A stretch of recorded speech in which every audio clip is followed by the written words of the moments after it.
Chapter 925. The storm had already traveled off into the distance, vanishing after galloping for a while. The scorching magma and flames of the earth boiled up the lakes. The 400 kilometers of Fire Melt Mountain was enveloped in white mist, making it seem like a fairyland under the glow of the setting sun. The scarlet-red main peak of Fire Melt Mountain pierced through the thick mist, like a lone island in the sea of mist. Li Qingshan looked at Feng Shiwu, waiting for his answer quietly. Feng Shiwu tidied up his clothes and was solemn and respectful. "You're not the right person, but this mission can only be completed by those with the Phoenix's bloodline. It's difficult to find one in the world. You running headfirst into Fire Melt Mountain can be regarded as a form of fate. Come on up the tree." Li Qingshan climbed onto the divine Wutong tree, and the dense branches parted automatically, allowing him to pass through. Suddenly his eyes lit up. He saw an exquisitely woven bird's nest between the layers of branches and leaves. He murmured to himself, "This is the phoenix's nest. Look inside." Feng Shiwu pointed out, and the branches covering the phoenix's nest parted. In the very center of the nest was a scarlet-red egg. It flickered with light as if it was breathing. The eggshell was covered in complicated and beautiful patterns, which were particularly familiar to Li Qingshan. The phoenix's embryo. Li Qingshan's eyes narrowed. He could not help but take a step forward, wanting to take a closer look. A hand pressed against his chest gently, and Feng Shiwu arrived before him in a flash. He did not show any viciousness at all, but Li Qingshan understood that anyone who wanted to approach the phoenix's embryo would have to go through his permission or step over his corpse. Yes, it possesses a bloodline that is truly noble and pure. However, its existence cannot be made known to anyone. Do you understand? Feng Shiwu turned around and lifted up the phoenix's embryo. An indescribable, complicated expression appeared on his face. There was both love and nostalgia. "I understand." Li Qingshan nodded. As a divine bird that stood on par with dragons, it was even more precious to cultivators than dragons. It was directly related to the mystery of eternal life. If the world learnt about the existence of the phoenix's embryo, who knew how many people would come to steal it? "What's my mission?" "Hatch it and turn it into a true phoenix." Feng Shiwu stared straight at Li Qingshan. His voice was clear and passionate, leaving no room for doubt. "How do I hatch it?" Although Li Qingshan had guessed this possibility, it was still incredible to hear it with his own ears. He had never done such a high-end thing before. "Walk over slowly. Don't scare it." Feng Shiwu raised his hand to indicate for Li Qingshan to slow down as he carefully gazed at the phoenix's embryo in his arms. "It's just an egg. Shut up, this is a noble phoenix egg." Feng Shiwu berated. The phoenix's embryo suddenly flickered a little faster. He suppressed his voice in a hurry and stroked the eggshell gently. It's fine. Li Qingshan rolled his eyes. This lunatic. However, when he thought about it, when he turned into a phoenix egg, he was also able to sense the outside world, so he slowly walked into the phoenix nest. In that moment he felt like he had stepped into another space. The phoenix's nest that was only the size of a room suddenly became as large as a stadium.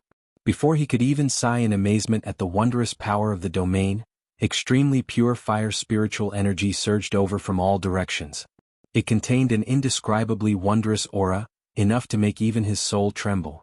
The phoenix's scripture of Nerva began to circulate automatically. He felt unprecedentedly free and at ease. It was said that phoenixes did not perch unless they were on a Wutong tree. Sure enough, there was a reason behind it. This divine Wutong tree, this phoenix's nest, was basically a holy land for practicing the phoenix's scripture of Nerva. He could definitely push the phoenix transformation to the 4th layer. Afterwards, he only needed to merge water and fire, and he would be able to trigger the heavenly tribulation and reach Demon King. As Li Qingshan fantasized about his beautiful future, Feng Shiwu called out from the center of the stadium, "I only told you to slow down a little. I didn't tell you to just stand there like a fool. And you're even smiling so disgustingly."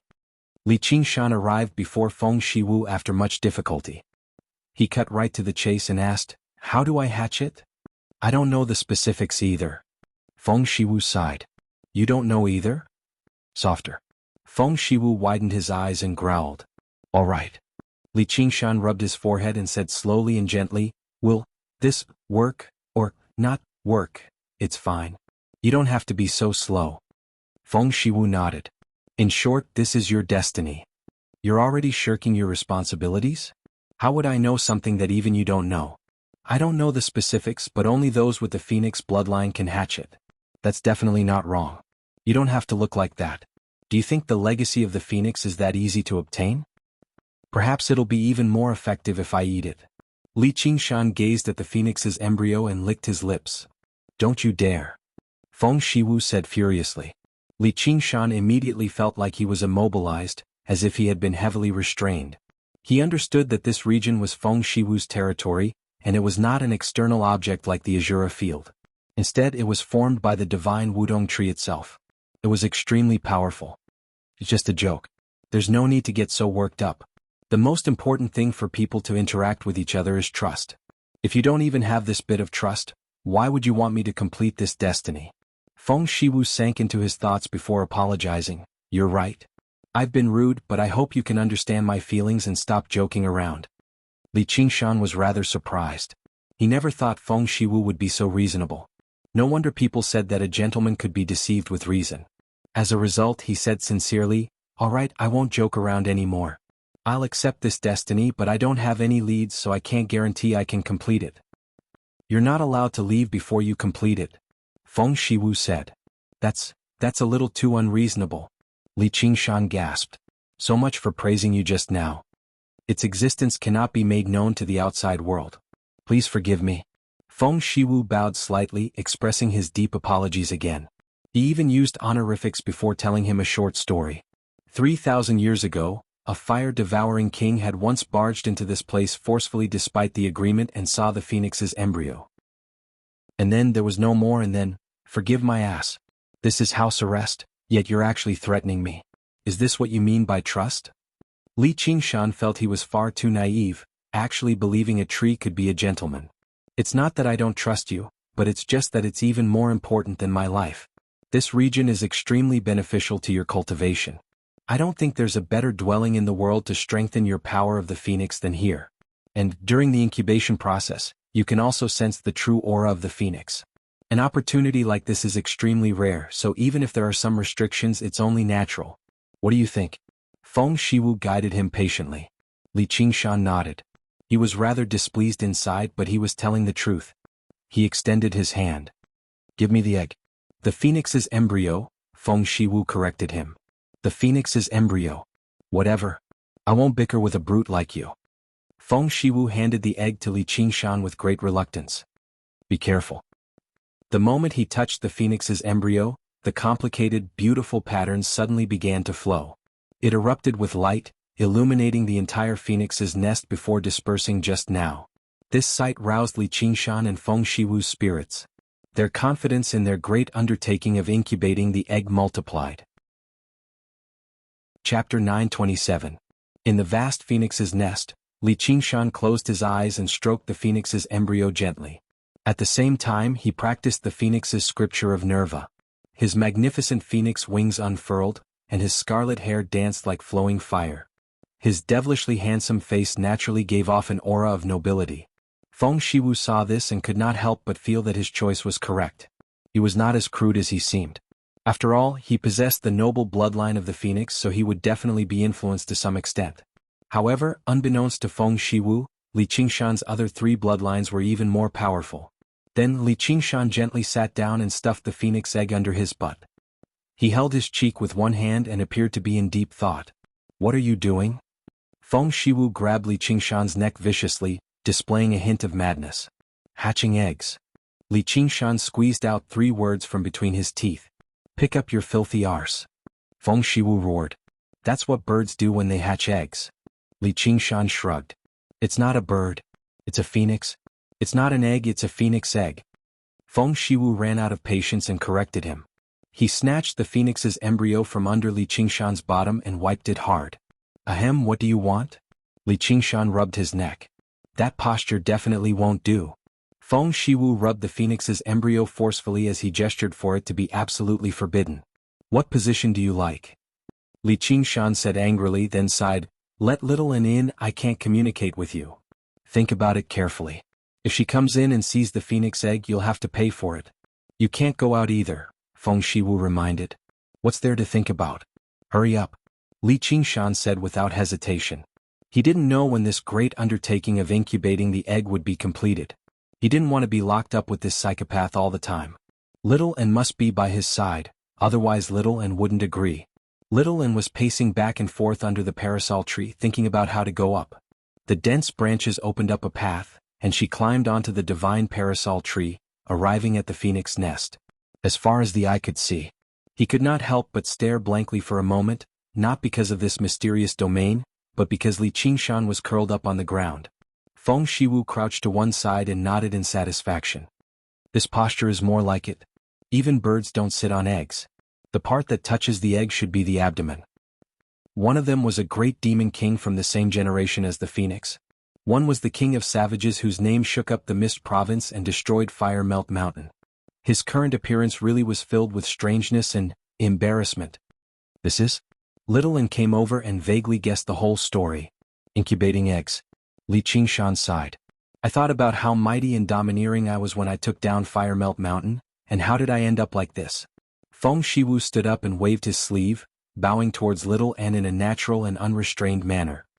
Welcome, esteemed guest. Please forgive me if I have treated you poorly in any way. Little N returned the bow. Her bearing were no less graceful than Feng Shiwu's. Not only was this her bearing natural, but it was also the education she had received in the King Chu's estate. Etiquette had already become part of her habits. However, a bumpkin like Li Qingshan did not care about these details at all.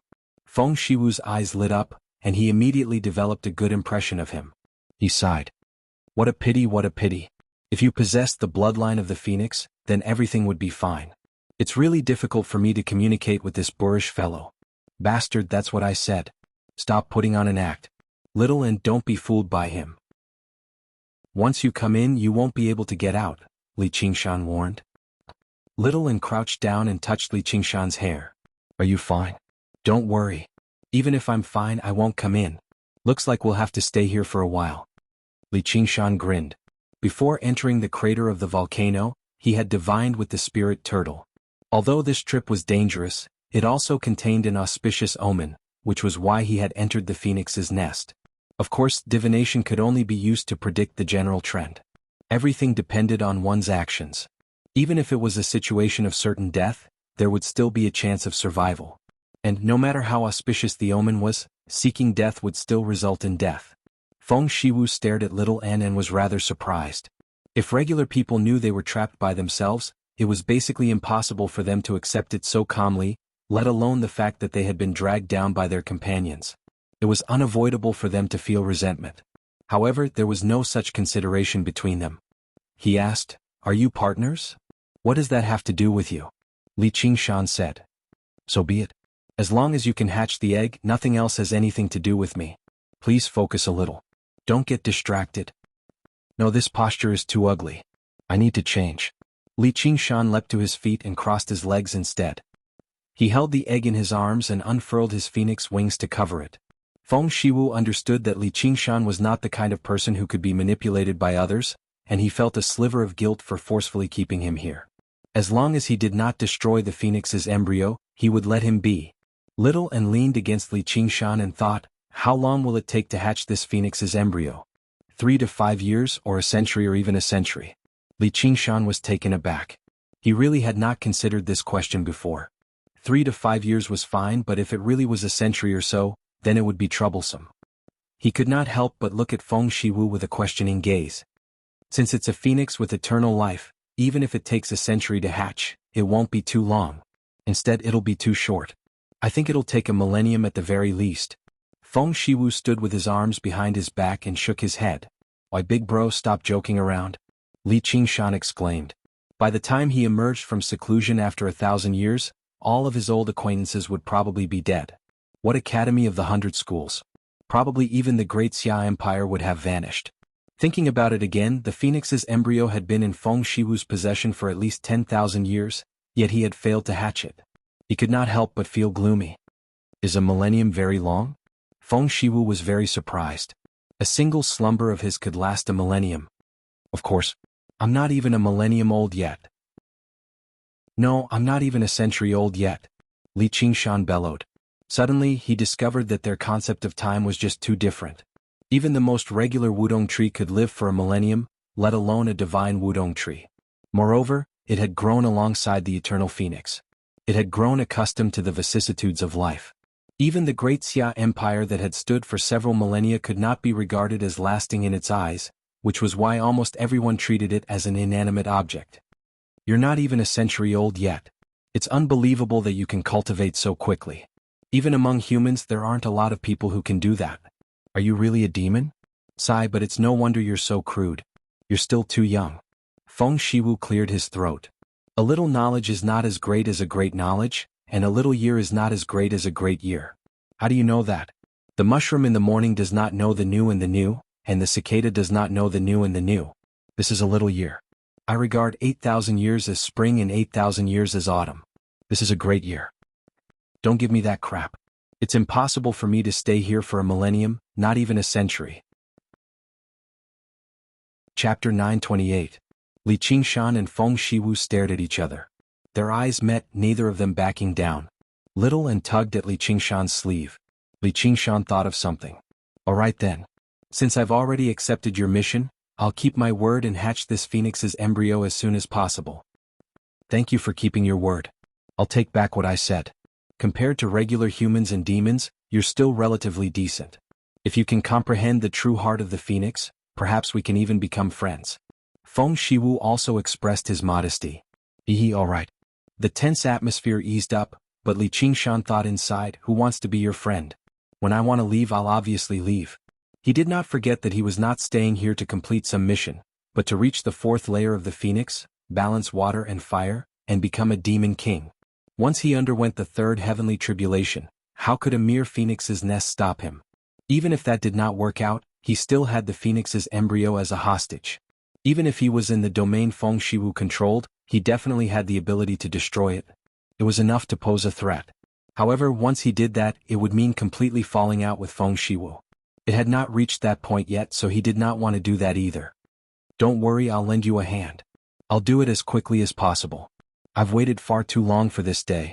It was not that Feng Shiwu had not considered this, but he still underestimated Li Qingshan's strength. After all, Li Qingshan was only a demon commander right now. Even if he was a true demon king, apart from the 72 demon kings of the past, all the new demon kings who had broken through in the past few millennia would be at his mercy if they stayed in the phoenix's nest. From a different perspective, with his cultivation and strength, his attitude towards Li Qingshan could be regarded as amiable. Of course, this was all because of Li Qingshan's bloodline. Otherwise, he would not even say anything to him. Thus, Li Qingshan sat down again, picked up the phoenix egg, and placed it between his brows to examine it with his divine telekinesis. Suddenly, a chaotic world was reflected in his mind. It was like a sea of magma and fire seen in the depths of the earth's crust, but it emitted pure divine light. The phoenix did not even have the most basic embryonic form. If one were to compare it with an egg, it would only have the egg white and the egg yolk. However, the power contained within it shocked even Li Qingshan. What a powerful and pure power. The moment this phoenix breaks out of its shell, it will probably possess the power of a Yao commander. Its purity is comparable to a Yao king. As expected of the divine bird among the divine birds, the pinnacle of life forms among the divine birds.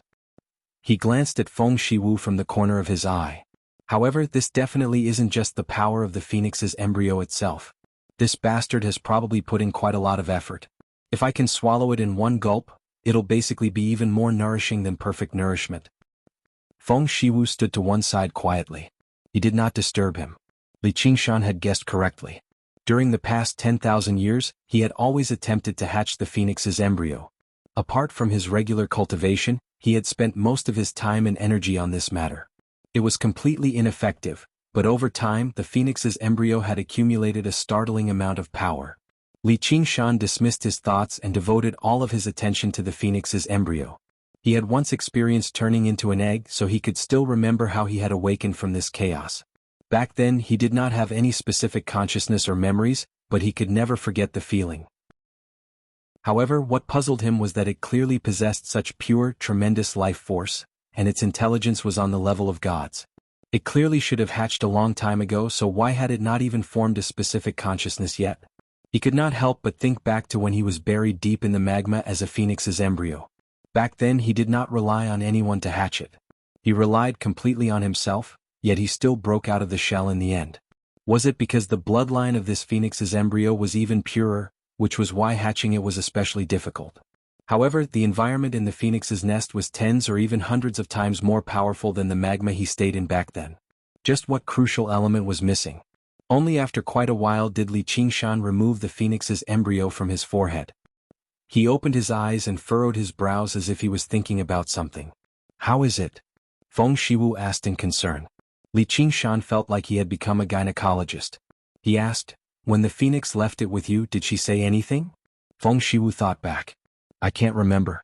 It doesn't seem to be anything special. She just told me to take good care of it. Didn't you say that 8,000 years is spring and 8,000 years is autumn? Yeah. It's exactly because of that I can't remember all the details. Alright then. Then let me ask you another question. This might be the key to hatching this egg. It requires the bloodline of the phoenix to hatch this egg. Was that what the phoenix said, or was that your own guess? Li Qingshan asked sternly. He had a vague guess. It's my guess, isn't it? Don't tell me you can't hatch the phoenix's embryo either? Feng Shiwu answered with a question. He personally believed there was no other place in the world that could match the environment and resources he had provided the phoenix's embryo. There must be a reason why it could not hatch, which was the bloodline of the phoenix. I think I understand now. There's only one truth. The reason why this egg hasn't hatched into a phoenix after so long is all because of you. Li Qingshan shook his head and sighed. Just as he had expected, even if the phoenix wanted to ascend, there was no need for it to be in such a hurry, making the phoenix's embryo wait 10,000 years for a fated person who could hatch it. What? Feng Shiwu asked in surprise. Have you been nourishing it with your own power the entire time? Of course. Ever since it was born, it's been 10,000 years. There hasn't been a single day of rest. Feng Shiwu said. He possessed patience that no demon or human could rival. His feelings and anticipation for the phoenix's embryo were even deeper than the phoenix itself. Is there a problem with that? Of course there's a problem. It's not just a problem. There's a huge problem. Li Qingshan pointed at the phoenix's embryo in his bosom. You've given it far, far too much power. It's already so much that it can't digest it at all, which is why it can't hatch. Feng Shiwu was completely stunned.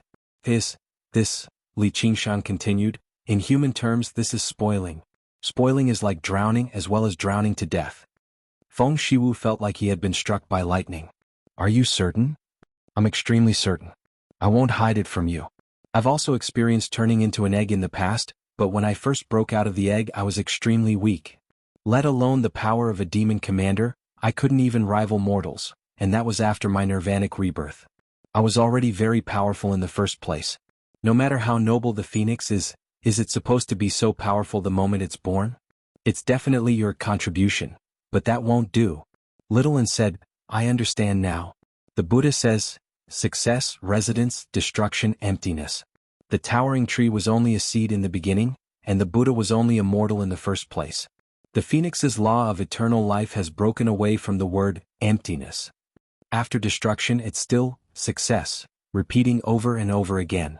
However, it's not like it doesn't have its drawbacks, which is transforming all of its power into flames, returning from being powerful to being weak. Only then can it be reborn from the ashes. The power you've given it is too powerful, instead destroying the process of success. That sounds so profound. You're still the best. Li Qingshan praised before raising the phoenix's embryo again. If you compare this egg to a world, then this world is still in chaos right now. If you want to form from chaos, you need to unite this world first. The initial weakness can be said to be essential. I'm profound too. Little and nodded with a smile. Normally, Feng Shiwu would definitely look down on Li Qingshan for acting like this, but right now his head was filled with what they had said. He muttered to himself, success, residence, destruction, emptiness, success, existence, destruction. No matter how long he had spent with the phoenix, he was not a phoenix after all. He had never experienced turning into an egg, so it was impossible for him to have the kind of personal experience Li Qingshan had. All he did was continue to give it his all, wanting to provide some help. The more the phoenix's embryo failed to hatch, the more focused he became. Even if he had to sacrifice the speed of his cultivation, even if he had to cut off his connection with the entire world, he did not care. However, all of his efforts were actually in the opposite direction, instead becoming the main culprit that prevented the phoenix's embryo from hatching. Even with his mental fortitude, he found it rather difficult to accept for a moment. No wonder the power I gave it kept dissipating. As a natural spiritual root of divine wood, the power he had given it over 10,000 years was enough to turn a regular wild beast into a demon king. I was wrong. I've let you down? Feng Shiwu sighed deeply as tears rolled down his cheeks. If it were not for his unnecessary actions, perhaps the phoenix's embryo would have ascended to find its parents already. The more he thought about it, the more ashamed he became. The more he thought about it, the more regret he felt. He actually knelt on the ground, smashing his head against the ground as he began to sob. The divine Wutong tree swayed violently, but it became very dim. Li Qingshan and Little and looked at one another. They did feel some sympathy for Feng Shiwu. At the end of the day, spoiling still stemmed from love. The deeper one's feelings were, the weaker one's rationality would be. It was often easier for people with great patience to remain obstinate. If they had spent 10,000 years doing something wrong, crying would be a small matter. They might even directly lose their minds. He patted Feng Shiwu's shoulder. Don't be sad. Hatching the egg is more important. You're lucky to have met me. It's not an egg, it's a phoenix's embryo. Feng Shiwu wiped away his tears before straightening himself up. He bowed deeply towards Li Qingshan in a kneeling posture. It was no longer a courtesy from when he was in need of help, but gratitude from the bottom of his heart. If it weren't for you, I still wouldn't know where I've gone wrong. Thank you. This is where my mission lies. There's no need to be so polite. Li Qingshan returned the bow. He also felt rather emotional inside. Great demon kings like the Golden Cicada Spirit King and the Banyan Tree King were all very nice people, and they had shown him quite a lot of kindness. However, in terms of righteousness, nobility, and gentlemanliness, Feng Shiwu had truly never seen anyone like them before. He would only become hysterical when it came to matters related to the phoenix's embryo, but it was not incomprehensible. Then what I need to do right now is disperse the power of the phoenix's embryo. Feng Shiwu asked. I have to say your efforts haven't gone to waste. Your power has already completely merged with the phoenix's embryo. If you forcefully disperse it, you'll definitely harm its foundation. Then I'll let it disperse its power naturally? Li Qingshan shook his head. Who knows how long that'll take? Even a century might not be enough, and wouldn't all of your efforts go to waste? Feng Shiwu widened his eyes. You're saying? Chapter 929. Why, you can hatch the egg? Feng Shiwu grabbed Li Qingshan's shoulder and asked in surprise. It's the phoenix's embryo. Thank you. Li Qingshan smiled. Oh yeah. Alright, there's no need to worry about these minor details. Answer me. I'm very confident, but I need a little help from you. Li Qingshan raised the little finger on his right hand. Think about it. A phoenix that's extremely powerful the moment it hatches. Just like the saying goes, preparation is the key to success. It's all thanks to your hard work in the past few years. He'll become a phoenix among phoenixes. Feng Shiwu grabbed his hand. As long as you can hatch it successfully, let alone a little, even a few or 100 won't be a problem. That would be for the best. My friend, lend me a hand. Alright, my friend. The two of them suddenly became friendly. Little and shook his head gently. Take your time with the hatching. I'll go cultivate outside. About that? Feng Shiwu hesitated. I'm not leaving Firemelt Mountain. Feng Shiwu considered it. You can leave Firemelt Mountain if you want. Li Qingshan asked in surprise, why'd you suddenly change your mind? Trust is very important. And since she's willing to come here for you, she definitely won't speak carelessly without any regard for your safety. Scheming like that is not what a gentleman would do. I'm also valuing your friendship. Little and left the phoenix's nest and sat down under the divine Wutong tree, beginning to meditate and cultivate. She also needed time to digest the divine nun of the South Seas teachings so that she could establish a foundation for the path of white bone and great beauty. Qingshan is already heading towards the third heavenly tribulation. I can't fall too far behind. Above the sea of lava and beneath the glowing Wutong tree, time flowed by in a hurry. Li Qingshan formally began hatching the egg. Since the phoenix's embryo was unable to unite such great power, he would do it. As he practiced the phoenix's scripture of Nerva, he recalled the feeling when he became an egg.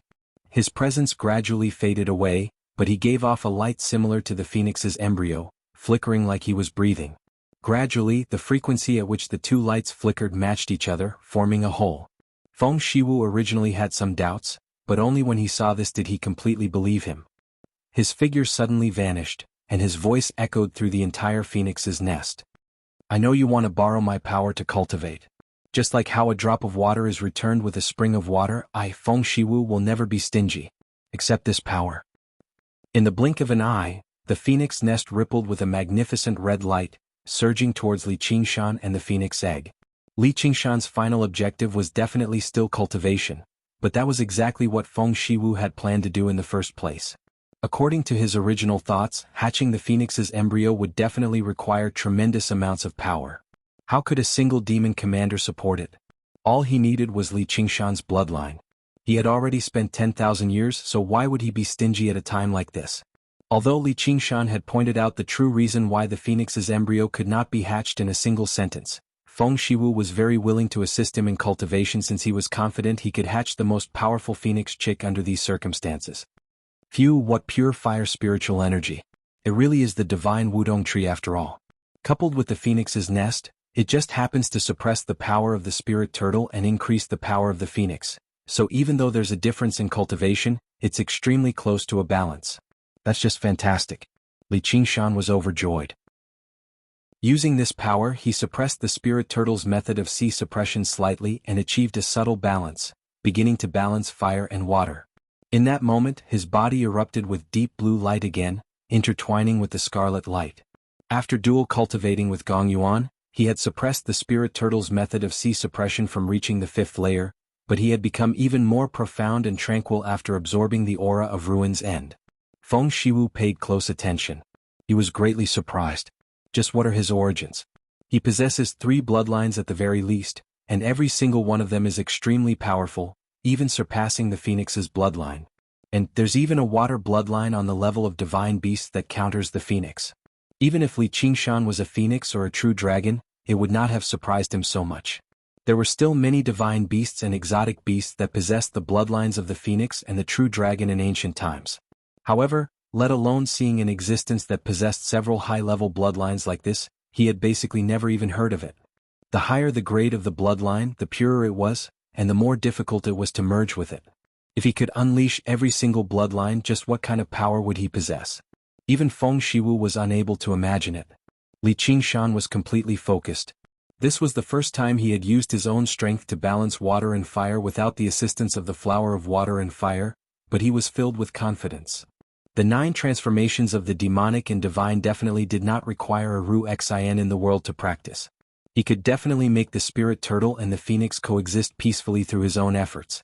It would just be very difficult, requiring tremendous amounts of time and effort. However, it would only be strange if such a powerful cultivation method was not difficult. He had been quite lucky in this aspect. He had encountered Ru Xin, which allowed him to overcome the initial difficulties with relative ease. However, just like other spiritual medicines, he could only use them as a supplementary method. If he relied on external items too much, there would be a day when he would struggle to advance, and he did not want Ru Xin to expend her essence blood to refine medicine for him either. Now was the time for him to unleash his own strength. He had accumulated his initial experience after all. With such a great environment, he believed it would not be too difficult. Time passed in the nest. Li Qingshan and Little and both immersed themselves in cultivation. However, the Battle of Fire Melt Mountain had already shaken up the entire Mist Province, spreading through the world. As one of the few great organizations in the Mist Province, they had actually been wiped out. Even the 3 fire-devouring kings had failed to escape. It was basically unbelievable. Both sides had mobilized over 10 great cultivators and other folk kings in this battle. A battle on such a scale was like the first ray of sunlight at dawn in the 9 provinces that had endured several millennia of peace, heralding a change in the times and the arrival of chaos. The tragic outcome of the death of 5 people also shocked everyone. Over the past few millennia, the number of human great cultivators that had died in battle did not exceed 10. Something so rare that only happened once in several centuries had actually come so easily. It had suddenly happened in the same place at the same time. Who could sit back and relax? Even vassal kings like the king of Southern Yu and Chu Lai King were bold enough to say they could survive every single battle. The gazes of all the kings gathered on the shore of the South Sea, gathering as much information as they could about this battle. However, because the Mist Province had always been a land of wilderness, and the South was the wilderness among the wilderness, the fire devourers had been wiped out, and the merfolk had always remained in seclusion, so the surviving merfolk warriors had all been ordered to keep their mouths shut. Ji Changfeng and the others were not blabbermouths either, so while there was plenty of information, there was very little that could be verified. With this battle, the name of the king of savages, Li Qingshan, began to spread through the world. He had taken over Fire Melt Mountain as his dwelling and become the king of the south. This was impossible to hide, and it was very difficult for people to not pay attention to it. However, that was all they paid attention to. In the cultivation community, cultivation was the highest standard for evaluating a person, or even the only standard. Who knew how many merfolk and fire devourers at his realm of cultivation had died in this battle? But it did not affect the overall situation at all.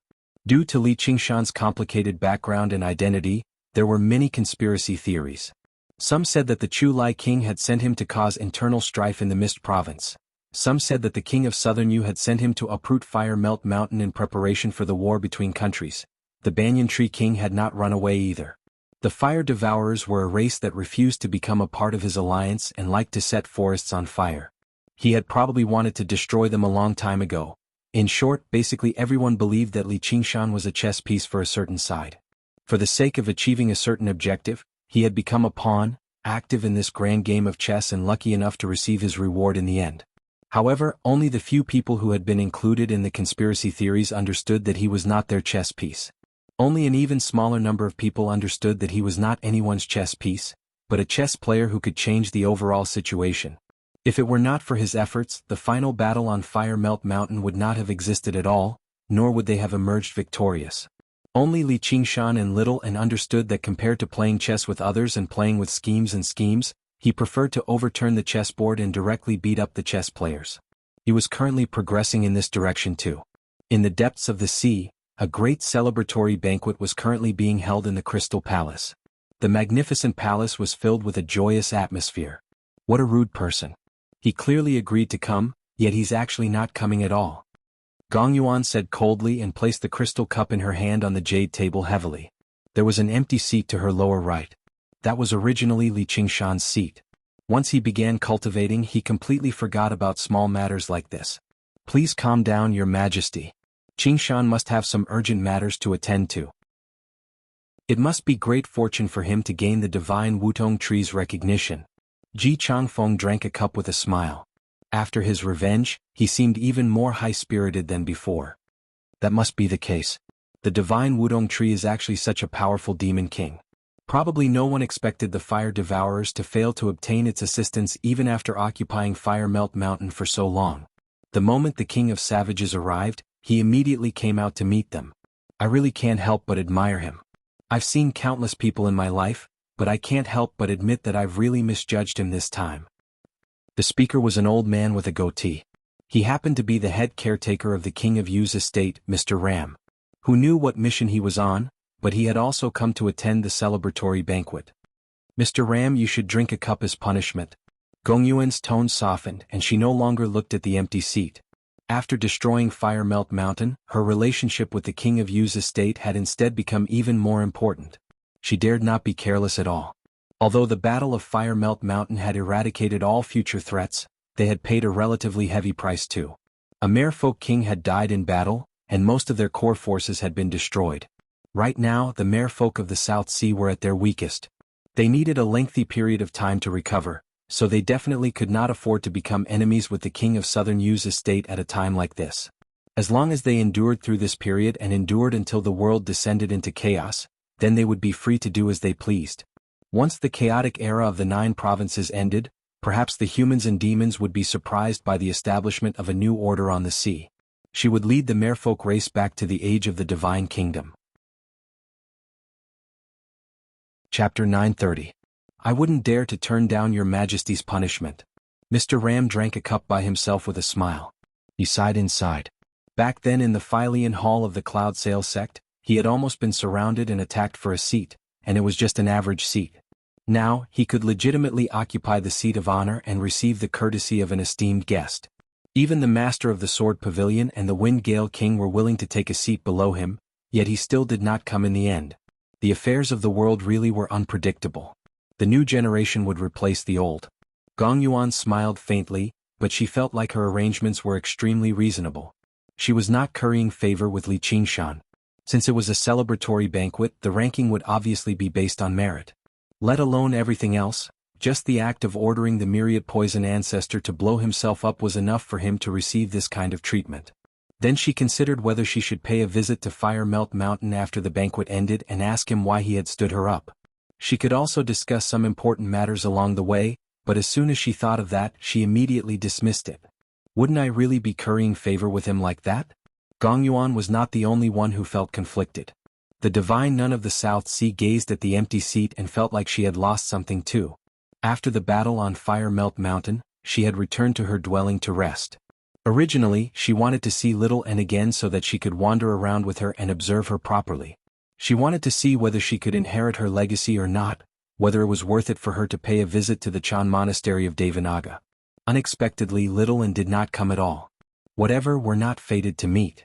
However, after some consideration she thought again, if that mountain doesn't come when I call for it, I should go look for it myself. How can I just give up so easily? As a result, she stood up and bade farewell, turning down Gong Yuan and the others who urged her to stay. She left the Crystal Palace and hurried to Fire Melt Mountain. Following the traces left behind by the storm, she arrived at the 400 kilometers of Fire Melt Mountain again in the evening.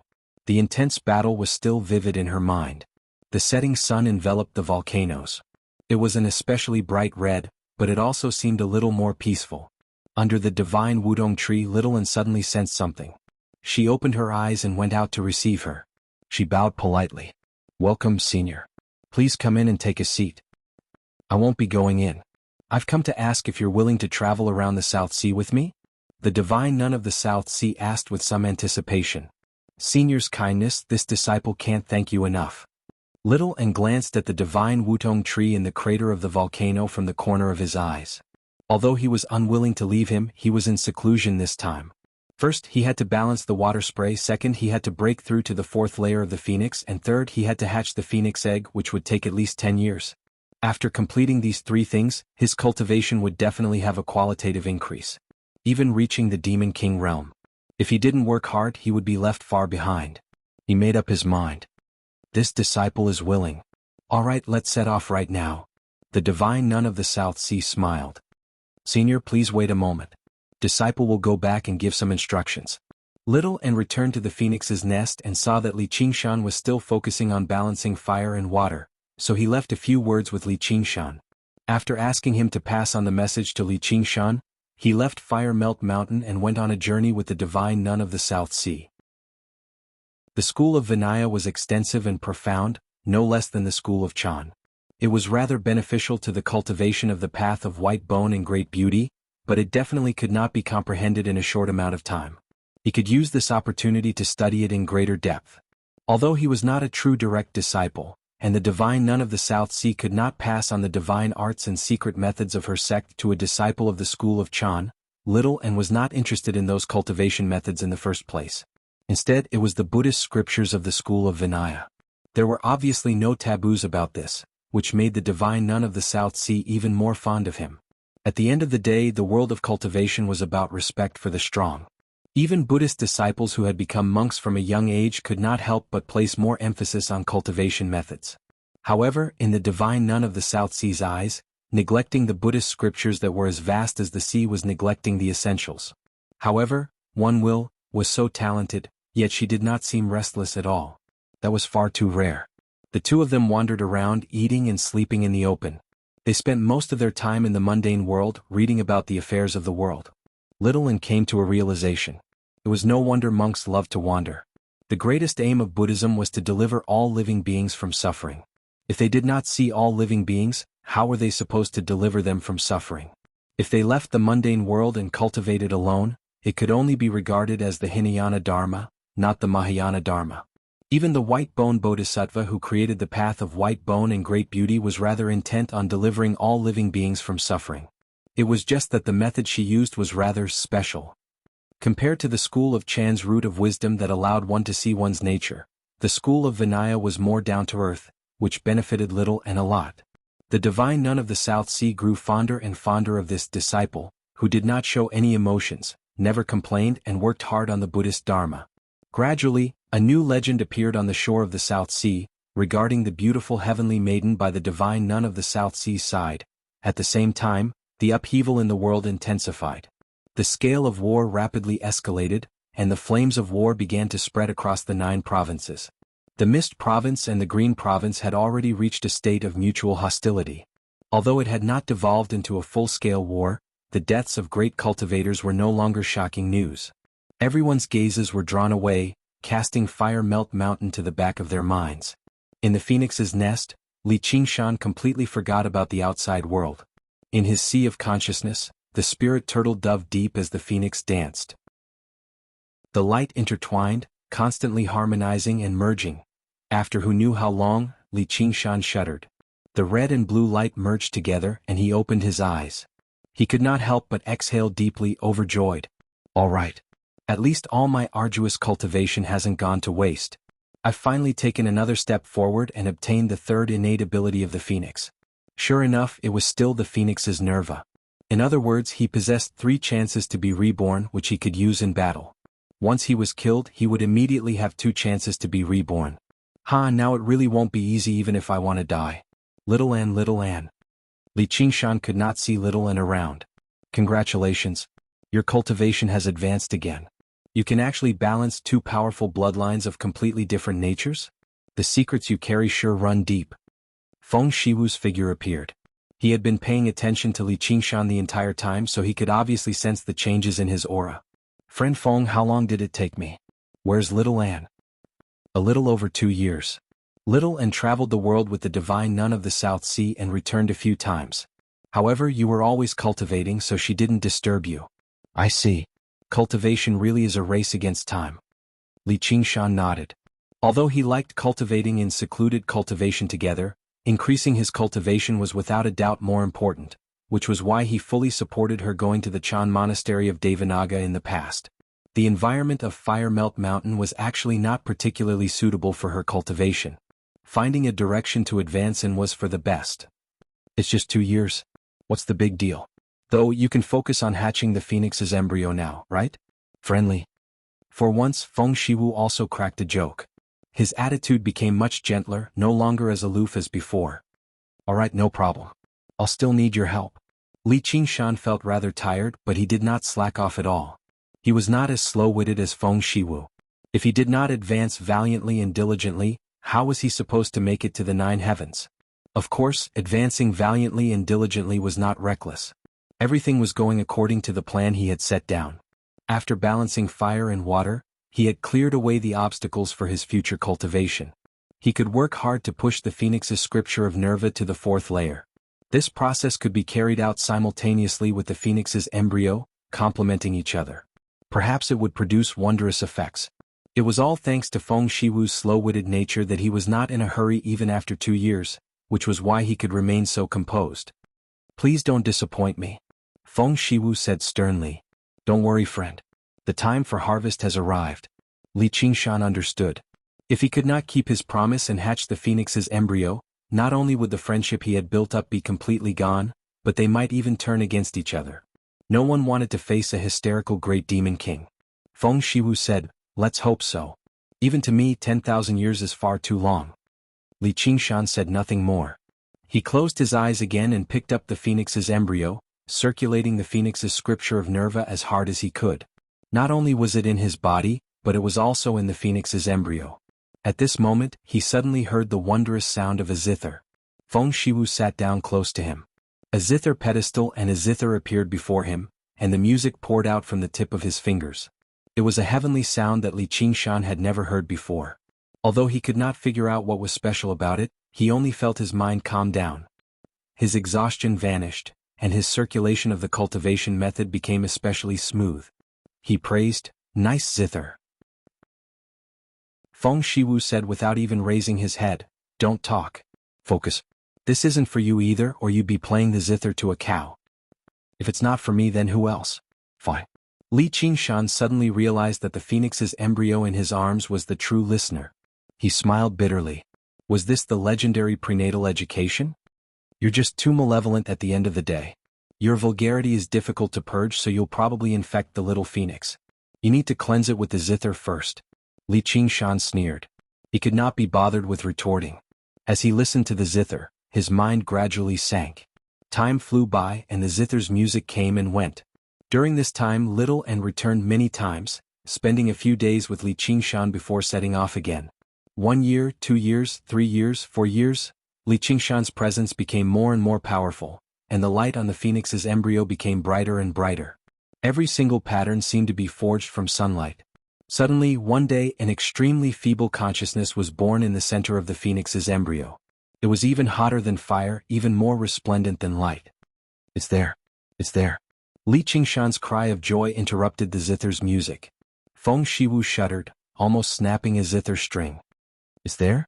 Come over and take a look. Before he had even finished speaking, Feng Shiwu had arrived with a flash and pressed his hand against the phoenix's embryo. He also sensed the birth of the consciousness, and his expression immediately became extremely fascinating. He said, "Good," 3 times in a row. Although it was still very far away from actually hatching, this was without a doubt a milestone. At the very least, it proved that Li Qingshan was not lying. What do you think? I didn't lie to you, did I? Li Qingshan said. Chapter 931. In the phoenix's nest, the 2 men stared at one another. They were both filled with excitement. Why does the atmosphere feel a little strange? Li Qingshan rubbed his head. Don't daydream. Accept this power properly. Don't die. Feng Shiwu waved his hands and his sleeves fluttered. Wutong tree branches that resembled scarlet copper extended out from all directions of the phoenix's nest, wrapping around Li Qingshan layer by layer and forming a cocoon. Come. I can't die. Li Qingshan understood Feng Shiwu's plan and roused himself. Go. Feng Shiwu bellowed out. The divine Wutong tree's roots that extended deep into the magma absorbed the flames of the earth furiously, converting them into extremely pure fire spiritual energy. Some of the thinner roots were unable to endure the tremendous flames of the earth and directly turned to ash, but he could no longer care about them. After 10,000 years of waiting, he finally saw a sliver of hope. He no longer cared about anything else. He had already paid so much, so was there still a little more left? The divine Wutong tree shook violently, and Feng Shiwu's figure blurred. Every single Wutong branch lit up with scarlet light, pouring into Li Qingshan's body like a blood transfusion. This was the purest power of the fire spiritual energy. In that moment, Li Qingshan felt like he was about to explode. He did not feel any fear, only joy. Only a spiritual root of the world like the divine Wutong tree could do something like this, and there would not be a second chance like this. He circulated the phoenix's scripture of Nerva, and the phoenix wings unfurled to the limit. They were unprecedentedly beautiful and dazzling, blazing with flames. Then he embraced the phoenix's embryo firmly in his arms, communicating with the sliver of consciousness within the embryo. Having self-awareness was good, but if this sliver of consciousness resisted Li Qingshan's assistance, then it would instead be a bad thing. But fortunately, perhaps it was because of his phoenix bloodline.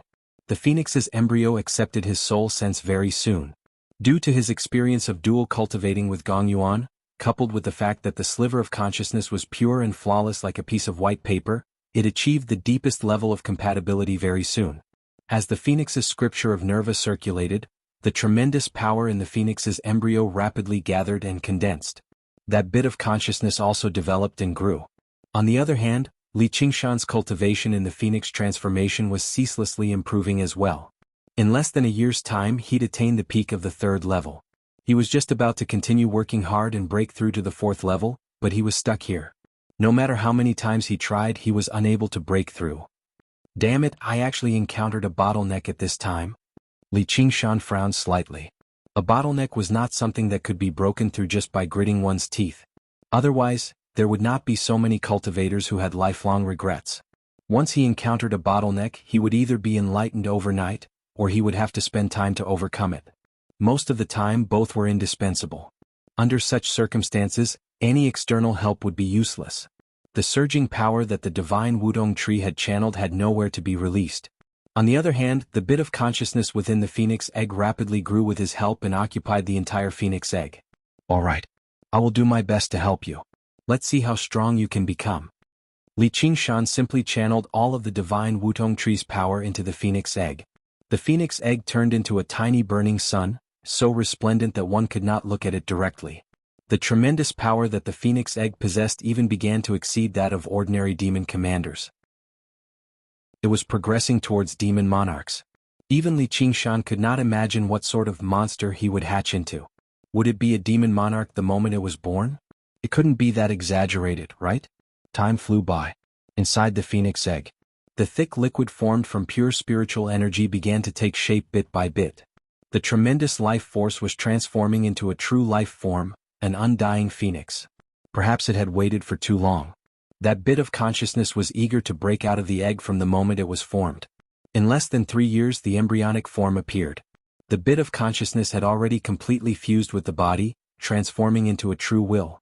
Although Li Qingshan was happy, he could not help but feel somewhat regretful. At this moment, something happened to the phoenix's embryo. In a daze, Li Qingshan saw an extremely magnificent phoenix soaring through the sky. Apart from Brother Ox, it was the most powerful life form he had ever seen. It was so noble that it could overlook the entire world. The phoenix let out a glorious cry that resounded through his mind, as if it was telling him something. No, it was telling the unborn phoenix chick. Suddenly, thousands of pieces of information surged into his mind, transforming into billions of images. Every piece of information and image contained the truth of the world. They were extremely continuous, but it was difficult to clearly describe what they meant. It was like a dream, clear and real, yet vague and indistinct. After waking up from the dream, everything had turned to nothing. Li Qingshan suddenly understood. This was the legacy of the phoenix. If a person grew up in the wild without the guidance of parents or teachers, they would not be much stronger than a monkey. Their ability to survive might even be inferior to a monkey. However, a divine beast like the phoenix was different. It was like the legendary sage that was born with knowledge. Even if it was far away from its parents before it was born, there was a natural legacy in its bloodline. The moment it awakened from the chaos, it would enlighten it, allowing it to understand where it came from and where it was going. It would not lose its way or forget who it was. This legacy of the phoenix was not wisdom imbuement. Instead, it was more like the wisdom fruit of the banyan tree king, but even more wondrous. While enlightening, it did not affect the independence of the young phoenix's will. That was why it felt like a dream to Li Qingshan. Dreams were not actually empty. Instead, they originated from the deeper subconscious of the sea of consciousness. They were far more vast and profound than the surface consciousness. This caused the young phoenix to be born with extremely high intelligence. Coupled with its natural strength, it could completely survive on its own. As Li Qingshan hatched the phoenix's embryo, he also shared in this dream of the phoenix that had been passed down through the ages. Vaguely, he seemed to be in thought, like he had gained something and like he had lost something. All this time, the phoenix's scripture of Nerva had been the most difficult cultivation method he had ever practiced. Even with Feng Shiwu's full assistance, he still felt extremely sluggish. In the end, he reached a bottleneck, unable to take even a single step forward. In Feng Shiwu's words, he had only inherited the phoenix's bloodline, but he had not comprehended the phoenix's heart. However, probably even Feng Shiwu had no idea what the phoenix's heart was. But at this moment, Li Qingshan felt like he had comprehended it, but he was unable to describe it with specific words. The phoenix's heart never dies from Nerva. Li Qingshan murmured silently. The bottleneck vanished as if it had never existed in the first place. He had broken through to the fourth layer of the phoenix's scripture of Nerva. Before he could even celebrate, the rumbling of thunder passed through the layers of worlds and boomed by his ears. Chapter 932. As soon as it completed the prenatal education, and developed intelligence in its consciousness, the first heavenly tribulation immediately descended. Even Li Qingshan was taken aback. Afterwards he smiled. It really was the divine bird phoenix after all. It had yet to be born, yet it was already able to look down on its peers. He could not help but anticipate its appearance when it broke out of the egg and danced through the clouds. What are we supposed to do? What are we supposed to do? Feng Shiwu paced around frantically. What's wrong with that? Li Qingshan placed down the phoenix's embryo and backed away into the distance. The heavenly tribulation was a test from the heavens. No one could replace it. If he was too close, it would instead affect the young phoenix's tribulation. There shouldn't be any problems, right? He was rather worried. After all these years of incubation, he had developed some feelings for the unborn little phoenix. After all, he had put in so much effort. It's just an egg. If it fails the tribulation. Feng Shiwu widened his eyes and gazed at the phoenix's embryo nearby. A sliver of fear filled his eyes, afraid that he would see the egg shatter and the phoenix die. With a rumble, lightning flickered, illuminating the phoenix nest. The first bolt of tribulation lightning struck the phoenix's embryo. The electricity wove into a net, covering it densely. The phoenix's embryo shone brightly as well. The complicated and beautiful patterns seemed to flow. Through the thin eggshell, the rudimentary form of the phoenix was vaguely visible.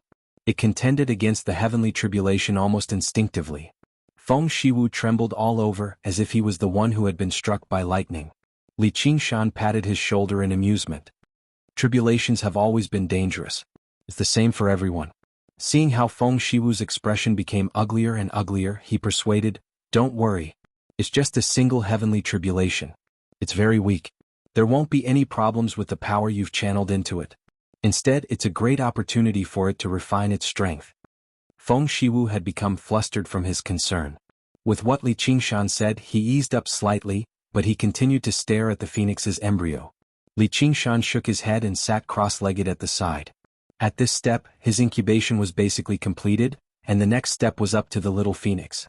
With the power of the first heavenly tribulation, even if it failed to transcend the tribulation, it wouldn't cause any fatal damage to the young phoenix. It would only consume a large amount of energy, which wasn't a bad thing. It would just ruin the strongest young phoenix in history plan, so he was in a relatively relaxed mood. Listening to the rumbling of thunder, Zhang Xian calmed his mind and sensed the new energy in his body. After passing the fourth stage of the phoenix realm, both his soul and body exuded an aura of vitality. The phoenix wings on his back stretched out even more magnificently. His entire temperament had also undergone a miraculous change. There was less of an evil aura and more of a noble aura. This was not only because of the increase in his cultivation, but also because he had received the inheritance of the phoenix. However, he was not like little Phoenix, who was a piece of pure white paper. His personality was too strong. The stubbornness of the ox demon and the warmongering of the tiger demon were deep in his bones. As a result, the influence of the phoenix's legacy on him was unable to achieve the effect of turning over a new leaf that Feng Shiwu had hoped for.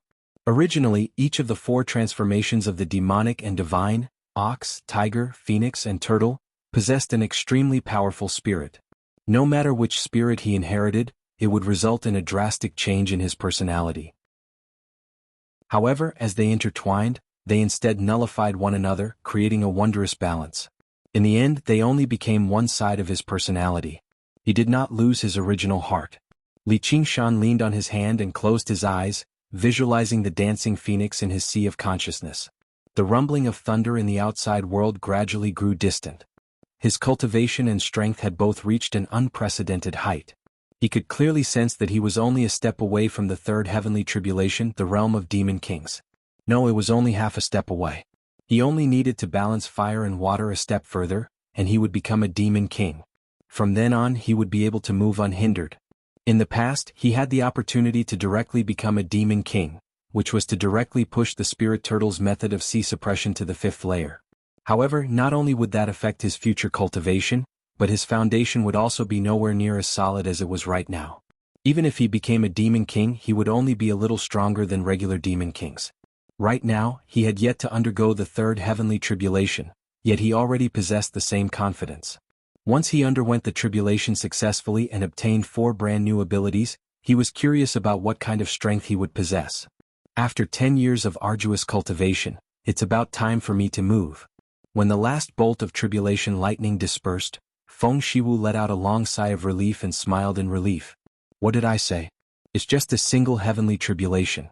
It'll definitely. Before Li Qingshan could even finish, he was interrupted by a crisp crack. Feng Shiwu's face stiffened. Li Qingshan followed his gaze and saw a tiny crack appear on the top of the phoenix's egg. In their eyes, it was even more terrifying than 100 bolts of lightning.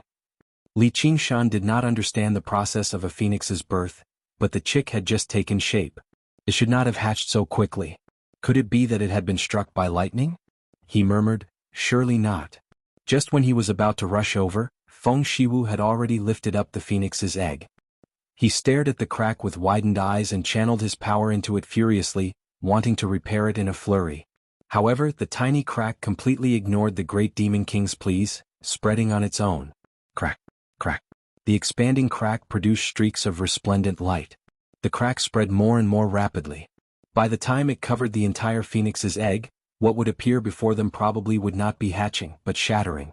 As for a premature baby, let alone becoming the strongest in history, it probably would not even be able to keep its life. Li Qingshan. Feng Shiwu's roar rang through the phoenix nest. "Shut up. Give it to me." Li Qingshan snatched the phoenix's egg and circulated the phoenix's scripture of Nerva in an attempt to mend the crack, but he was not confident at all. Having incubated the egg for several years, he knew the best that the phoenix's egg was a perfect entity. It was basically a world of its own inside. Right now, what shattered was not the eggshell but the miniature world. The phoenix's scripture of Nerva alone was useless. Spirit turtle suppresses the seas, suppress it. The figure of a spirit turtle appeared above Li Qingshan's head, shining with peaceful light and forcefully suppressing the light from the crack. In the end, it enveloped the entire phoenix's egg, forming a blue cocoon. By now, the crack had basically covered the entire eggshell, ripping apart the beautiful, complicated patterns. It was in an extremely unstable state. How did this happen? Feng Shiwu grabbed Li Qingshan by the front of his clothes. "Calm down." Li Qingshan glanced at him and sighed inside. At the end of the day, he had still underestimated the destructive power of the heavenly tribulation. In terms of power alone, the phoenix's egg was even more powerful than when he underwent the second heavenly tribulation and became a demon commander. However, it was nowhere near as intelligent. It still did not know how to use its power properly. It had basically used the very tip to endure the attack, which was why it ended up like this. All life forms had to go through the process of growing stronger. Sure enough, it was not without reason. Pulling up seedlings to help them grow was not fun. This level of suppression was not enough to maintain the phoenix's egg's stability. He said sternly, "I'm going to do something next. Promise me that you won't be rash." "All right." Feng Shiwu hesitated, understanding that now was not the time to look for trouble. Li Qingshan expanded, assuming his demon form and swallowing the phoenix's egg in a single gulp. Chapter 933. At that moment, Li Qingshan felt like he was heavily restrained. An unstoppable force crushed over from all directions. The phoenix's nest twisted and changed shape. The wudong branches danced about like demons. "Calm down." Li Qingshan raised his hand and bellowed out, "Do you still want to hatch the egg or not?" Only with that did Feng Shiwu gradually calm down. "Just what are you trying to do?" "Obviously hatch the egg. Right now the egg is in danger of shattering and exploding at any time, so I need to suppress it. Only when it's in my body will I have the best chance. Don't be so impulsive all the time. This is all your idea. You'd better succeed. Otherwise I won't let you go."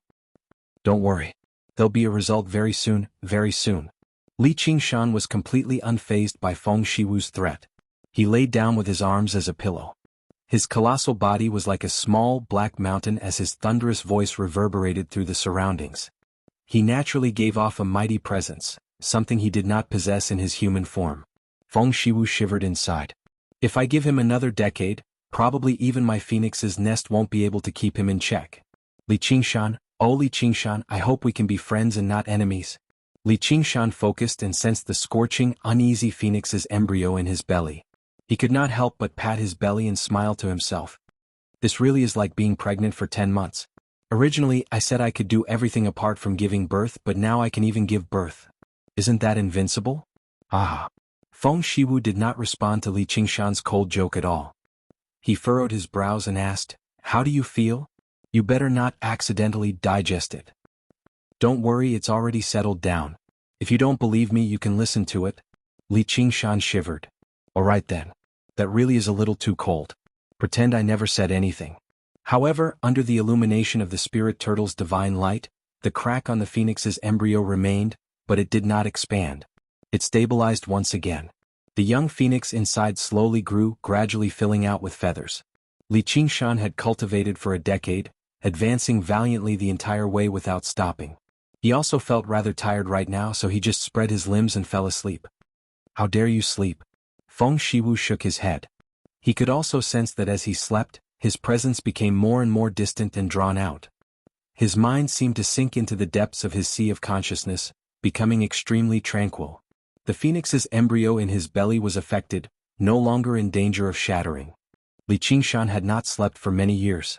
With the continuous improvement of his cultivation, he no longer needed to rely on sleep to restore his spirit like mortals. Naturally, it was even more impossible for him to dream. As the saying goes, the Supreme have no dreams. Dreams come from one's mind. Cultivators have a peaceful mind, so they won't dream even when they sleep. However, when he was in this devilish state, not only did his strength obtain absolute relaxation, even his mind was relaxed along with it, and he inadvertently activated the divine talisman of great creation that he'd practically forgotten. All of a sudden, the divine talisman of great creation, which had exhausted all of its power, suddenly glowed with colorful lights, interweaving into a bizarre dreamland. His past life, his present life, the ox, the tiger, the turtle, the phoenix, and the various worldly affairs were all there. Suddenly, he woke up from the dream one day and felt a powerful surge in his belly. The phoenix's embryo trembled violently, and the light suppressed by the spirit turtle was released from every single crack. Feng Shiwu sensed something and appeared, standing on top of Li Qingshan's towering nose. He asked in a hurry, "How is it?" Li Qingshan scanned it with his soul sense. The young phoenix had all the feathers, beak and claws. It had completely taken shape, flying around in the phoenix's embryo in an attempt to break out. Over a decade of hard work had finally paid off. He could not help but be overjoyed. "I've got it." Before he had even finished speaking, his belly rumbled like thunder. His belly immediately swelled up and he felt a wave of heat. The phoenix egg suddenly shattered and a ball of flowing fire flew out. It was only a few feet in size, but it emitted an incomparably noble aura. It was precisely the legendary divine bird. Its phoenix eyes were wide open, and they were filled with intelligence and spirituality as it searched for a way out of this cave. Li Qingshan opened his huge, cave-like mouth and called out, "Come out!" The little phoenix let out a clear cry and unfurled its beautiful wings, passing through the long cavern. A speck of light appeared before it. The light rapidly expanded, flying past 2 rows of sharp, pure white teeth. Finally, it saw the outside world. A wondrous thought appeared in its young but intelligent mind. There were still layers of eggshell outside the egg, so what was beyond the outermost eggshell like? Feng Shiwu spread his arms, welcoming the birth of the little phoenix. His face was ravished with joy, so excited that he almost cheered out loud. The little phoenix nodded gently at Feng Shiwu and let out another clear cry. It surpassed all other sounds, passing through the phoenix's nest with clarity. Even the divine Wutong tree swayed and glowed. An intense feeling of happiness immediately filled Feng Shiwu's heart. "It knows me. It knows me." Without any hesitation, he had already confirmed with a single glance that the phoenix's nest that had been empty for tens of thousands of years now had a new master. The phoenix did not rest unless it was a wudong tree, and if the wudong tree did not have a phoenix, how could it demonstrate its pride and aloofness? "Friend Feng, I didn't let you down. Are you satisfied now?" Li Feng said. Li Qingshan laughed aloud like thunder. "Satisfied, satisfied. From today onwards you, Li Qingshan, are my friend." A sliver of sternness appeared on Feng Shiwu's overjoyed face, demonstrating just how serious he was about the word friend. This was even rarer than the friendliness of the Banyan Tree King. People who stood aloof would never have too many friends, but once they became his friends they would never disappoint them. Even when he faced the Dragon King of the Sea, he would not hesitate at all. Just when Li Qingshan was about to say something, he suddenly heard a familiar rumble of thunder. His expression changed slightly. Another heavenly tribulation. The thunder gradually drew closer, like a chariot rolling over through the air. Before it had even begun, its might had already surpassed the first heavenly tribulation. Not only had Li Qingshan fulfilled his promise to hatch the phoenix's embryo, but he had even fulfilled his promise to become the strongest phoenix chick. The moment he hatched, he had crossed the boundary of the second heavenly tribulation. He wanted to reach Demon Commander, but he had to undergo the heavenly tribulation first. "Qingshan." Feng Shiwu's expression changed drastically. The phoenix's embryo had almost shattered during the first heavenly tribulation, let alone the second. Once he failed, all his efforts would be for naught. All his efforts would be for naught. Right now, the little phoenix was only equivalent to a newborn infant, yet he was about to challenge the heavenly tribulation immediately. Just how dangerous was this? Just treat this as the first lesson of its life. No matter how much external assistance it receives, if it wants to walk its own path, no one can replace it. Whether it succeeds or fails, it's all up to it. Li Qingshan smiled and roared at the little phoenix. "If you want to accomplish something extraordinary, how can you not challenge it with your life on the line? Go." The little phoenix lowered its head and listened attentively, as if it was being taught a lesson. Afterwards, it raised its elegant head and gazed at the approaching lightning. A smear of determination flashed through its eyes. Suddenly, it unfurled its wings and took to the air, welcoming the first bolt of lightning. Boom. The bolt of lightning collided and shone with rainbow light. The feathers that had just sprouted withered one by one, like a colorful snowstorm. Feng Shiwu's heart suddenly tightened, while Li Qingshan silently cheered it on. The tribulation lightning was like blades, slashing viciously against the little phoenix's young body and leaving behind horrific wounds.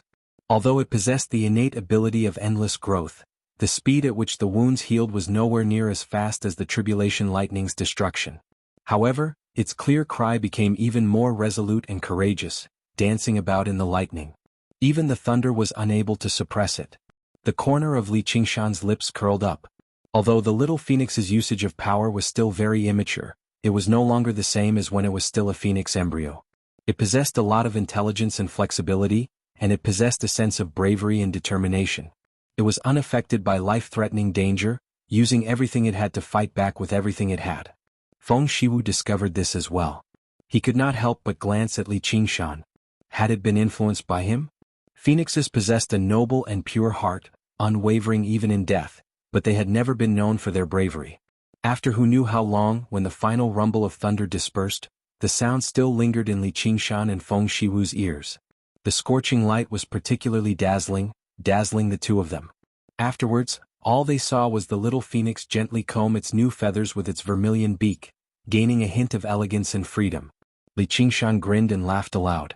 Feng Shiwu closed his eyes gently and exhaled deeply. Now this could be considered a great success. The little phoenix flew down and transformed with a shake of its body, turning into a child that seemed to be 2 or 3 years old. It was draped in rainbow-colored feather clothes, with 7 long feathers trailing behind it. Its mind was clear and its eyes were clear, and it seemed like it had been carved from jade. Even in human form, it did not lose the bearing of a phoenix at all. Fucking hell, it's been far too difficult. Fortunately, I'm strong enough. Fathers, I haven't disappointed you. The voice was clear and enchanting, filled with naivety, but it made Feng Shiwu shudder all over. His smile froze. Li Qingshan also scratched his head. What did you call me? Father, don't tell me you want me to call you mother? The little phoenix blinked its eyes. It was especially cute. No, he's not your father. You're the son of a phoenix, so you have nothing to do with this bastard. I can call you uncle though. No, you're a phoenix, so how can you speak like that? Feng Shiwu was thrown into chaos. This was far different from what he had imagined. Of course I understand my identity and origins, but if it weren't for your painstaking care and hatching, I wouldn't be who I am today. In the past, the peacock swallowed the Buddha, and the Buddha emerged from the peacock's back, also taking the peacock as his mother, let alone the kindness you've shown me. This form of address is the most appropriate, isn't it? As for words, that's just a small matter. There's no need for you to mind it, father. The little phoenix said with a tender voice. Combined with its dancing little hands, it seemed even more adorable. However, even Feng Shiwu could not refute what it said. With the phoenix's legacy, it could be described as born with knowledge. Chapter 934. Feng Shiwu considered it seriously with a frown. He could still accept the form of address as father, albeit reluctantly. But what the fuck was with the fuck? He could not accept it at all. The first 3 words the little phoenix uttered after being born were actually vulgarities. He had truly wasted all his years of hard work. Li Qingshan, just what did you do? Just like how Li Qingshan had accepted the phoenix's legacy, his dream had also silently provided the little phoenix with a form of prenatal education. Apart from the phoenix's legacy, he had added the Green Mountain's legacy, which led to a wondrous change. This change made Feng Shiwu grind his teeth in hatred, but it made Li Qingshan extremely happy. He felt extremely close to the little phoenix as soon as he looked at him, as if he really was his own child, which was why he accepted him as his son so happily. How would I know? Li Qingshan said in an unconcerned manner. He rubbed the little phoenix's head and smiled. My good son, I'm the first father. That uncle over there is the second father. Do you understand? I understand. The little phoenix nodded with a smile. He was naive. He felt natural admiration towards Li Qingshan who had hatched him. Shut up. I'm the first father. Feng Shiwu vaguely guessed the whole story. He knew that now that it had reached this point, there was no turning back. His priority right now was to take the initiative and carry out a strict education on the little phoenix, preventing Li Qingshan's influence from growing any further. As a result, he was determined to obtain the title of First Father. Li Qingshan squinted his eyes, and there was a flash of light. He did not like being the second father. Feng Shiwu smiled in disdain and had already extended his hands towards the little phoenix. He said gently, "Come baby, come to first father." "Sure," said the little phoenix. Li Qingshan smiled. "Don't listen to your second father's nonsense. Aren't you already with first father?" He glanced around and met Feng Shiwu's gaze. Sparks flew. A moment later, "Let go. You're a proper gentleman. Don't you know how to give way to friends? Moreover, is this how a father should act?" Li Qingshan hugged the little phoenix firmly, preventing Feng Shiwu from taking him away. "You're the one who should let go. The friendship between gentlemen is as indifferent as water. You have to fight for the matter today." Feng Shiwu grabbed the little phoenix's feet and demonstrated his determination. "Stop pulling, it hurts, you bastards," the little phoenix exclaimed. He was a demon commander, and as a divine bird phoenix, his true strength far surpassed regular demon commanders, approaching the demon king realm. However, neither of his fathers were weak. Feng Shiwu, that old demon, went without saying. Right now, Li Qingshan could butcher demon kings like it was child's play. When it came to a fight, the little phoenix would never have the final say. "Little brat, don't you know the rules? How can you talk to your father like this?" Li Qingshan reprimanded, not loosening his grip at all. "Sai, you really are far too rude. You need to be properly taught.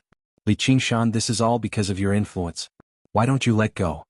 Feng Shiwu became even more determined. "I don't want you as fathers anymore. You two bastards, bastards, bastards." The little phoenix began to struggle violently. He must have been influenced by Li Qingshan. When he became stubborn, he refused to give in to anyone. Li Qingshan and Feng Shiwu exchanged glances and frowned. The same thought flashed through their minds. This isn't going to work. I haven't even gotten the title of first father, and I'm about to lose my position as a father.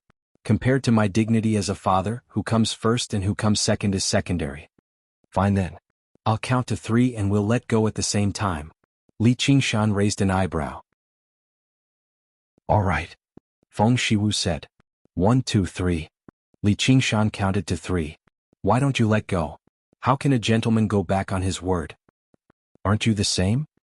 I treat gentlemen in the ways of gentlemen and I treat villains in the ways of villains. Don't even think about lying to me. You're far too evil. The little phoenix was on the verge of tears.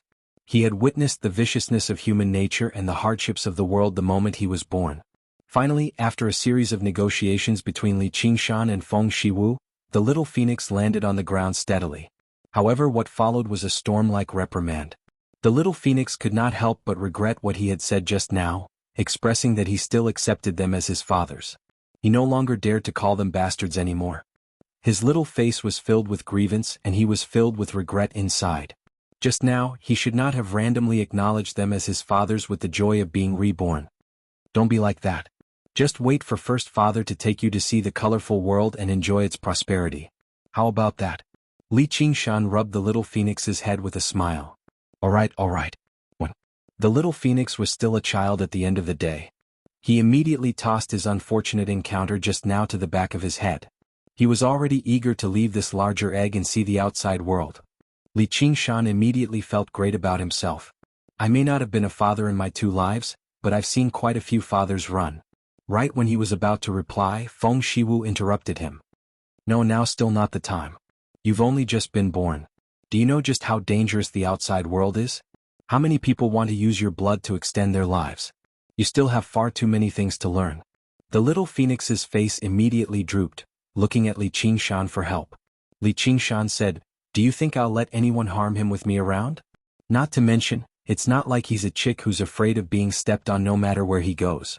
Back when I first came out, who knows how much worse I was compared to him right now, but didn't I still manage to survive until now?" Feng Shiwu completely ignored Li Qingshan. He said to the little phoenix, "Take care of him. If I don't agree, even he won't be able to leave." "So, are you trying to use force?" Li Qingshan said furiously. "So what?" Their gazes clashed once again. The phoenix's nest woven from the divine Wutong tree turned into a tremendous restraining force. In this region of space, Feng Shiwu was the master. However, Li Qingshan took a step forward and gave off a violent aura. Even Feng Shiwu was unable to suppress him immediately. Over a decade of arduous cultivation was nothing to scoff at. A major characteristic of the 9 transformations of the demonic and divine was that it became more difficult the further it progressed, but it also became more powerful the further it progressed. After breaking through from the 3rd layer to the 4th layer of the Phoenix transformation, as well as harmonizing fire and water a step further, his current strength was even greater than when he first entered the Phoenix's nest. At this moment, a figure arrived beneath the divine Wutong tree and entered the Phoenix's nest. Her clothes were extremely simple, but they were unable to conceal her beauty at all. Her face was expressionless, but her clear eyes gave off an indescribably mysterious aura. Little An had returned. Arriving in the Phoenix's nest, she saw how Feng Shiwu and Li Qingshan were currently at daggers drawn, staring at one another. She was slightly surprised. According to her calculations, the chances of them falling out were very low, unless irreconcilable conflict arose, such as the shattering of the Phoenix's embryo. However, the unfamiliar child was clearly the newborn little Phoenix. This should have been enough to make them friends. When she understood the entire story, she could not help but become rather at a loss as to how to react. As a result, she asked a question. She pointed at the little Phoenix and asked, "What's his name?" This. Only then did Li Qingshan and Feng Shiwu suddenly remember this. Isn't naming the child something that a father should consider first? Feng Shiwu came to a realization. Yes, little An, you're the one who's the most sensible. I've almost become muddle-headed from anger from this bastard. I'll obviously be the one to do the naming. You better keep your mouth shut about those ignorant, incompetent people. Alright, I'll leave the name to you. Li Qingshan did not mind. So you do have some self-awareness after all. Feng Shiwu was very surprised. He just needs to follow my surname, Li. Li Qingshan smiled. That's intolerable. As a result, the old conflict was resolved with a new one. Little An shook her head and walked over to the little Phoenix. She felt like there was a need to observe this son that Li Qingshan had hatched. The little Phoenix took a step back in fright. None of the mental legacies he had received had given him the attribute of cowardice. Even when faced with tribulation lightning, he could face it fearlessly.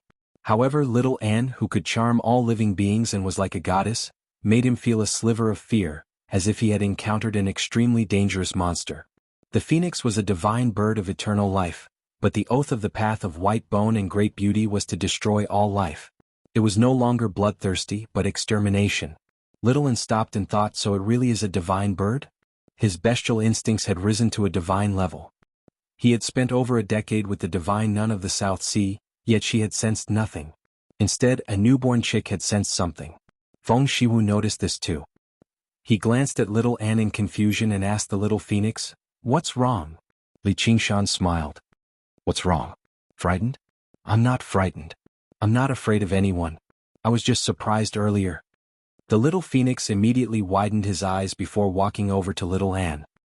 He raised his head and gazed at little An, expressing that he was fearless. "As long as you're not afraid." Little An smiled and scooped up the little Phoenix. The little Phoenix shivered inside.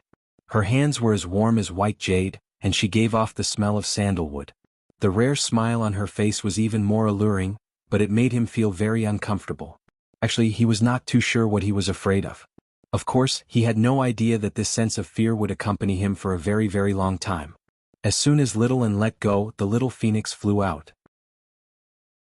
Li Qingshan and Feng Shiwu became hostile again, exchanging a few verbal blows.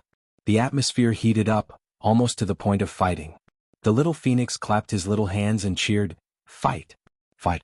The stronger one is the first father." The child doesn't want to see the two fathers fighting among themselves. Little An appeared behind the little Phoenix again and pressed his hands against his shoulders gently. He lowered his head and asked, "Am I right?"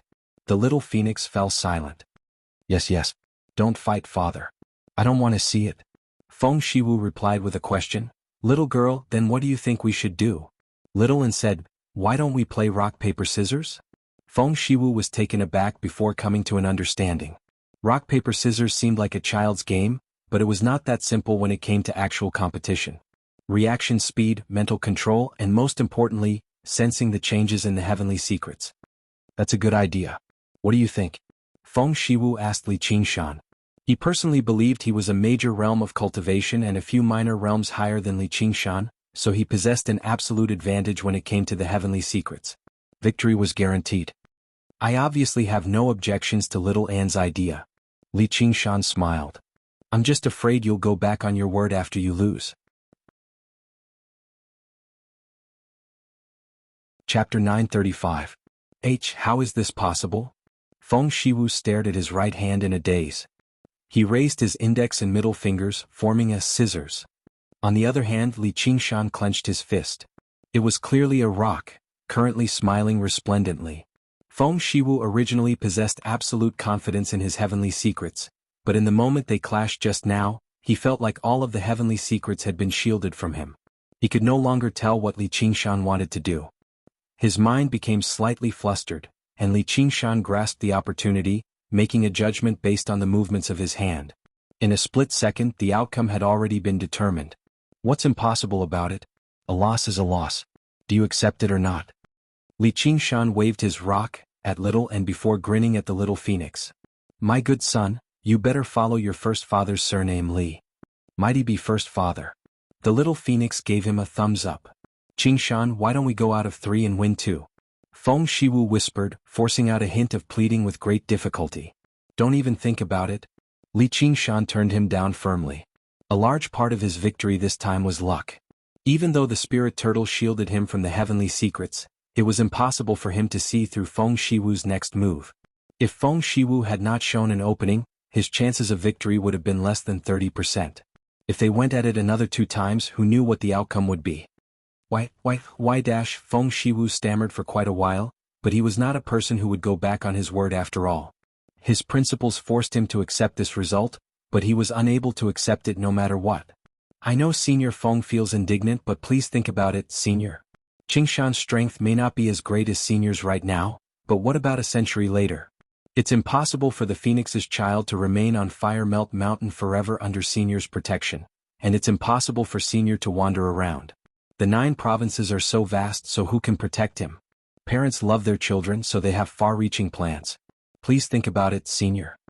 Little and spoke tirelessly, unlike Li Qingshan, who spoke and acted without restraint. Her considerations for him were even more far-reaching than his own. Maintaining a good relationship with Feng Shiwu would bring him extremely great benefits. Not only was he a powerful ally, but he also had to continue practicing the Phoenix's scripture of Nerva. If he wanted to break through to the 5th layer of the Phoenix in the future, the divine Wudong tree would still be the best place for cultivation. With Feng Shiwu's assistance, he could basically achieve twice the results with half the effort. Little girl, you're worthy of the word wise.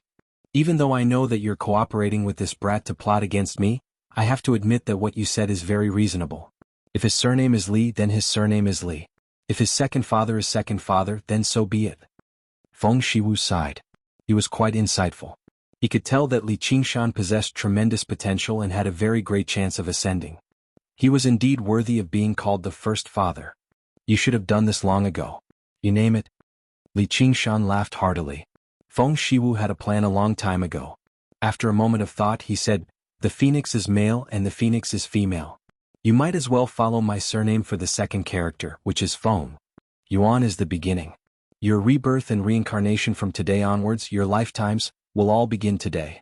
That's why I'll name it Yuan. What do you think? Li Feng Yuan? Li Feng Yuan. The little phoenix murmured softly. His little face became more and more delighted. He straightened his posture and landed on his knees. He bowed deeply. Thank you for bestowing me with this name, fathers. I will never forget your kindness of rebirth. He raised his head, but there was no one before him.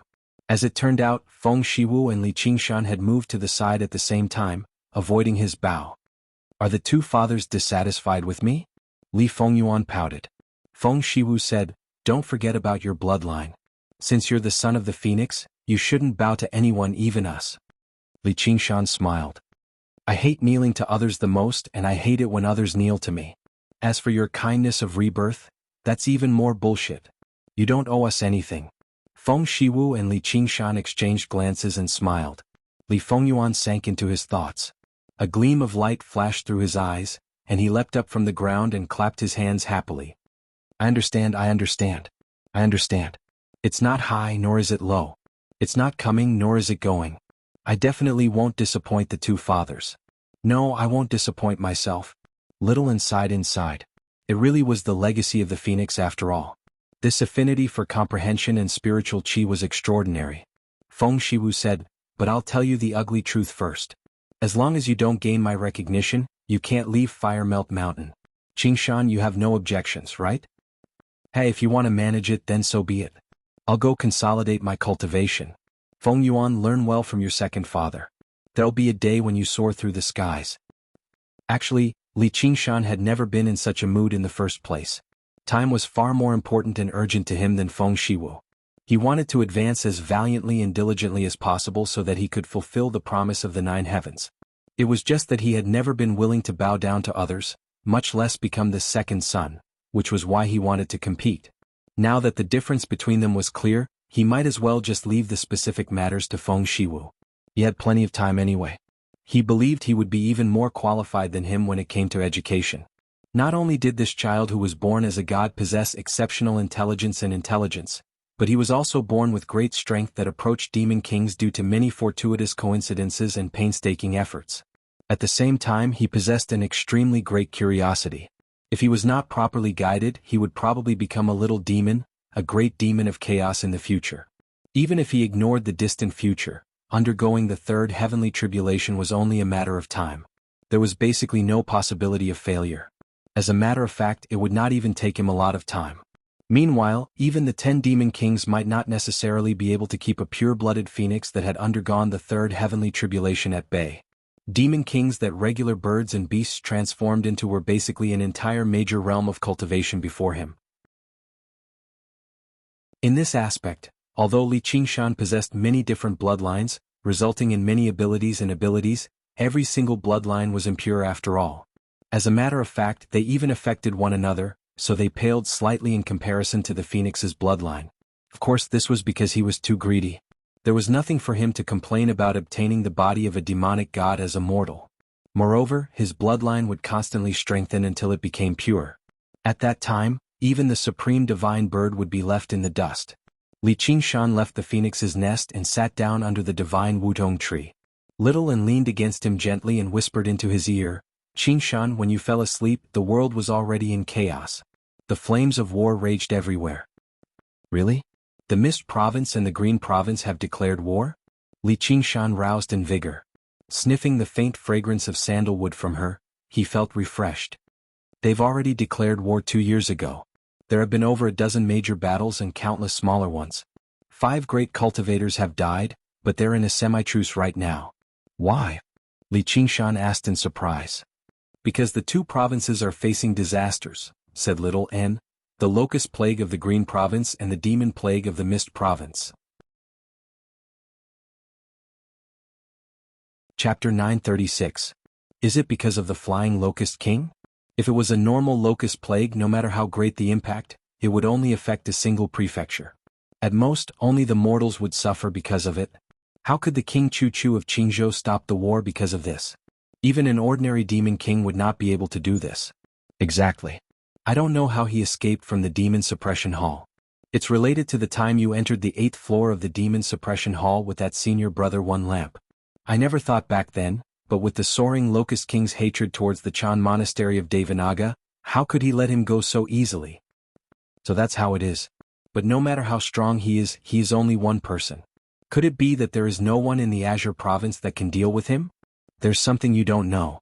His innate ability allows him to have countless incarnations, and it's hard to tell which one is real and which one is fake. The various parties in the Green Province have joined hands to hunt him down several times, but to no avail. At most, they can only eliminate a swarm of insects, but they can't find where his real body is. After all, he has suffered a great loss, so he is very cautious. The 72 demon monarchs of the past were indeed not weak. Even though they have been suppressed for thousands of years, they are not ordinary demon monarchs. Back then, the Chan Monastery of Devanaga only suppressed him. Looks like it wasn't out of goodwill, but there was nothing they could do. Only now have I learnt that out of all the demon kings in the world, the Chan Monastery of Devanaga is the only one who wants to suppress him. He leads a swarm of trillions of insects, and wherever he passes by, the ground will be scarlet. Humans, livestock, vegetation will all be devoured. It's said that over 100 cities and countless villages have already been destroyed. Over 10 million people have died to the insects. So ruthless. Li Qingshan frowned deeply. Once such a great demon king decided to go on a killing spree, it wouldn't just be a matter of eating a few people.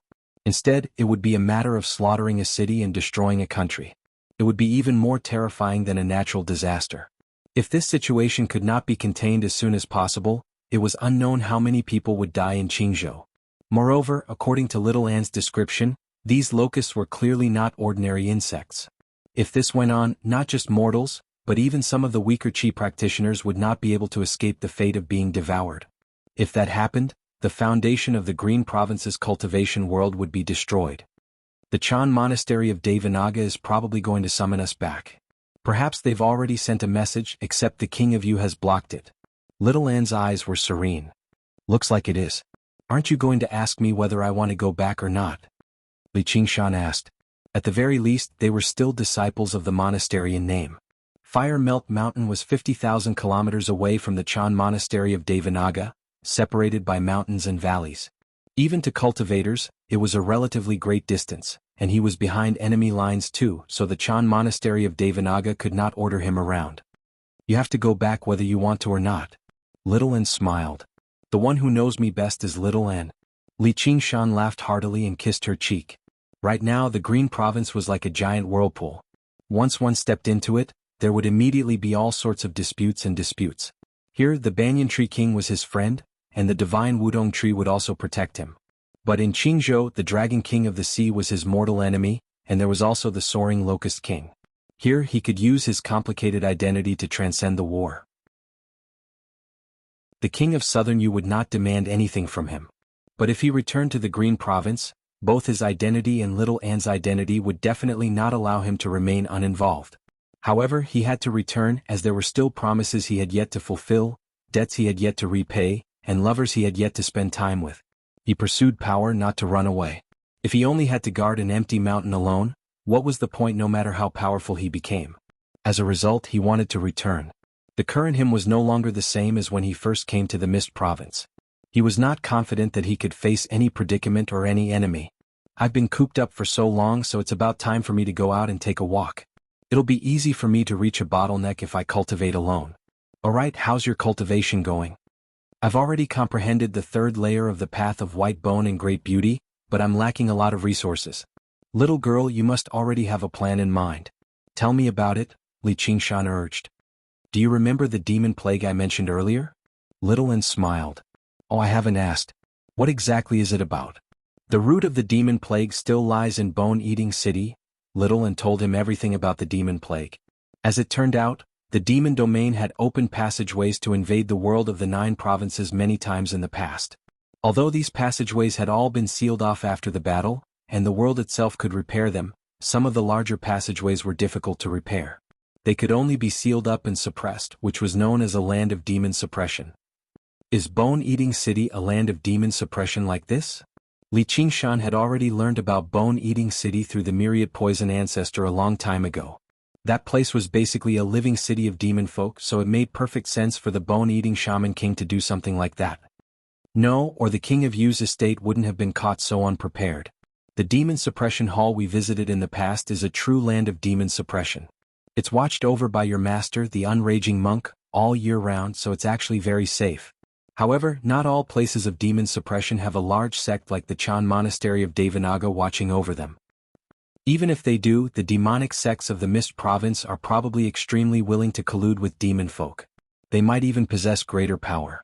Li Qingshan understood that these demonic cultivators could do anything as long as there were benefits. Yes, there are especially many places of demon suppression in the Mist Province. Demon chi surges into the air everywhere now. The demon folk have come again. A mere bone-eating shaman king can actually achieve something like that. Li Qingshan was rather doubtful. After the Battle of Fire Melt Mountain, he understood that even great cultivators were not invincible. It was not like the King of Southern Yu's estate was to be trifled with. Was it really impossible for them to not be able to handle a single one? A single bone-eating shaman king? The King of Southern Yu leveled Bone-Eating City to the ground a year ago. The bone-eating shaman king fled into the demon domain with heavy injuries, but in my opinion he only played the role of a guide, making the demon domain notice this place again. They saw an opportunity and launched another invasion. Actually, as long as demon folk are determined, they can still open a passageway here even without those places of demon suppression. So he's a guide. Li Qingshan could not help but recall the history of his past life. The invasions of other races were often inseparable from internal strife. The Great Xia Empire had stabilized the world and forcefully united the humans and demons, so the invasions of demon folk were pointless. Now that the world was in chaos, the humans, other folk and demons were all in conflict, unable to work together. If it were the Green Province, then so be it. Righteous sects like the Sword Collection Palace and the Chan Monastery of Devanaga still had the spirit to sacrifice themselves and purge demons, but in a savage land like the Mist Province where demonic cultivators roamed freely, who would be willing to risk their lives to fend off demon folk? There would probably be groups of guides. Looks like the king's estates of the two provinces aren't the only ones waiting for an opportunity to strike. Treating the 9 provinces as a chessboard is just a lie. No one can predict all the variables on this chessboard. I understand what you're trying to say. Since no one is willing to play the hero, then let's do it. Li Qingshan raised his head and gazed at the sky. The path of white bone and great beauty was destined to be built around massacres on a large scale, but let alone the fact that he disliked killing innocent people, even if he did not care at all from a rational perspective, indiscriminate slaughter would definitely lead to the rejection of the entire world. In the end he would be besieged from all sides. And these invading demon folk happened to be the best enemies. With a clang, he drew Tiger's Fang and pointed it at the sky. My blade is already dying of thirst. Several days later, 50 kilometers to the north of Firemelt Mountain. Amidst the chain of volcanoes, there was a flowing river of magma. There was a small island. A small flower bloomed from the fiery red rocks. At first glance, it looked like a dandelion, but its color was bright red like flames. On the two sides of the river of magma, 2 shamans wielded weapons as they faced one another. One was a burly man with a head of messy, fiery red hair. The other was a skinny man with skin like charcoal. His body was tattooed with flame-like patterns. He stared at the red flower on the patch of sand greedily. Black Ghost, this is the King of Savages' territory. Do you really want to fight me?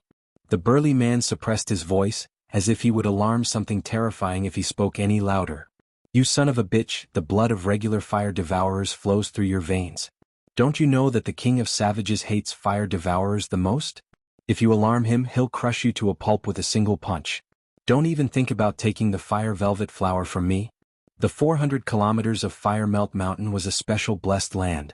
It nurtured many wondrous treasures that could not be found elsewhere. The fire velvet flower was one of them. However, the fire devourers were too powerful in the past, so outsiders could not approach this place at all. Ever since the fire devourers were destroyed, the King of Savages occupied the main peak of Firemelt Mountain and entered secluded cultivation. Only then did a few bold shamans and cultivators approach this place to dig up some fire spiritual stones and so on. Let alone the fact that Li Qingshan was in the phoenix's nest and knew nothing about this, even if he did he would not care. These wondrous treasures were completely useless in his eyes. As time went on, more and more bold people gradually appeared. They constantly approached the depths of Firemelt Mountain in a probing manner. After all, the closer they got to the main peak, the more good things there would be. Riches came from danger. Whether it was shamans or demonic cultivators, neither of them lacked courage in this aspect. Where there was interest, there would be conflict. Who knew how many times something like this had happened in the 400 kilometers of Firemelt Mountain today? The two of them feared one another, but neither of them were willing to give up. Right when a great battle was about to erupt, a tender, clear voice suddenly rang out. You two bastards, what are you doing in my home? A fair-skinned child dressed in rainbow-colored feather leapt out of the magma. He glanced around with his intelligent eyes and seemed to understand the whole story. He said furiously, How dare you pick my flower? Do you believe me when I say I'll kill you with a single spit?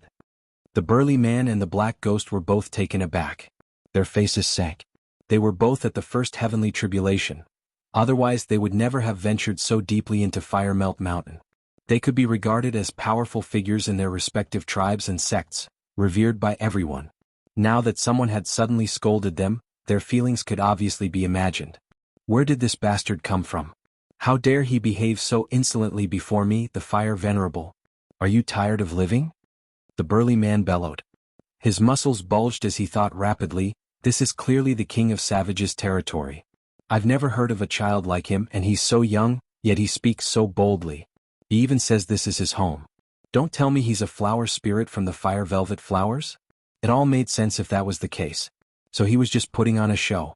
The cultivation community did not care much about outer appearance or age, but just how powerful could a child of 2 or 3 years old be? He was probably just born.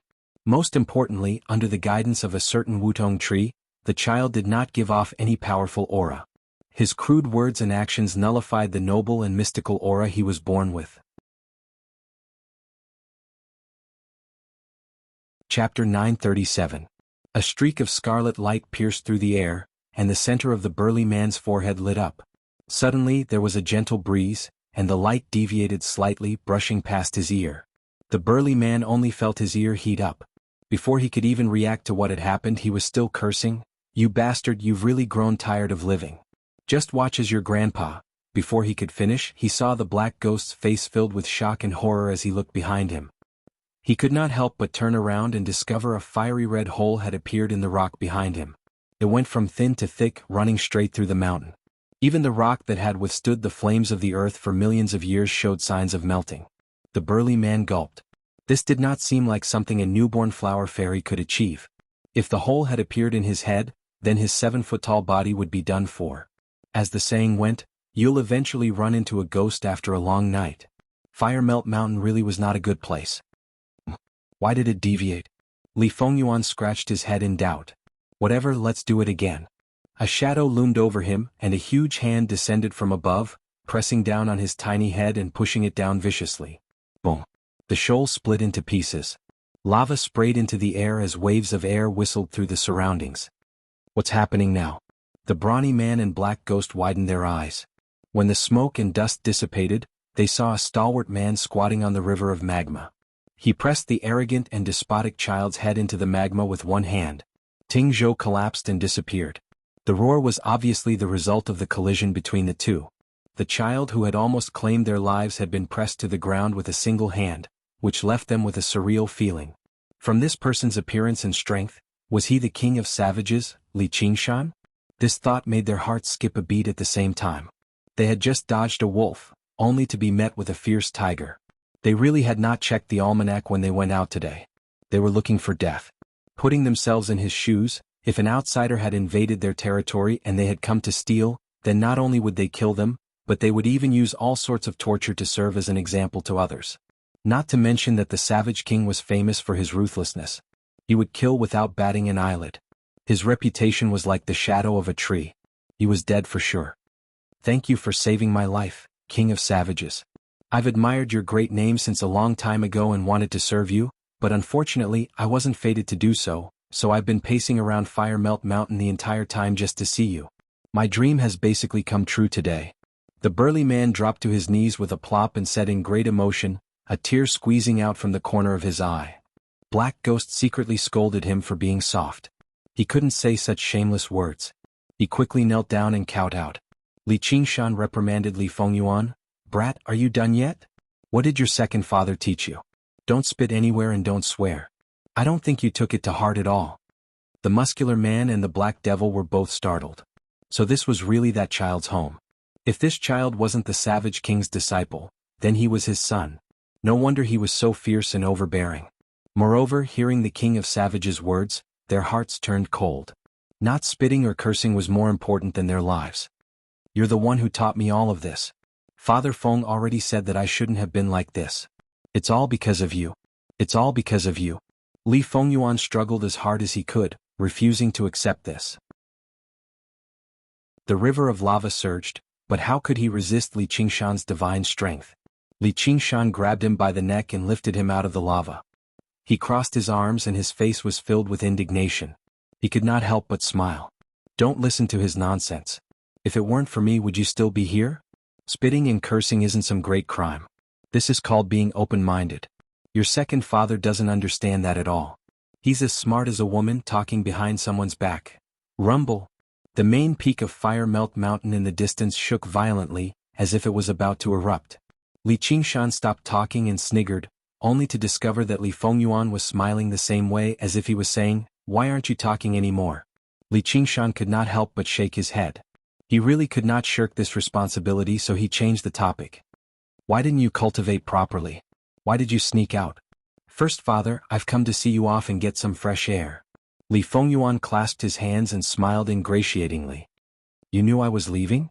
Li Qingshan was slightly surprised. We're father and son. I know exactly what you want to do, first father. You're begging me to take you with me, right? Li Qingshan smiled. It's not like your second father's opponent, so what's the point of begging you? Li Fengyuan showed a hint of disdain. You, don't try to provoke me. Anyway, your second father is right. Now is not the time. Go back. Li Qingshan let go. You're still too weak right now. Your father has many enemies. When you fight, I might not be able to protect you. Don't worry, father. I'll definitely cultivate properly. When the time comes, I'll help you fight. I definitely won't get in your way. Li Fengyuan patted his chest and guaranteed. All right. Li Qingshan laughed aloud. He really did live up to his name. He really did suit his temper. He could not help but recall what Brother Ox had said in the past, so he said, I'll be waiting for that day. Logically speaking, Li Qingshan's long dream was completely insignificant compared to the Phoenix's legacy, but Li Fengyuan's personality just happened to be deeply influenced by him. Even Feng Shiwu could not understand it no matter how he thought about it. All he could do was sigh. A piece of rat poop spoils the entire pot of soup.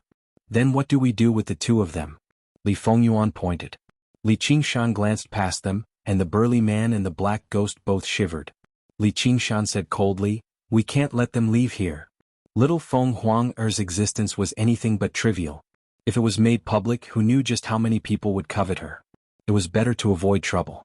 The two of them felt like they had been struck by lightning. They called out, King of Savages, show mercy. All right. Li Fengyuan roused in vigor. He rubbed his hands and pursed his lips, showing no fear towards slaughter at all. Don't kill them either. Li Qingshan could sense that to him, killing people was like a child crushing ants. What virtue or guilt? It was all bullshit. There was only the purest joy. This was not a good sign. Although he would not be able to avoid being dyed in blood, he had to understand the meaning of slaughter. Why? Li Fengyuan's face collapsed. He was very unhappy. They even want to steal my flower.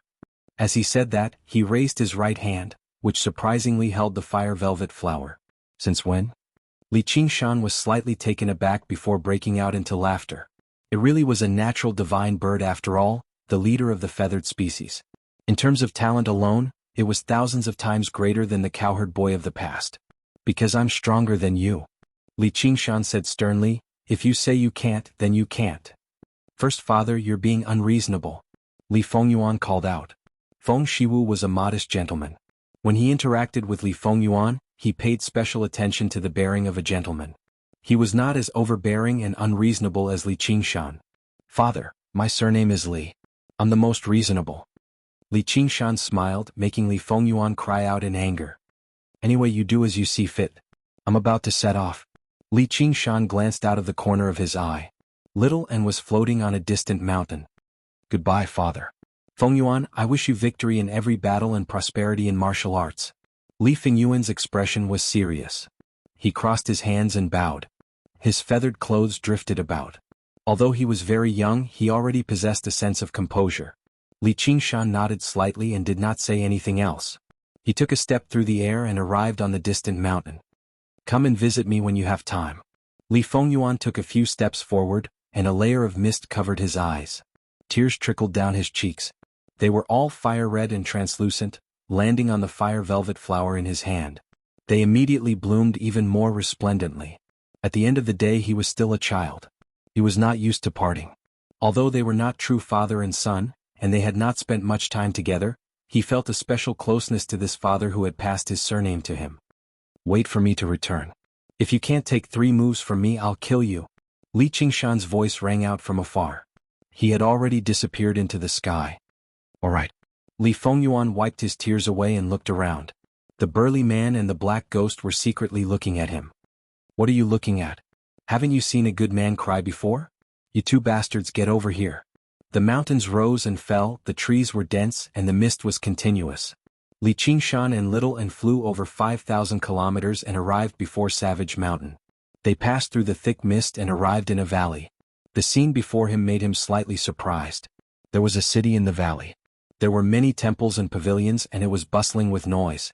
If not for the banyan tree king blocking out the sky, it would seem like the first time he had come to Savage Mountain. The banyan tree king's gratified voice rang out in his mind, "You're back." I'm back. It's good that you're back. Someone has been waiting here for a long time. Who is it? Who is it? Stop right there. How did you get in here? How dare you barge into my savage mountain? A man with a painted face and a spear jumped out and questioned loudly. His gaze landed on little Anne and he was unable to move it away. He revealed an infatuated expression. I should be the one asking that. Li Qingshan laughed aloud. He no longer purposely held back, allowing his aura to spread out as he strode towards the great banyan tree. The man with the spear shuddered. He felt like the tall man before him was growing taller and taller, blocking out the sky. He was like a mountain pressing down on him. The valley fell silent. Everyone raised their heads at the same time and their hearts beat like drums. A while earlier, a monk had been munching away in a noisy tavern. His face was dark and ugly, and his gray monk robes were covered in a layer of grease, turning it black and yellow. He wore a large string of prayer beads around his neck. From time to time people would greet him and joke, "Ugly monk, you really can't live without meat." The ugly monk would raise his head and open his oily mouth, revealing a simple and honest smile. The ugly monk had come to Savage Mountain over 2 years ago. Back then, the two provinces had yet to formally declare war, and Savage Mountain had already developed to a relatively large scale. Many shamans and cultivators gathered here.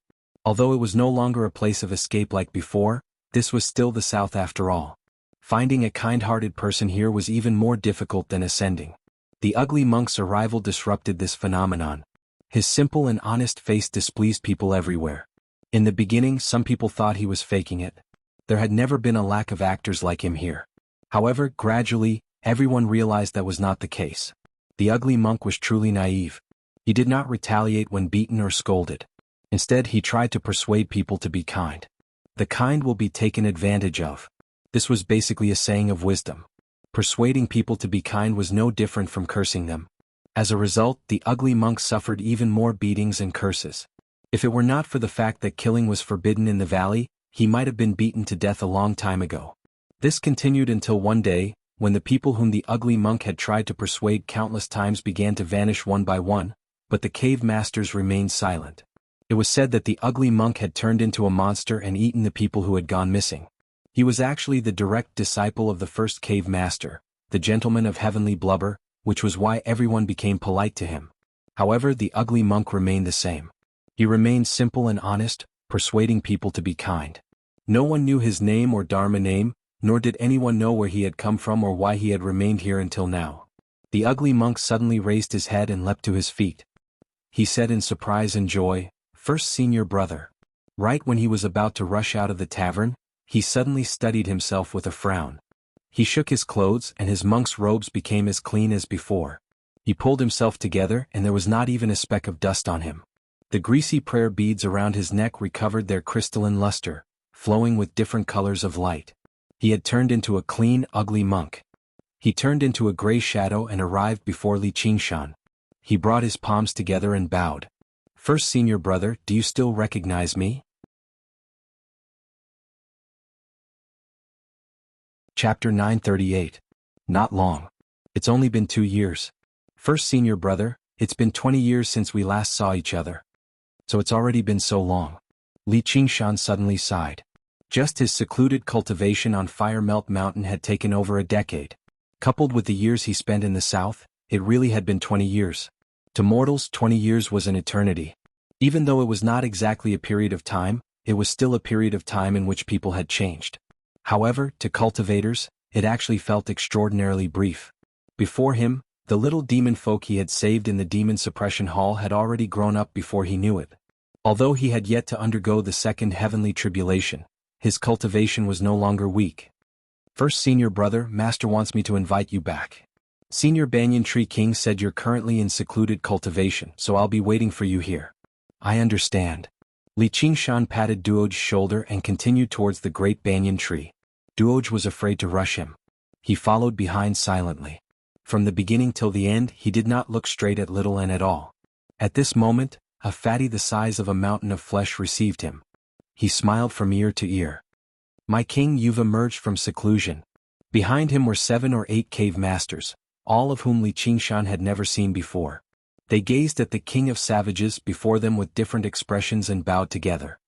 Greetings, King of Savages. Second Fatty, no, First Fatty, you still haven't undergone the third heavenly tribulation. I'm sick of being the King of Savages. Li Qingshan smiled, but he did not stop. You only know how to make fun of me, my king. How can I covet your throne? Even if I really undergo the third heavenly tribulation, I'll still be your subordinate. The gentleman of heavenly blubber's mountainous body caught up to Li Qingshan's footsteps with great agility. He took half a step back. Allow me to introduce you, my king. These are the new cave masters of my savage mountain. There's no need for introductions. Just remember them yourself. Li Qingshan waved his hand. Let alone the fact that he was about to leave the Mist Province, even if he stayed here as the king of savages, remembering these people's names and origins was meaningless to him, so he might as well save himself the trouble. The new cave masters looked at each other in dismay. They had long heard that the king of savages was extremely arrogant. Now that they had seen it for themselves, it was true that he considered everyone beneath him. However, even the gentleman of heavenly blubber was behaving so subserviently, so they dared not act rashly. They followed behind him silently, which made sense to them. It would instead be abnormal if someone like him did not have some arrogance. Li Qingshan walked alone, with the various cave masters following behind him. From time to time, there would be people following him from both sides of the street. They had to be people who had survived the heavenly tribulations and had some reputation. Miscellaneous people could only watch silently from the side. When the group of people walked by, they would lower their heads. The gentleman of heavenly blubber introduced the various changes that had occurred in the south during the decade or so that Li Qingshan had spent in secluded cultivation. The place that had changed the most was Savage Mountain. The current Savage Mountain was no longer the place of escape it had been in the past.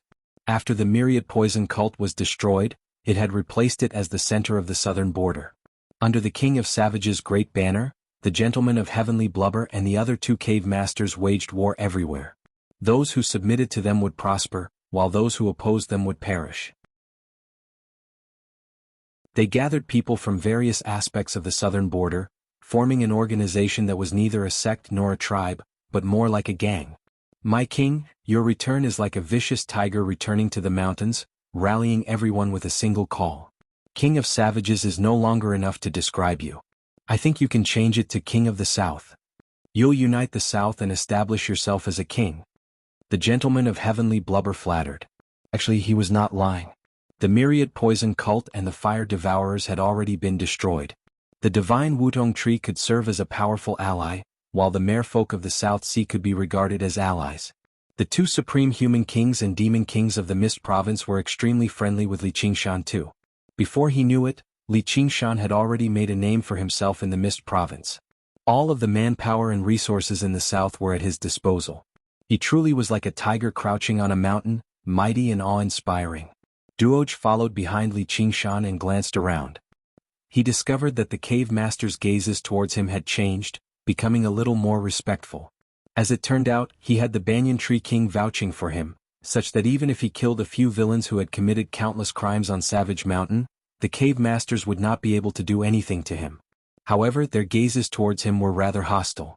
After all, he had broken the rules of Savage Mountain, and there were plenty of disciples and followers of the cave masters among the people he had killed. A vicious, barbaric land like the South could not tolerate a Buddhist disciple who was so compassionate. He was basically imprisoned in the valley. If Li Qingshan refused to acknowledge him as his disciple upon his return, the cave masters would immediately swallow him alive. The gentleman of heavenly blubber was the most amiable to him, basically being recognized as his direct successor by outsiders, but he was prepared to swallow him whole at any time. However, after Li Qingshan acknowledged him as his junior brother, the gentleman of heavenly blubber would glance at him from time to time. He seemed even more amiable and kind. However, within his pride he also felt deep worry. Master is right. First senior brother is definitely not someone to be trifled with. He'll accomplish something no matter where he goes. Who knows how much more powerful his cultivation has become compared to 20 years ago, but will first senior brother return to the Green Province with me under these circumstances? Li Qingshan asked the gentleman of heavenly blubber a little more and learnt that Ruexan was no longer on Savage Mountain. Instead, she found this place too noisy, so she had gone to the myriad poison cult to cultivate. He could not help but smile. She sure knew how to pick a place. In terms of blessed lands alone, the myriad poison cult could be regarded as the greatest in the south, except it was not as large as Savage Mountain. However, as a large sect, it was more than enough to serve as her personal dwelling. And while the myriad poison cult had been destroyed, neither the outer formations nor the internal structures were damaged at all. Their various functions were still present. Just the medicinal gardens inside were filled with many precious spiritual herbs, which were extremely suitable for alchemy and cultivation. In the past, he had ordered the myriad poison ancestor to cooperate with her to refine pills, but she did not waste this opportunity, taking control of the blessed land along with him. Then Li Qingshan asked, I heard demon plagues are happening everywhere in the Mist Province. How's the south? Actually, he had already learned from Little and that the demon plagues in the south were the most severe across the entire Mist Province. If the Mist Province was a land of wilderness, then the south was the wilderness among the wilderness. In the ancient times, it had been an important region for demon folk to invade, leaving behind many places to suppress demons. If it were not for the divine nun of the South Sea and the master of the sword pavilion running about everywhere, purging demons and protecting the righteous path, perhaps this place would have become the world of demon folk already. Savage Mountain would not even exist. However, he still wanted to hear the opinion of the gentleman of heavenly blubber, the actual commander of the greatest organization in the south. The gentleman of heavenly blubber deliberated over his words. There are a total of 21 demon caverns of various sizes in the south. 9 have been sealed up now, so there are still 12 left. Demon folk are extremely vicious and stubborn, just like the legends, and they become even more powerful and strange after demonifying. They're extremely difficult to deal with, so the second cave master has always been running about outside. What about you? Haven't you thought of a way to assist him? Li Qingshan stopped and turned around to ask. The dense group behind him immediately stopped, falling silent. The gentleman of heavenly blubber was left speechless. Who would be willing to waste their precious cultivation time and risk their lives to fight demon folk? The second cave master, the Marquis of Serene Sea, was under the King of Southern Yu's orders, so he was forced to run about and risk his life. The gentleman of heavenly blubber could not wait to watch the show from one side, eager for him to die in the demon plague.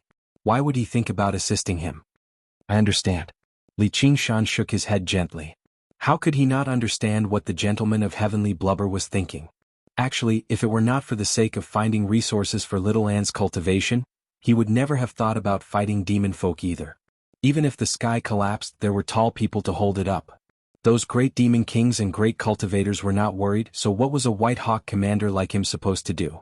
The so-called overall situation of the Mist Province and the entire world was something that only the King of Southern Yu and the Emperor of Great Xia had to consider.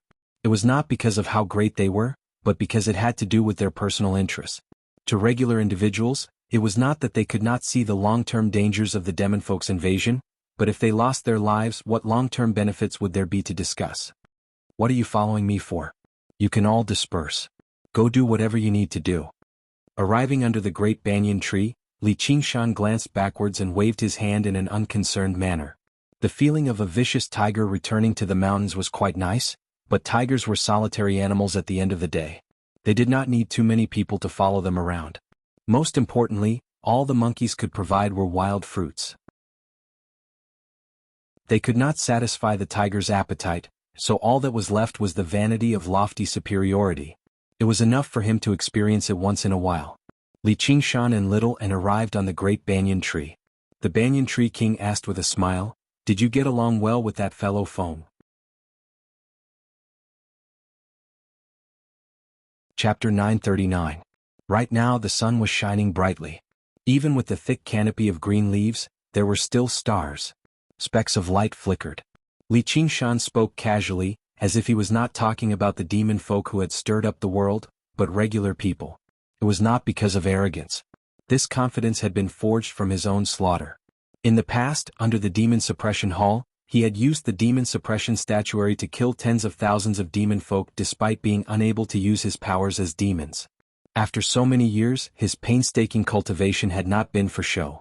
He could now use his abilities without any qualms at all. He believed he could put up a fight against any opponent he faced. Under the great banyan tree, the people who had yet to disperse all raised their heads. They were all stunned. Everyone knew about the horrors of the demon plague. A small part of the reason why Savage Mountain could develop to its current state was because of the demon plague. The shamans and cultivators in precarious situations had come here to seek protection. When they heard that, they gained a better understanding of the King of Savage's arrogance. Purging the demons? The great banyan tree swayed gently, and the light flickered with it. To enforce justice on behalf of the heavens, obviously. Li Qingshan smiled. Little An's path of white bone and great beauty was far too evil, just like his 9 transformations of the demonic and divine. He did not want anyone to know about it, so there was no need for him to go into too much detail. That's not wrong. The foreign invasion has overturned the universe. If you can do something about it, you'll have done the world a service. The Banyan Tree King did not delve too deeply into the matter. He switched to communicating secretly. It's just a pity that the world won't give me any benefits. That's not necessarily the case. The will of heaven is vast and unpredictable. Although it's different from living creatures, it still has its own laws and laws. Haven't you heard of the blessings of heaven? The Banyan Tree King said secretively. Over the past tens of millions of years, he had extended his branches high into the sky and plunged his roots deep into the ground, so he had an extremely deep understanding of the heavens and earth of this world. The wonders within were difficult to explain to outsiders. The godfolk have resisted the demon folk for many years. Isn't that a great service to the world? In the end, their divine kingdom still collapsed and they were reduced to other folk. Where are the blessings of the heavens? Li Qingshan was unconvinced. There's the will of the heavens above, and there's human affairs below. Do your best and be content with the will of the heavens. The blessings of the heavens aren't direct beneficence, nor will they directly participate in the changes of the world, but they are everywhere. I can't see it or touch it, so I still have to rely on myself. Li Qingshan spread his hands. The Banyan Tree King smiled and said, "There is nothing wrong with relying on yourself. Since you have this intention, I will naturally lend you a helping hand. However, you have to consider this carefully. The more devil's dens you clear, the less pressure King Chu will face. Then he will be able to pour more power into the north. The King Chu will not be happy to see that. I'm still a Buddhist disciple and a White Hawk commander after all. This has always been my responsibility, so how can I care about their discord? I refuse to believe the Chan Monastery of Devanaga will blame me because of this. Not to mention that once I return to the Green Province, I still have to find a way to deal with that locust, so I might as well just let the two of them have nothing to worry about and fight to the death," Li Qingshan said. Little An had mentioned this before, but with how vast the world was, cultivation was the most important. As long as he and Little An both underwent the third heavenly tribulation, who cared who was happy? The King Chu would be more than eager to rope him in. The soaring locust king.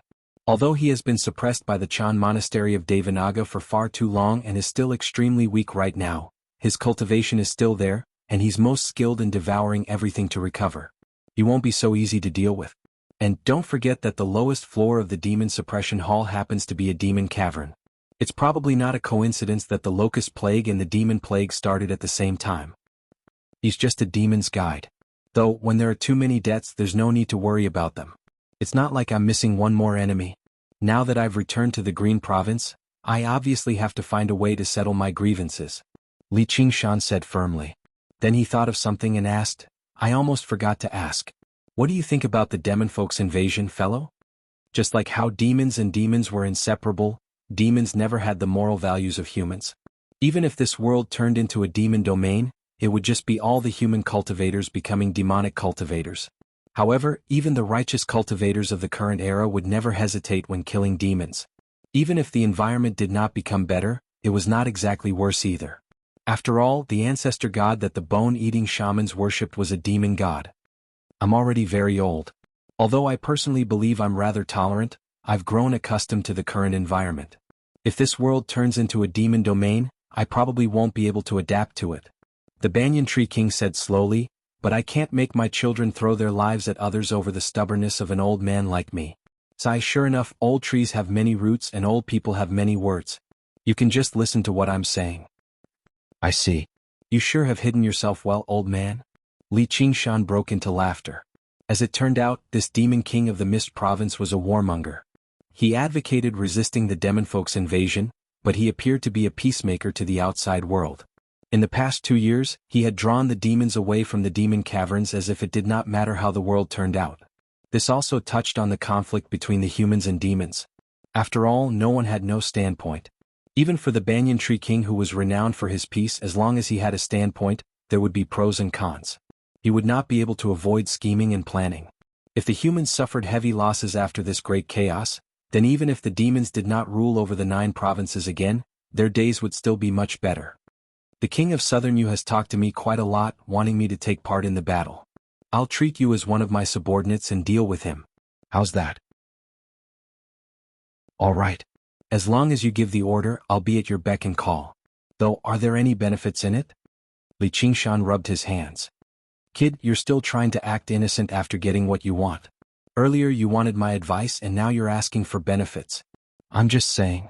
I know the will of the heavens is unpredictable. There's no benefit in just being blessed. As long as you understand. Why don't you take out the mental map of the Mist Province? Under the Banyan Tree King's guidance, the various demon caverns of the Mist Province were all marked out, including the situation of each demon cavern, such as roughly how many demon folk there were, their general strength, who was currently suppressing them, and so on. Li Qingshan was sincerely convinced. This old Tree King had a combination of spy satellites, computer analysis, and strategic planning. He felt like he had been enlightened. After a slight discussion with Little N, Li Qingshan decided to go from easy to difficult, choosing a demon cavern in the south. Right when he was about to set off, he heard the Banyan Tree King's voice again. Don't forget, I owe you a banyan fruit. Go get it from Towering City when you have the time. Li Qingshan grinned and patted the tree. I'll never forget it. The banyan fruit was the legendary fruit of wisdom, a crystallization of the Banyan Tree King's wisdom. It could enlighten one with wisdom, but it would not disturb one's mind. It was rather similar to the phoenix's legacy and extremely precious. Li Qingshan had once ingested one, and the effects were extremely impressive. It took a lot of effort for the Banyan Tree King to produce one too. This branch had already produced one before, so producing another would take another millennium at the very least. As a result, he could only get Li Qingshan to collect it from his main body. Li Qingshan had come to seek advice from the Banyan Tree King in the first place, so this fruit of wisdom was basically a free gift. He was showing great kindness. Chapter 940. A crescent moon illuminated the barren mountains, flickering in and out of the clouds condensed from black-red demon chi. It had also been dyed scarlet. A huge stone demonic formation was erected on the barren mountains. The jagged rocks were engraved with strange demonic inscriptions, standing in rings one after another. Demon chi surged into the air from the concentric rings, connecting the sky and the earth, spreading out into thick demonic clouds in the air. Looking down from above, people surged about on the barren mountains. The densely packed demon folk surged about like ants. Under the command of the demon generals, they carried the stone pillars to their designated locations. As the stone pillars were erected, the surging demon chi became denser and denser, shrouding the stars and moon. Although their bodies completely surpassed mortals, the arduous work still filled the demon folk with complaints. They were not the low-level corpses and ghosts of the hungry ghost realm. They also had normal emotions. Crack. With the crisp sound of a whip, a four-armed, four-legged demon folk supervisor swung the metal whip in his hand, lashing it viciously against the head of a slacking demon folk. His brain immediately burst open and he rolled down the mountain. This is the fate of anyone who dares to slack off. Keep working. Don't stop. The demon folk supervisor swept his metal whip and glanced down the mountain, smiling viciously. The slacking demon folk's corpse rolled all the way to the foot of the mountain, where it stopped moving. A while later, the corpse suddenly leapt up, rushing off into the jungle with half of its head still. Pairs of red eyes lit up in the jungle. Squeak, squeak. Black figures whizzed through the canopy, chasing after the fleeing demon folk and swooping down. As it turned out, it was a group of wild monkeys. These monkeys that should have been regular beasts had become abnormally vicious. Basically all of their fur had fallen off, revealing their muscular bodies and sharp claws and teeth. The prolonged, miserable cries of fleeing demon folk rang out in the jungle. The demon folk supervisor sneered a few more times. Humph, everything within 50 kilometers of the demon cavern has been affected by demon chi. It's not just the wild beast. Even the trees have been demonified. It's just wishful thinking if you think you can escape with just your tough life force. The stronger your life force, the greater the pain you endure. However, when a demon general glared at him, the demon folk supervisor immediately stopped smiling. He thought viciously inside, you're just a mere demon general. You might be slightly stronger than me, but you're still expendable. Even a few demon commanders have died. I'd like to see how long you can remain complacent for. Crossing a long, straight gully, he could not help but think of the majestic sword chi he had seen 3 days ago. He shivered inside. There were several dozen gullies like that on the barren mountain. The huge stone pillars had been cut in half smoothly. The demonfolk's primary job was to repair the huge stone formation. In the center of the huge stone array, where the surging demon chi was located, there was a huge and strange purple-red ball of flesh floating in the air. Blue veins and blood vessels were densely intertwined, and thousands of tentacles with hideous sharp thorns were floating quietly. At first glance, they seemed exactly the same as humans, but at a closer glance, some of them had 4 or 5 eyes, while others had a pair of wings. Coupled with their strange, colorful attire, they seemed sinister and strange everywhere. At first glance, they were almost exactly the same as humans, but upon closer inspection, some of them had 4 or 5 eyes, some had a pair of wings, and they were dressed in strange clothes of various colors, giving off a ghastly and strange feeling. At first glance, they seemed exactly the same as humans, but at a closer glance, some of them had 4 or 5 eyes, while others had a pair of wings. Coupled with their strange, colorful attire, they gave off a sense of gloom and strangeness. The moon flickered in and out of view. The demon folk were currently in full swing. The purple-red ball of flesh suddenly trembled, and its thousands of tentacles straightened out as if it was searching for something. It was cautious. "Sir." The demon commanders began to move. Like statues that had sprung to life, they bowed towards the purple-red ball of flesh politely. "That sword cultivator has come again. Activate the 12 Citadel demon formation of the ominous and prepare for battle." An invisible thought radiated out from the purplish-red ball of flesh. The demon folk cast aside what they were doing and dispersed loudly, gathering towards the demon cavern in the center of the huge stone formation. The demon folk overseer swung his iron whip and sent a few demon folk blocking his way flying. He strode forward. The 12 stone pillars under the feet of the 12 demon marshals suddenly lit up with demonic light. The stone pillars on the periphery also lit up. In the blink of an eye, all the stone pillars were lit up, illuminating the entire barren mountain.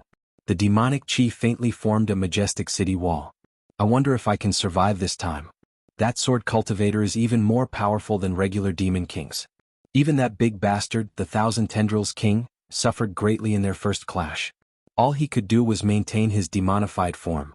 Those important figures have their own ambitions, yet they just have to make us risk our lives for them. What a bunch of kind-hearted people. They deserve to die, they deserve to die." The demon folk supervisor thought to himself. Suddenly he heard a strange, shrill whistle. Before he could even respond, a streak of light tore through the air and whistled over, killing its way into the grand city formed by the 12 Citadel demon formation of the ominous. Light shot out in all directions as sword chi surged. Wherever it passed by, demon chi split open and the stone pillars snapped. Swept by the residual sword chi, the demon folk were torn to pieces and scattered. The Thousand Tendrils King swung his tentacles madly, lashing them at the streak of light. At the same time, he radiated with invisible waves of demonic consciousness in an attempt to disturb his opponent's mind. However, the sword cultivator merged with his sword, twisting and turning between the tentacles and cutting through them one by one. His heart of the sword had been thoroughly tempered, so it was not affected at all. "Yi Duanhai, there will be a day when I flatten your South Sea Sword Pavilion and kill everyone close to you. I'll make you watch them wail until they die with your own eyes." The Thousand Tendrils King's roars filled the demonic clouds as demon chi surged. The newcomer was the master of the Sword Pavilion, Yi Duanhai. He said nothing coldly, completely disdainful of speaking to the Thousand Tendrils King. However, in less than 10 minutes he had pulled back. He felt rather helpless inside. Although he seemed to have gained the upper hand, he was unable to deal a fatal blow to the Thousand Tendrils King.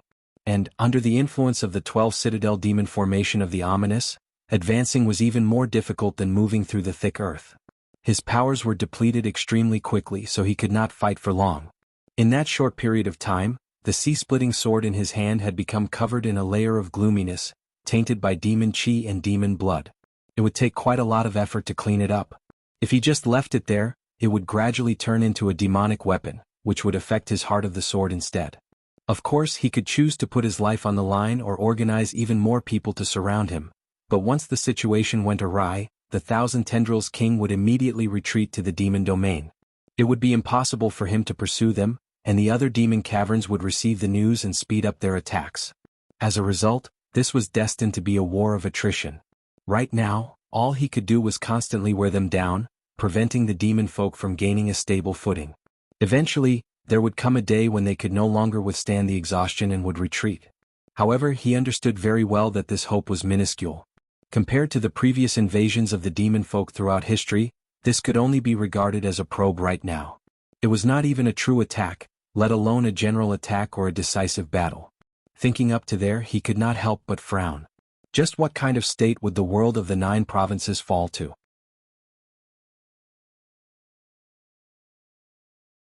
Chapter 941. That's right. Yi Duanhai raised his guard instinctively. The sea-splitting sword in his hand thrummed slightly as he was slightly surprised. Since when did the Mist Province gain an expert like this? He can actually make me feel threatened. As a great sword cultivator, his heart of the sword was clear, allowing him to make a sharp judgment over the strength of others. Although the Mist Province had plenty of great cultivators and great demons, there were only a handful that could truly threaten him. Even if he was not their opponent, he could advance and retreat with ease. However, in that moment he could clearly sense that if he became enemies with this meteor, he could not even guarantee that. The meteor fell extremely quickly. Its target was the barren mountain. Yi Duanhai found the light to be rather familiar. He raised an eyebrow. It's him. The meteor arrived before him, and the wind and fire dispersed loudly. A handsome man with scarlet hair, scarlet eyes, and a pair of horns appeared. He was clad in scarlet demonic armor with an azura armament hanging from his waist. He withdrew his phoenix wings and clasped his hands. Pavilion Master Yi, long time no see. Li Qingshan.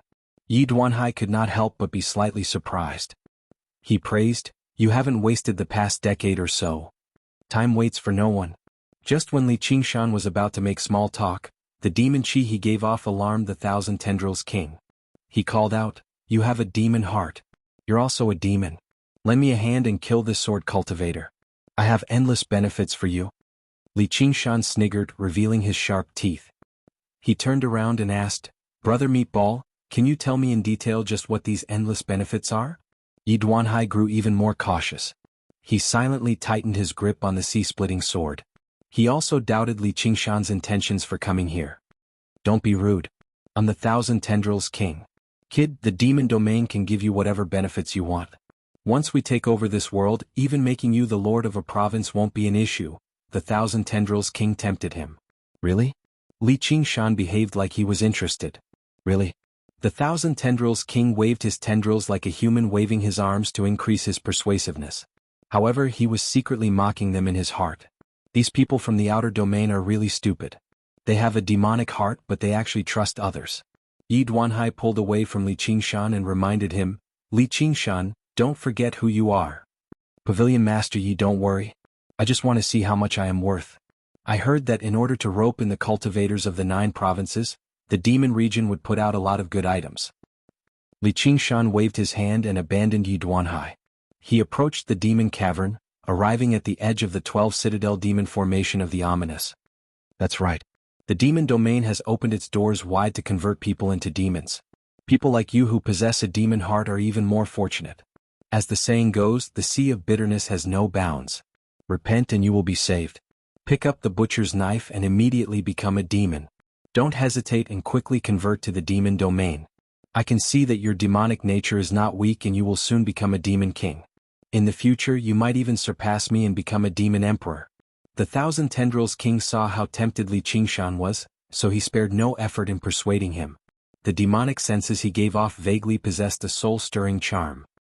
"But I don't want to be the lord of a province. Can I ask for something else?" Li Qingshan tilted his head. "What do you want?" For example, this ball of flesh." Li Qingshan pointed his finger straight at the Thousand Tendrils King's original body. "What did you say?" the Thousand Tendrils King said furiously.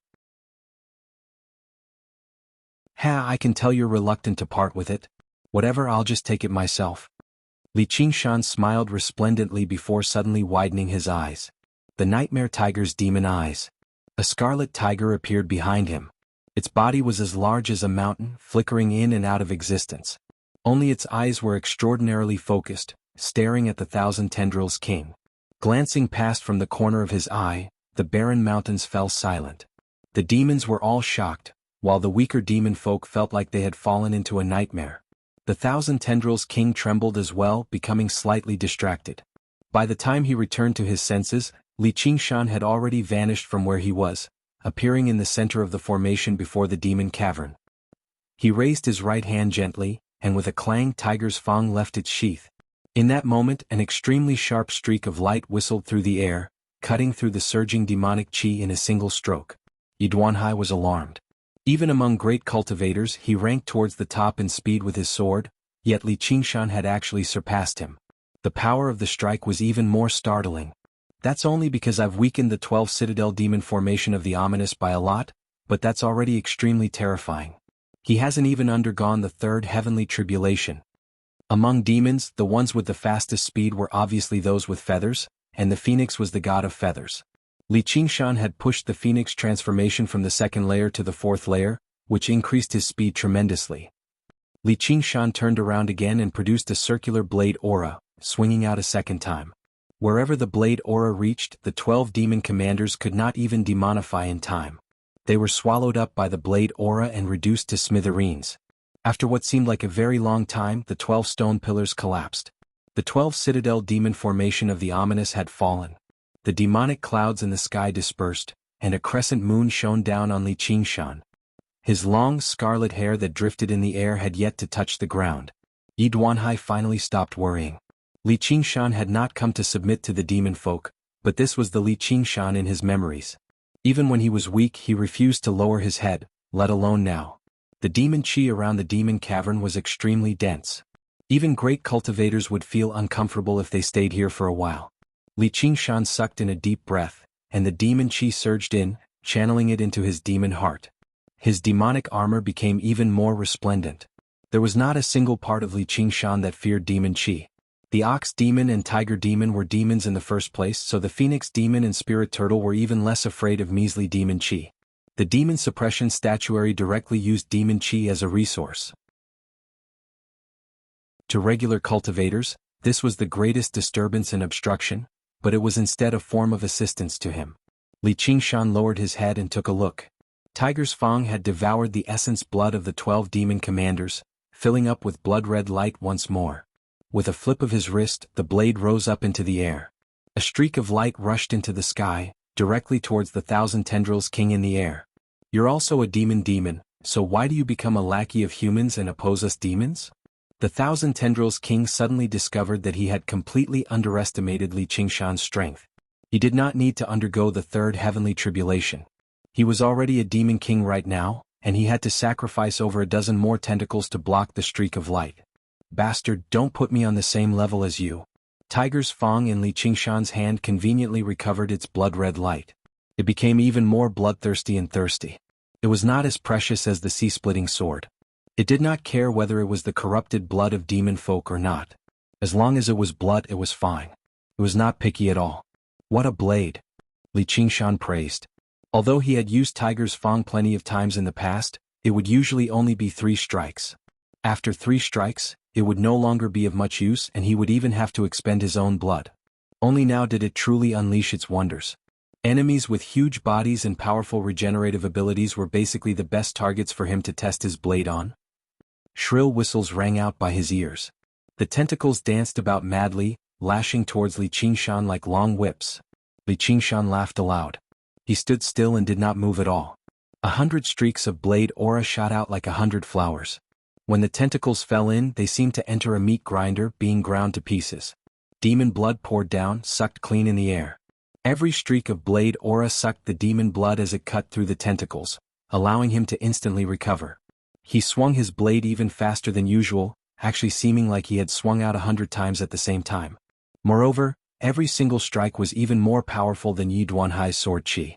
As a result, the 1,000 Tendrils King was unable to approach him even though he had many tentacles. Haha, I really should use the blade. Li Qingshan's blade style still had traces of the path of the sword in the beginning, but they gradually vanished completely. He unleashed them as he wished, moving freely and freely. As Yi Duanhai recovered his strength, he sighed in amazement inside. This kid already seemed extremely powerful normally, but he was even more impressive in battle. Suddenly he thought of something and warned, "Be careful." The 1,000 Tendrils King, who had been hovering in the air without moving the entire time, suddenly smashed towards Li Qingshan's head with a speed that did not match his colossal body. A huge eye opened up on the ball of flesh. It was completely blood-red, interweaving into strange demonic patterns. It stared at Li Qingshan and radiated with powerful demonic intent. Li Qingshan paused and 1,000 tentacles swarmed down, drowning him out. In that instant, rocks flew everywhere, and the barren mountain shook violently. I've been too careless. How can a demon king be so easy to deal with? Yi Duanhai had suffered from this move before, so he was constantly on guard.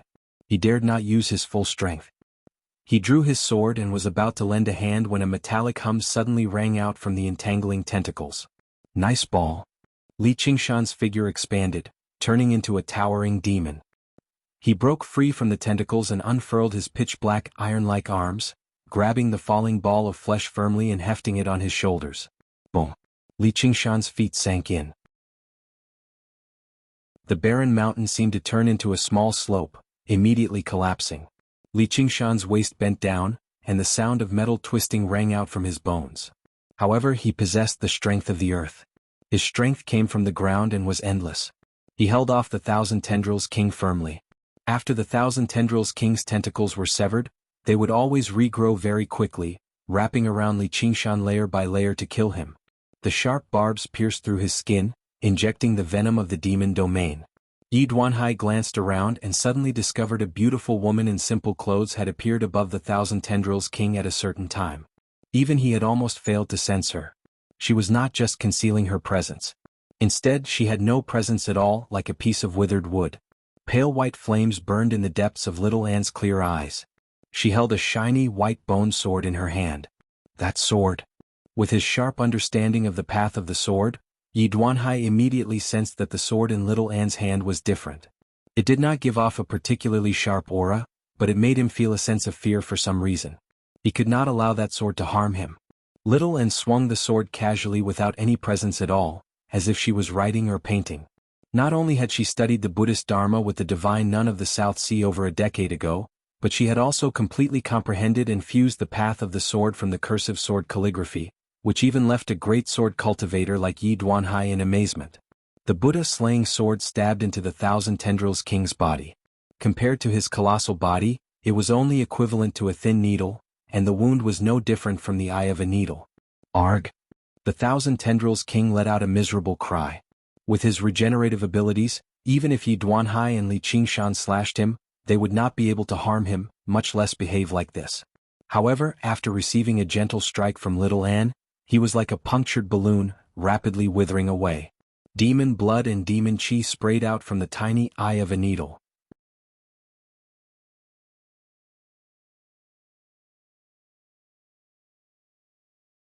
Chapter 942. I'll kill you, Little Anne said indifferently. His clothes drifted about as he flickered, avoiding the entangling tendrils and drawing his sword back.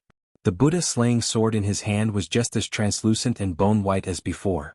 It did not seem to possess any power, but the damage it caused was even more lethal than Yi Duanhai's strike.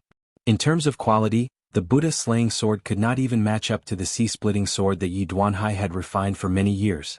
It could not produce such magnificent light, nor could it vary as much. It was only extraordinarily tough and sharp. Only after ripping apart the enemy's body could its power be demonstrated. Even if it was just an insignificant scratch, it would become a fatal injury. Li Qingshan faced him head-on, drawing his attention, while Little Anne used this opportunity to launch a sneak attack and deal a fatal strike. This was a tacit understanding they had developed ever since they roamed the Jianghu. It was still effective against a demon king right now. Well said. Li Qingshan pressed down hard with his hands, and the power of tremors whistled out. Immediately, many illusionary black cracks appeared around his hands. Wherever the cracks reached, the tendrils all snapped. The 1,000 Tendrils King rapidly shrank. He could no longer regenerate his severed tendrils. Not only did he have to suppress the terrifying sword wound, but he also had to fend off Li Qingshan's terrifying power of the ox demon. Arga! A crack suddenly appeared on the huge ball of flesh like a huge mouth. There was even a tongue in there, producing a sharp but soundless howl at Li Qingshan. Invisible waves of demonic consciousness spread out in all directions. The demon folk on the barren mountain all collapsed, their souls forcefully ripped apart. In the surrounding jungle, demon monkeys fell from the treetops. All the creatures within a range of 100 kilometers died on the spot. Even Yi Duanhai felt his soul receive a powerful blow. He dismissed his thoughts in a hurry. The Thousand Tendrils King sensed life-threatening danger. He was about to throw his life away. Li Qingshan felt his head buzz. His ears rang and his soul surged. The Thousand Tendrils King used this opportunity to extend his huge tongue and lick Li Qingshan's face viciously. He licked away half of his face, revealing his hideous facial bones. What delicious flesh and blood. I will remember your taste.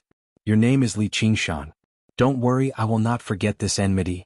I will let you see your loved ones die in front of you one by one. As the Thousand Tendrils King cursed viciously, he rapidly fell towards the demon cavern. In an instant, more than half of his body entered the demon cavern. You want to escape? Li Qingshan punched down, the billowing demonic aura transformed into the power of vibration.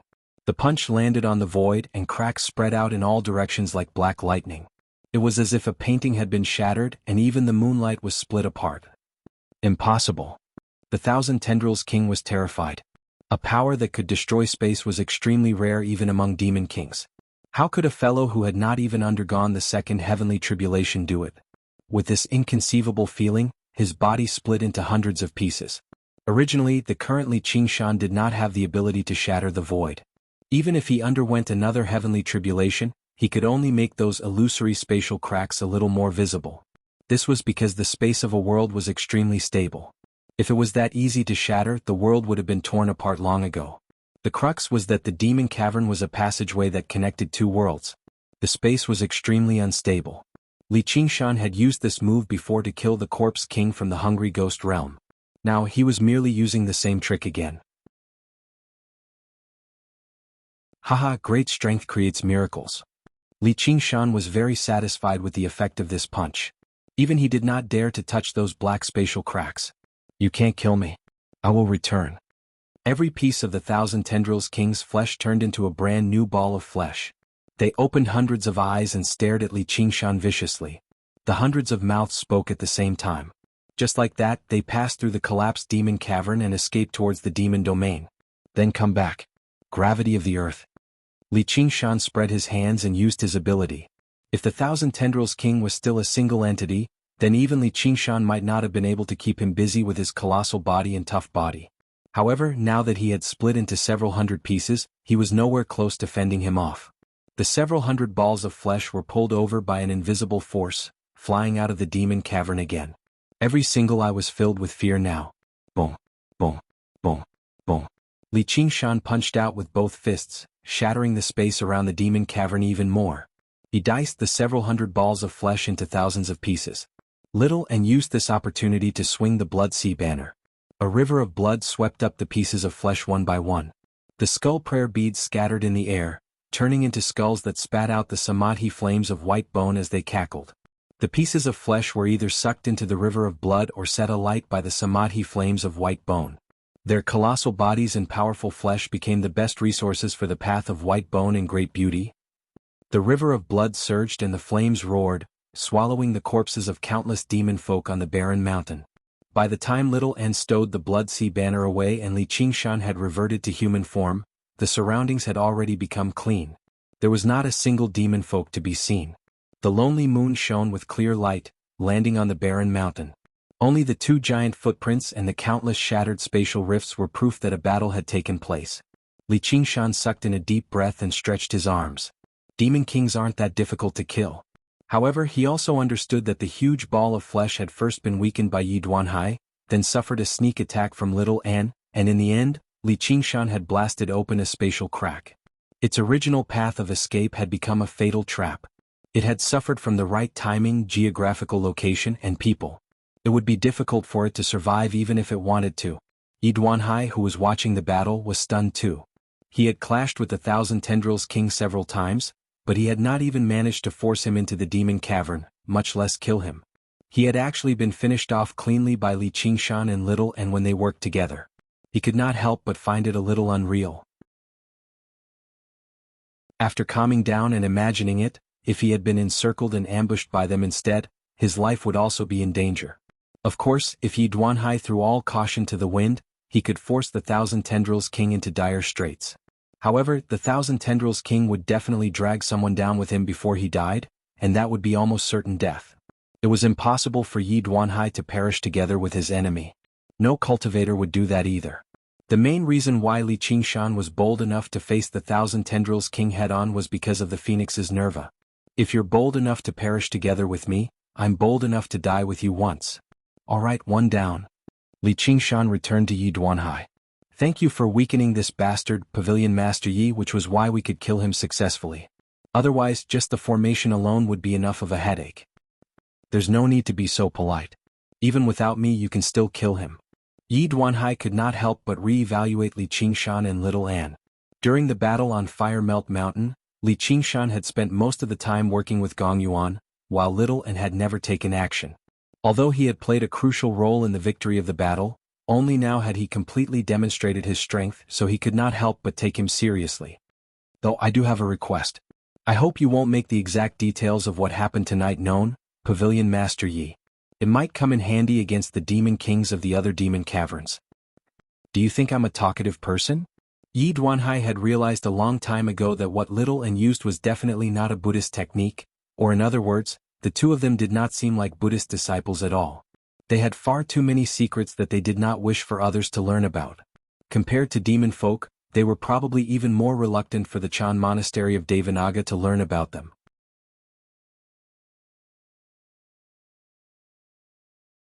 Chapter 943. Why have you come here? Yi Duanhai hesitated, but he still could not hold back his doubts in the end. To help her cultivate. Li Qingshan pointed at the collapsed mountain. Little Anne bathed in the moonlight, currently cultivating with her eyes closed, digesting, the Thousand Tendrils King and the demon folk. Beneath her inhumanly beautiful face would appear a vicious skeleton from time to time, but it was only a fleeting glance. Even with Yi Duanhai's cultivation, he was unable to see it clearly. However, he was 100% certain that it was a powerful demonic art, and the white bone sword was definitely not used to protect the Buddhist Dharma. I see. And I had thought you also had the heart to uphold justice and purge demons? Yi Duanhai said in a self-deprecating manner. Hoping that two existences that had transcended the boundaries of humans would have thoughts like that was a little presumptuous. However, the reason why he asked this was because he felt a sense of worry or even a hint of fear.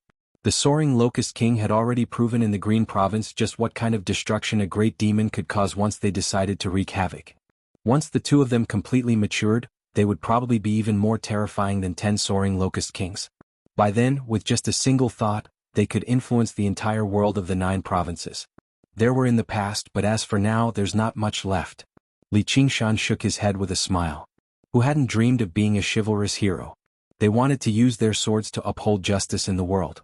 However, as they grew stronger and stronger and stood taller and taller, they instead felt like they could only control themselves. Let me treat you to a drink. Li Qingshan was rather surprised. Originally he thought Yi Duanhai would bid farewell in silence, so he smiled. All right. Now that you mention it, I've realized it's already been over a decade since I've had a drink. The two of them sat down on the lush crown of a large tree and took out 2 jars of alcohol to drink. They conversed slightly. An hour later Little Anne stopped cultivating and returned to Li Qingshan's side. Yi Duanhai had already bid farewell, shooting off as a streak of light. The hot, moist night wind of the south blew past the crown of the trees. The trees swayed and rustled. What did he say? Little Anne asked. Nothing much. Just a few words of advice. He's probably afraid I'll fall into the wrong path. Is it useful? You know, I've never liked to use my brain and I can't think of complicated things like good and evil. I only know that I'll mess with whoever wants to mess with me, and I'll mess with whoever I don't like. In short, there's nothing wrong with becoming stronger. How's that?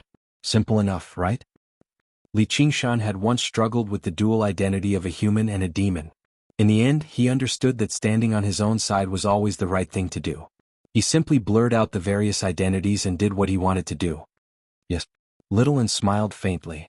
Her ethereal eyes rippled with the moonlight, revealing her trust from the bottom of her heart. Therefore she did not need to worry about good and evil, Buddha and the devil.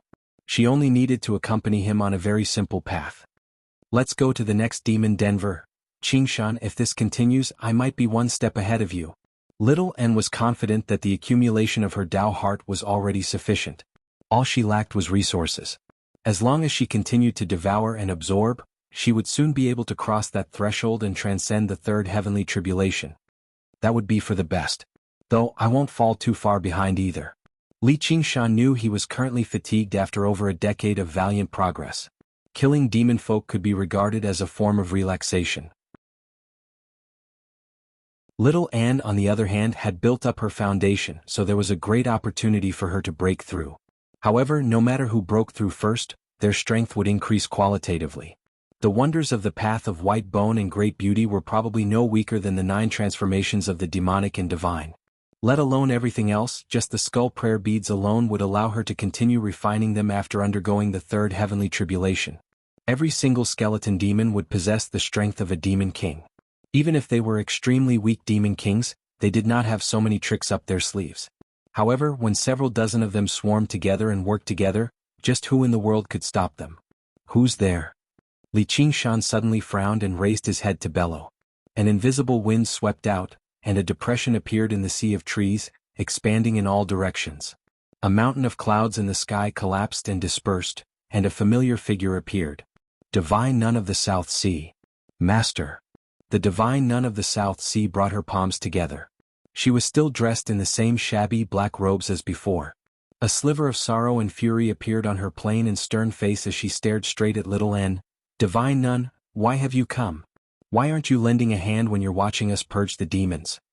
Li Qingshan found the situation rather troublesome, so he chose to strike first.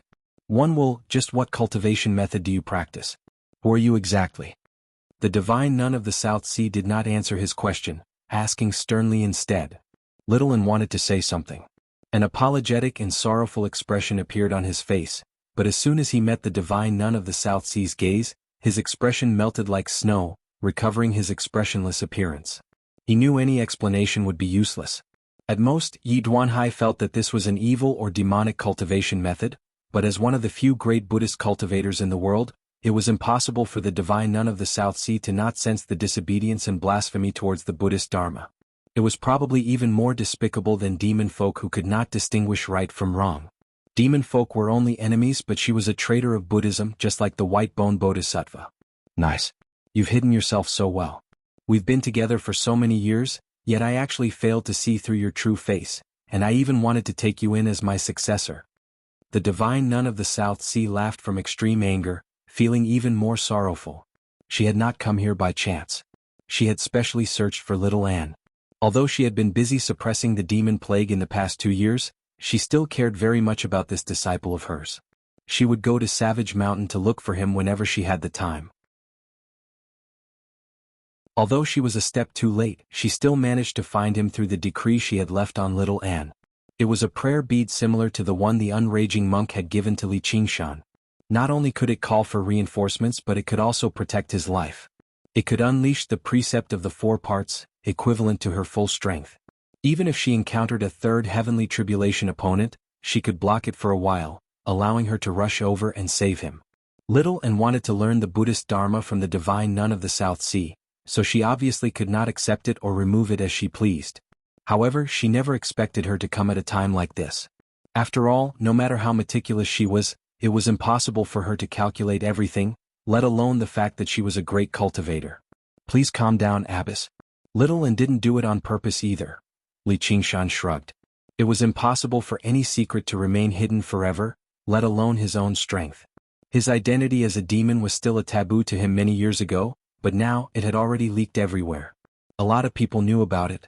Little Anne's avatar of white bone beneath her great beauty was no different. However, he did not find this to be a big deal. After all, little Anne had not used mortals for cultivation. Just now, the battle had truly purged demons and defended the righteous path. However, he discovered very soon that he had still underestimated people of religion. Shut up. Li Qingshan, so many years have passed. Do you really think I know nothing? The Green Province isn't the Mist Province, and the Chan Monastery of Devanaga doesn't want demons either. Even the Golden Cicada Spirit King was expelled in the past, let alone you. Thank you for keeping my secret, Divine Nun. Li Qingshan clasped his hands. If it weren't for, sigh. The Divine Nun of the South Sea let out a sorrowful sigh. Originally, she wanted to say it was for the sake of little Anne, but she had touched her sore spot again. She had wandered the South Sea for many years. If it were not for little Anne, who was considering how to accept her as a disciple, she would never have paid attention to the Chan Monastery of Devanaga 50,000 kilometers away. Although she had sensed that there was something off about Li Qingshan's identity, She did not find the bloodline of demons particularly unacceptable as she came from the Mist Province. After all, even the Bodhisattvas of the West had demons as mounts. It was a good thing for them to convert to Buddhism. Since you can keep a secret for a demon like me, Abbess, then little and can be regarded as a proper Buddhist disciple. Even if he secretly practices some demonic arts, he still has a good heart. Look, we just killed a demon king earlier. Li Qingshan did his best to defend little N, not because he was afraid of the divine nun of the South Sea, but because he felt very embarrassed. After all, the divine nun of the South Sea had always treated little N rather well. If she treated little N well, then she treated him well. As a person who could clearly distinguish between kindness and grievances, he did not want to fall out with someone who had helped him. Shut up. Don't ever mention the words Buddhist disciple again. Our Buddhist school is vast, but we don't have a disciple like that. The divine nun of the South Sea pointed at little N and became stricter and stricter, radiating with an invisible pressure that made even Li Qingshan's breathing halt. That was not just power but the spirit of a successor of laws as well. Can you still be reasonable? It's our fault for lying to you, but we also have our own difficulties. Can't killing a few demon kings and saving millions of lives make up for it?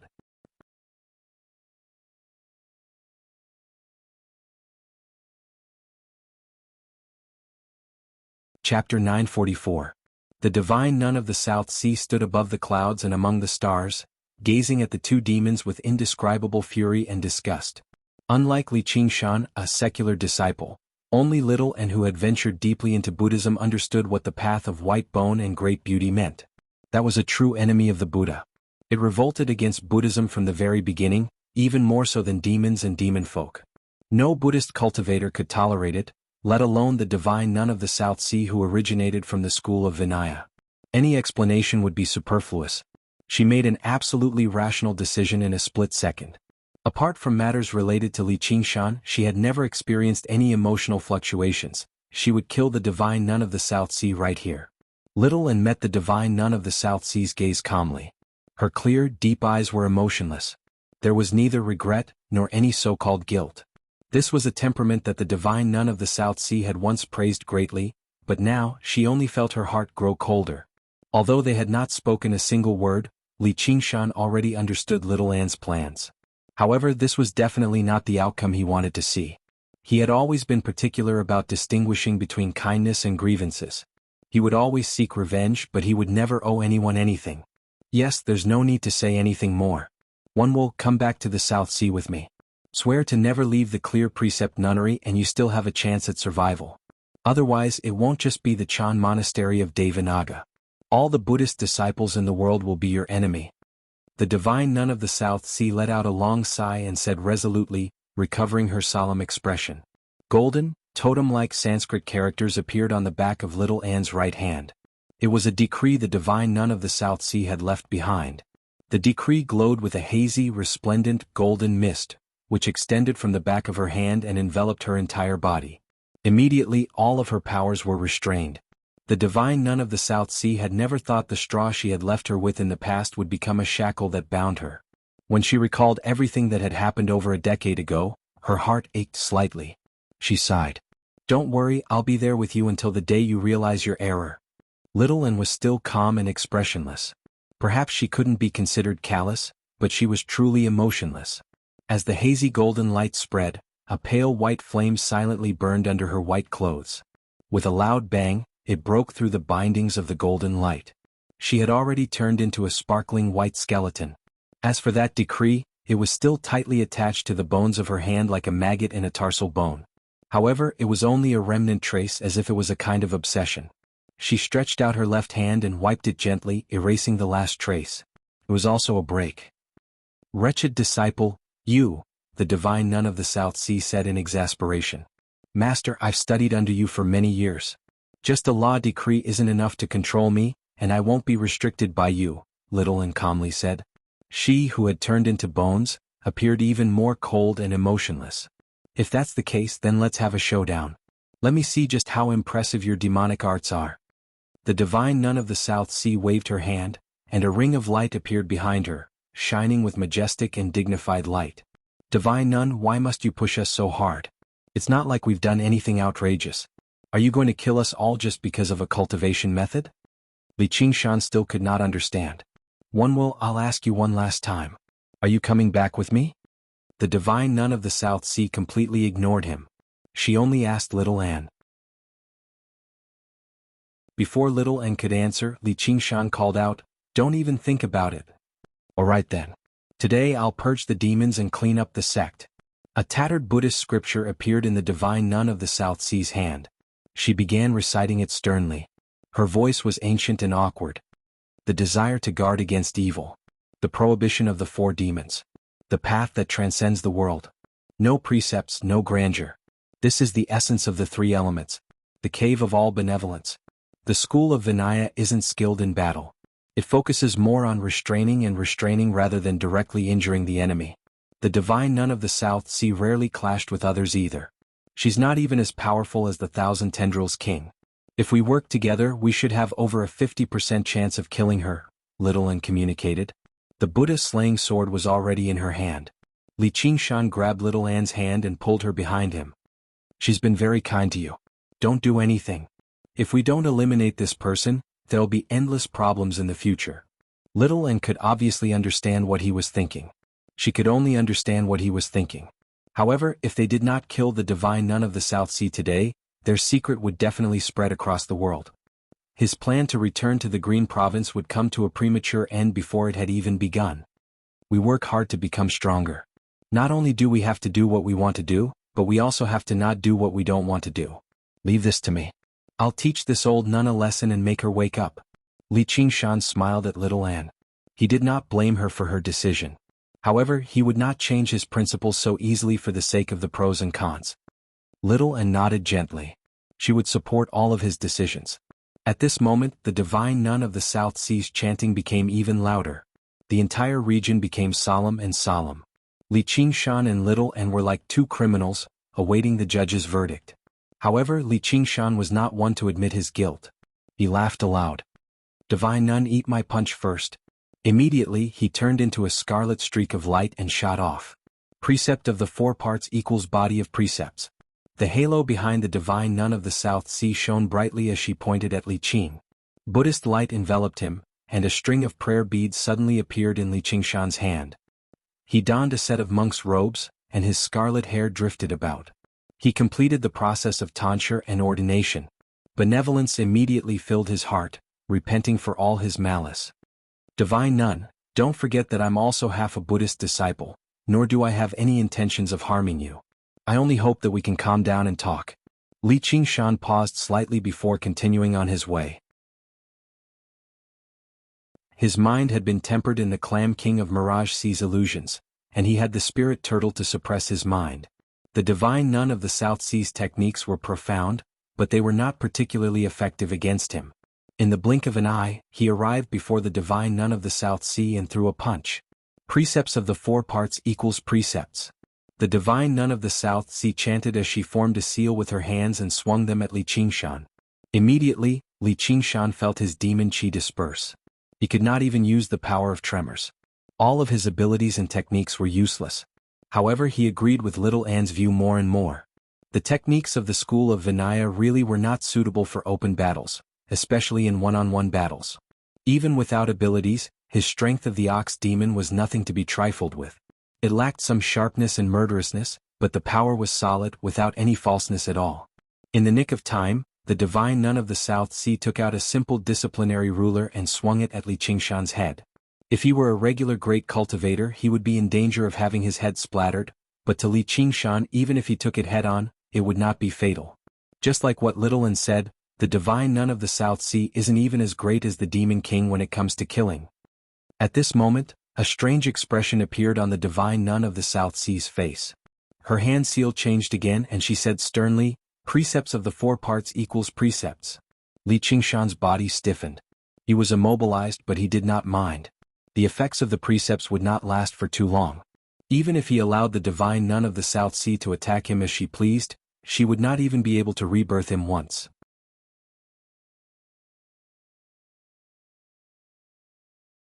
Chapter 945. Li Qingshan suddenly looked back, but all he saw was the divine nun of the South Sea lunging towards Little Anne. He never expected the divine nun of the South Sea's obsession to run so deep, but he was not too worried. The techniques of the school of Vinaya were extremely profound. With his current reactions and speed, he could only take them on and not dodge them. However, they also had fatal flaws.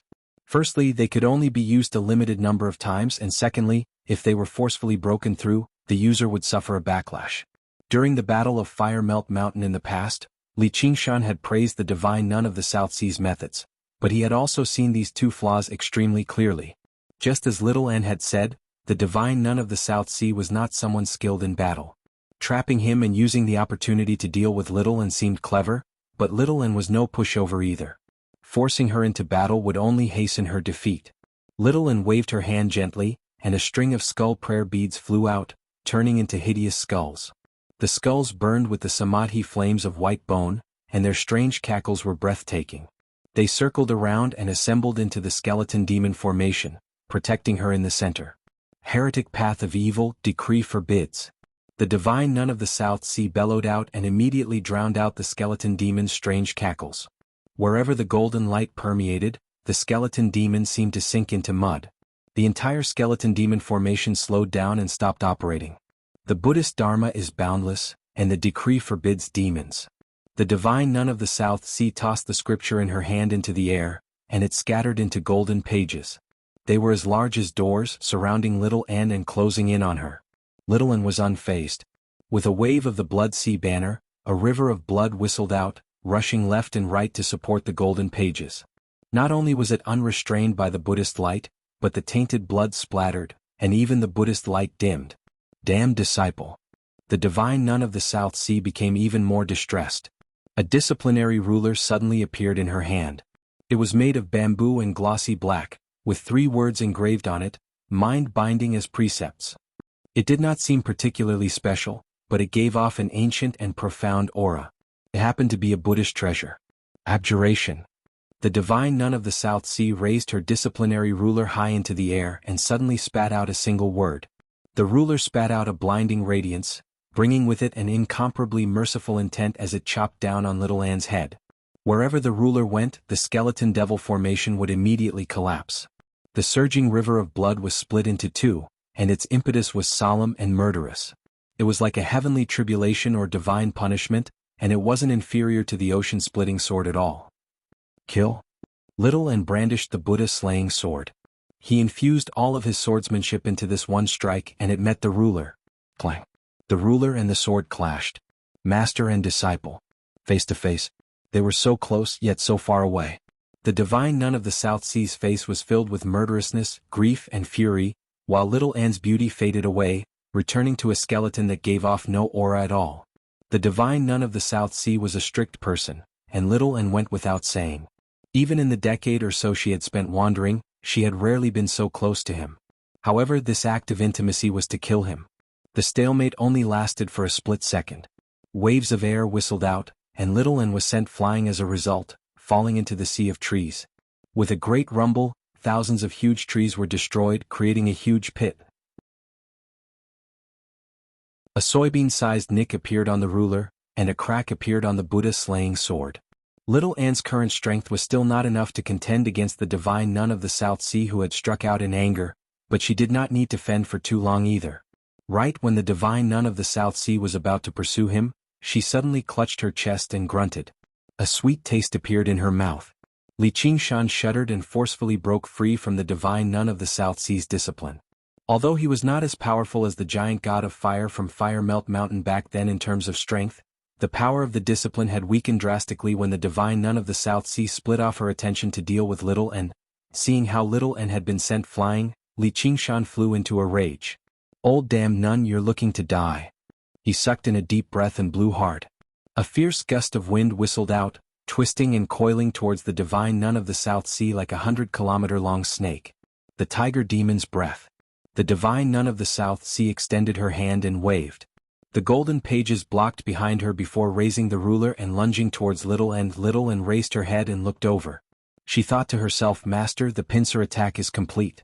Just how long can you last?" She swung her right hand downwards, and skulls rushed towards the golden pages, biting down on every single page firmly. The gust of wind was no longer obstructed. It shot straight in, striking the divine nun of the South Sea's back. The divine nun of the South Sea seemed to be unaware. All she could see was little Anne. She was filled with exasperated fury as she swung the ruler again. Boom. In a split second, the crater became several times larger and deeper. Thousands of towering trees fell like straws. At the bottom of the pit, little Anne knelt on one knee. She held her sword with both hands, blocking the ruler. The cracks on her sword expanded as if it could break at any time. The samadhi flames of white bone continued to burn quietly in her eye sockets. The fierce gust of wind descended, slamming into the divine nun of the South Sea. Her black robes ruffled and ruffled as the protective light around her tottered. The wind left a bloody mark on her stern, withered face, but she did not seem to notice it at all. Even the wind was unable to drown out her furious bellow. "Damn disciple, why don't you kneel?" Little Anne could not hold on any longer. She fell to her knees as pale white flames flickered in her eye sockets. Even with her intelligence, she had never expected the divine nun of the South Sea to kill her so recklessly. However, upon further thought, it was all because she practiced this cultivation method. "You're looking to die." Li Qingshan descended from the sky with a fierce gust of wind. He unfurled his wings to the limit, and his fist was completely enveloped in shockwaves. He did not hold back at all with his strength and abilities, pushing them to the limit as he hurled them viciously towards the divine nun of the South Sea's back. The divine nun of the South Sea was not a demon king or demon king. Her body was not particularly tough. If the punch landed, her body would immediately collapse and even her soul would be damaged. However, she seemed to have lost her mind. All she could see was little Anne. She had no intentions of dodging at all. Li Qingshan suddenly frowned. He changed his fist to a palm, dispersing the shockwaves and withdrawing some of his strength. With a thump, the divine nun of the South Sea vomited a mouthful of blood. It shone with golden light and landed on little Anne's skeletal body, but it was immediately melted away by the samadhi flames of white bone. Little Anne swung her sword backwards, stabbing it towards the divine nun of the South Sea's forehead. Right when the divine nun of the South Sea was about to be beheaded, a huge hand extended over and grabbed the sword firmly. Little Anne glanced at Li Qingshan, and Li Qingshan shook his head gently. He let go of the Buddha-slaying sword. "Divine nun, you're not our opponent. Originally we should have killed you today, but for the sake of little Anne's kindness, we'll spare you. Don't oppose us anymore." Li Qingshan obviously understood this, but the crux of the issue was when he should be tolerant and when he should be resolute. The heavily injured divine nun of the South Sea was no longer a threat. This should have been the perfect opportunity to kill her, but he clearly separated his debts of gratitude and grievances. Even if there were endless troubles in the future, he was unwilling to go against his conscience. "One will, oh one will. We've been together for over a decade and you even remember a demon, yet you're so vicious and heartless." Blood flowed from the divine nun of the South Sea's mouth as she stared straight at little Anne. Her face was filled with sorrow. Little Anne's attack had failed to harm her, but the coldness and heartlessness it revealed had deeply wounded her heart. Li Qingshan saw this and could not help but sigh, but he understood extremely well that little Anne was not vicious. Instead, she was heartless and emotionless. "Hasn't Master always praised my temperament?" Little Anne said calmly. During the years she traveled with the divine nun of the South Sea, she had experienced many worldly entanglements, but she had always remained unfazed and untainted, which earned the divine nun of the South Sea's admiration. She felt this was the bearing a disciple of the school of Vinaya should possess. "I was wrong. How can heartless people have a heart of benevolence?" The divine nun of the South Sea suddenly changed the topic. Whatever. One will, from today onwards, I'll formally accept you as my direct disciple. You'll inherit my legacy. Are you willing?" Li Qingshan was slightly taken aback. The old nun sure had changed her attitude quickly. Was she going to try to appease him now that the forceful approach had failed? He found this to be rather inappropriate, but he immediately dismissed his doubts. With him present, even if the divine nun of the South Sea wanted to drag them down with her, she would not be able to. At most, she would allow him to undergo Nerva once. If the divine nun of the South Sea wanted to die that much, then that would be perfect. He would definitely not stop her. However, she would not be so unwise, so he nodded at little Anne. "I'm willing." Little Anne brought her palms together and lowered her head. Since he did not want to kill the divine nun of the South Sea, she could keep the secret by easing their relationship. "All right." The divine nun of the South Sea laughed. The sorrow on her face suddenly vanished, and she recovered her solemn expression. She extended her skinny right hand and placed it on little Anne's head.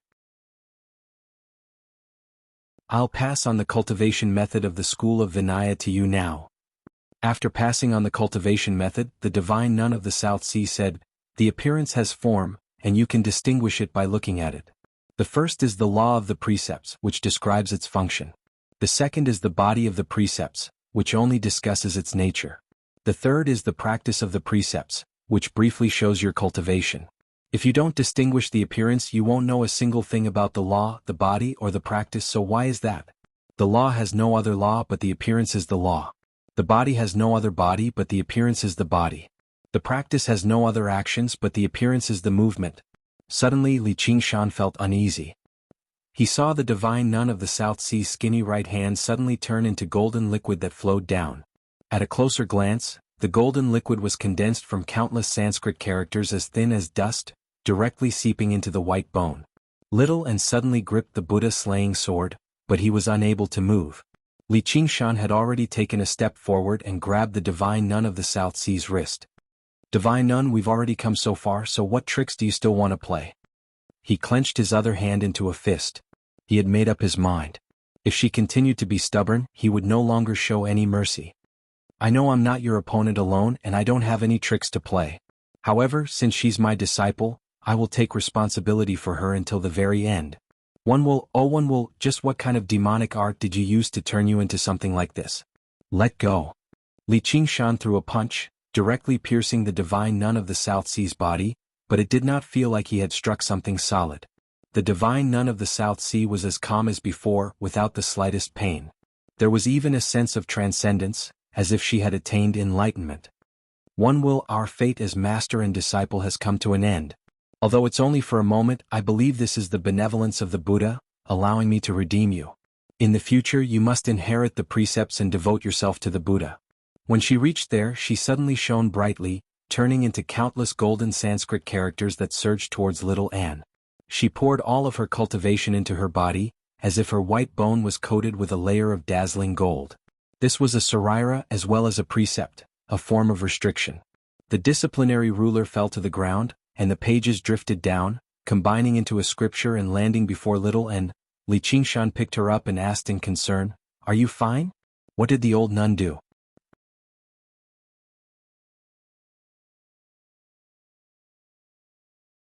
Chapter 946. Li Qingshan asked, "Then what's she doing?" Little Anne raised her right hand. It glistened like it was forged from gold. The pale white, transparent samadhi flames of white bone radiated out, turning back into flesh and blood. Her originally rosy white face seemed rather pale now, and the new skin was deeply imprinted with golden Sanskrit as if it was something she was born with. She tried to use the path of white bone and great beauty, and the golden Sanskrit immediately shone with a warm Buddhist light, suppressing the white bone sarira she had obtained through arduous cultivation. She stammered, "She suppressed my path of white bone and great beauty, wanting me to switch to the cultivation method of the school of Vinaya. She went as far as to sacrifice her life just for that?" Li Qingshan was slightly stunned. He struggled to understand the old nun's thoughts. Just how precious was the life and cultivation of a great cultivator? How could she give it up so easily just so that her disciple could switch to a different cultivation method? Yeah, isn't it hilarious? I tricked her for over a decade and she even gave up her life in the end, channeling her cultivation into my body.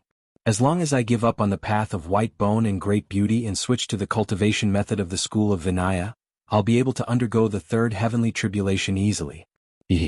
Little Anne laughed gently, but Li Qingshan was unable to laugh. He could also tell that there was no laughter in her voice at all. Instead, there was a hint of pain and bewilderment in her clear eyes. Over a decade of time and space suddenly flooded back. Her pale memories were suddenly dyed with various colors, deeply engraved in them. Li Qingshan suddenly understood that the divine nun of the South Sea did not just want her to switch to a different cultivation method. She also wanted her to have a heart. However, with a heart came regret, struggle and pain. He embraced her firmly in his arms. "It's not like it's your fault. That old nun was the one who thought too highly of herself. Qingshan, let's go to the next demon cavern. If this continues, my samadhi flames of white bone will be extinguished." Little Anne suddenly grabbed his hand firmly. Her expression was conflicted, but it was mostly filled with determination.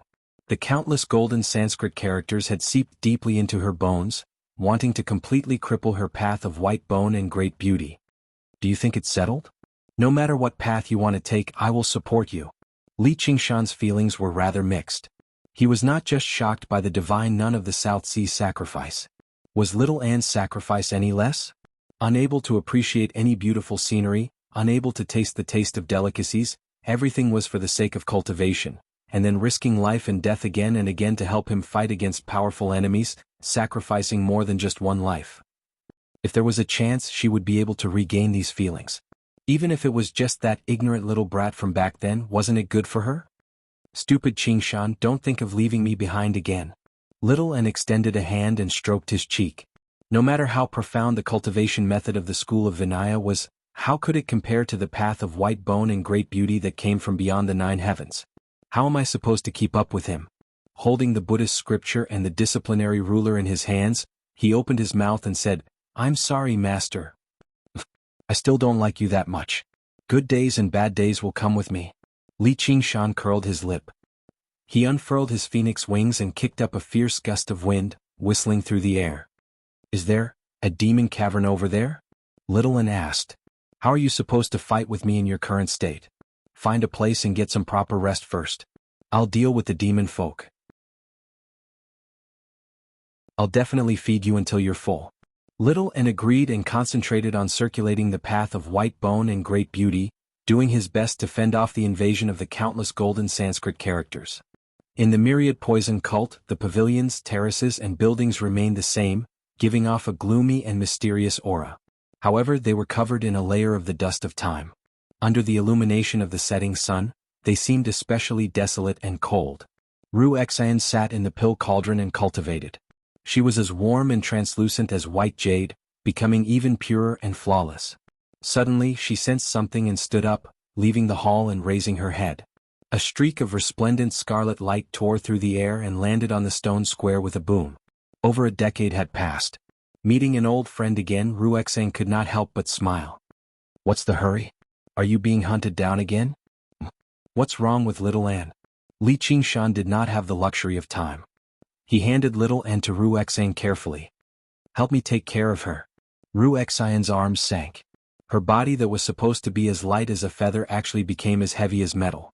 The golden Sanskrit characters lined her skin solemnly, filled with an inviolable, unshakable solemnity.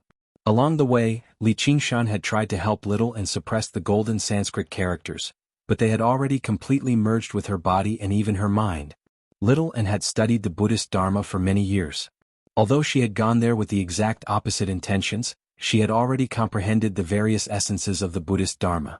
Anyone who could comprehend to her level was an eminent monk of Buddhism who had achieved complete enlightenment. She was only able to maintain her emotionless attitude due to the influence of the path of white bone and great beauty. Once this tranquility was shattered, how could she not have a heart towards the Buddha and the desire for salvation? How could the white bone bodhisattva not have a heart towards the Buddha and the desire for salvation? What made her waver was not the divine nun of the South Sea, but the Buddha in her heart. Li Qingshan glanced at little and deeply again. Without saying anything else, he turned around and flew off. Wuxia reacted quickly, grabbing him by the shoulder. "What's going on exactly? Your cultivation has progressed rather quickly, but if I didn't stop, your hand would have been ripped off." Li Qingshan came to a halt. He was rather surprised. Although he had not purposefully dodged, just the grab alone demonstrated that she had not wasted the past decade or so. All right. Uncle Li, you're so full of yourself. We as young cultivators admire you. Please tell us just what's going on, Uncle Li?" Wuxia curled her lip. Who would just toss someone aside like that? You can just ask little Anne for the details. If she's willing to talk to me and if I'm willing to talk to her, I can obviously ask her. Wuxia glanced at little Anne in her arms. She was also a clever person. Back in the 100 schools of thought, she could already tell that little Anne was different. When this girl looked at people, she was no different from looking at an object. She would never try to warm up to someone who gave her the cold shoulder. "Sister Wuxia, I'm willing to talk to you. You can ask me." Shaoan stuttered. Wuxia was immediately taken aback. As she gazed at the delicate young lady in her arms, she actually felt like she could not help but pity her. What the hell? This was also the reason why she did not want to have too much contact with this little girl. It was obviously not the art of charm, but it was even scarier than that. After getting along with her for a long time, she could not help but be tempted. Did you hear that? I'll be back soon. Where are you going? What are you doing? The devil's den. Hunting. Li Qingshan was about to fly away, but he heard Little An say again, the South Sea. Li Qingshan was slightly stunned, but then he nodded to show that he understood. The wind whistled and in the blink of an eye, he broke through the sunset and flew to the South Sea. He really trusts me. After all, you're his treasure. Ru Xeng couldn't help but reach out and pinch Little An's face. She had a kind of joy of taking advantage of someone in danger. Tell me, how do you want me to take care of you? Are you sick? Let go. Little An stared at Ru Xen unhappily.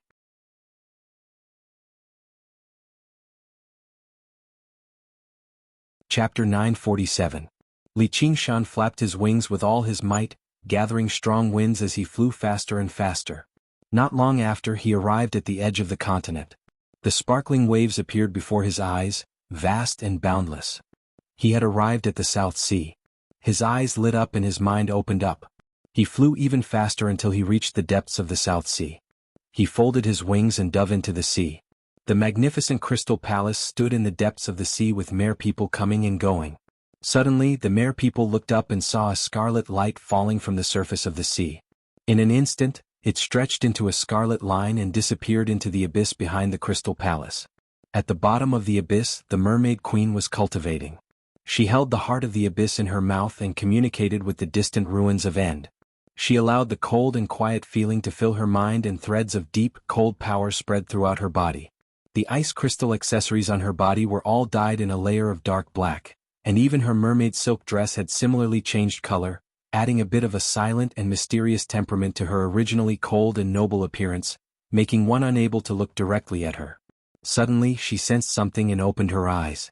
She frowned slightly and asked coldly, "Why have you come? What? Is Her Majesty not welcoming me? I remember that I almost became the son-in-law of the Crystal Palace." Li Qingshan stood with his arms crossed, completely ignoring the Queen's majesty that she was emitting intentionally or unintentionally. Cut the crap. Why have you come? Gong Yuan closed her eyes again. What the eye doesn't see, the heart doesn't grieve over.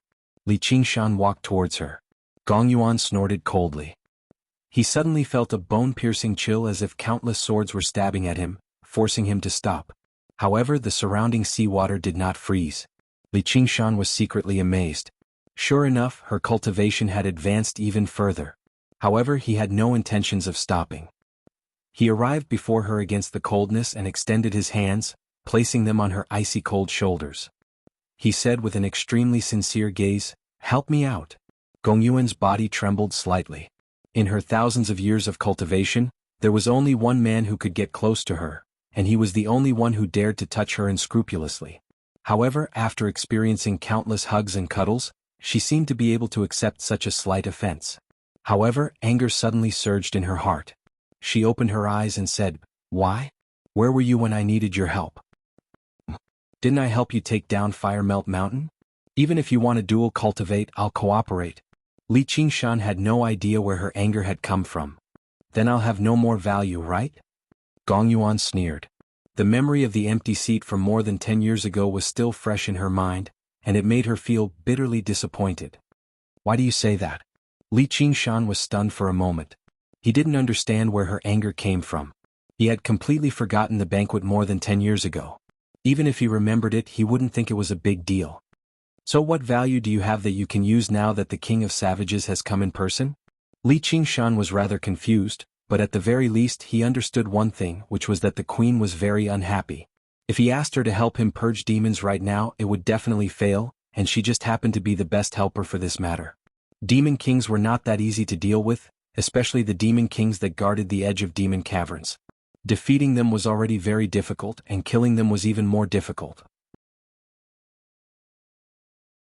During the battle against the Thousand Tendrils King, if it were not for Yi Duanhai weakening him first and Little and launching a sneak attack from behind, it was basically impossible for Li Qingshan to succeed alone.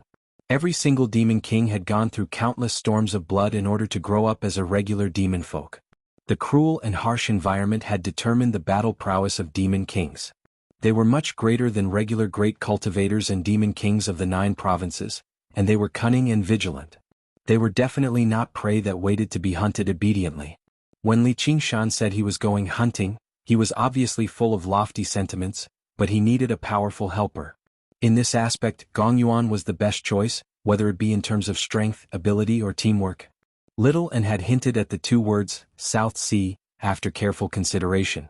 However, a woman's heart was unfathomable, let alone the merfolk queen whose heart was as deep as the ocean. No matter how clever Little N was, it was impossible for him to guess her attitude. He needed Li Qingshan to come up with a solution himself. Faced with Gong Yuan's sneering question, Li Qingshan sniggered and pulled her into his arms forcefully. He lowered his head and kissed her. Gong Yuan's eyes widened. This time she was not in a state of dual cultivation. Instead she was filled with vigilance. She opened her mouth slightly and spat out a stream of coldness. That was the purest power of Ruin's end. Let alone his mouth, even Li Qingshan's entire face had lost all feeling, so the kiss obviously ended in failure. However, the strength of the ox demon was nothing to scoff at. He forcefully pulled her into his arms. She was not as cold as he imagined her to be. In particular, there was a slightly warm and soft feeling between his chest and abdomen. Ignoring the bone-chilling coldness that permeated his body, he said gently, "This is where I want to use you.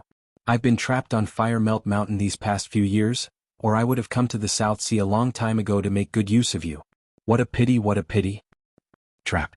Gong Yuan had already made up her mind to teach him a painful lesson so that he would understand the price of offending her time and time again, but when she heard that word, she could not help but pause despite circulating the all-water to Ruin's end at full strength.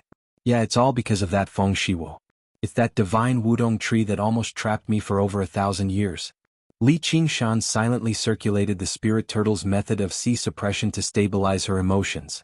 Sure enough, the innate compatibility between the two cultivation methods immediately gave Gong Yuan a sense of peace. After cultivating alone for over a decade, the inner demons that had been subdued began to stir again. What? Gong Yuan asked. She temporarily dismissed the idea of attacking him, because after calmly considering it, she still needed this bastard to increase her cultivation, and she needed his power to develop her race. She needed to endure the humiliation for the greater good. She could not fall out with him. However, these reasons just seemed like excuses she found for herself, and she could not explain why she was so furious when she saw him earlier. Yeah, that's hard to say. But since you want to hear it, Li Qingshan said hesitantly.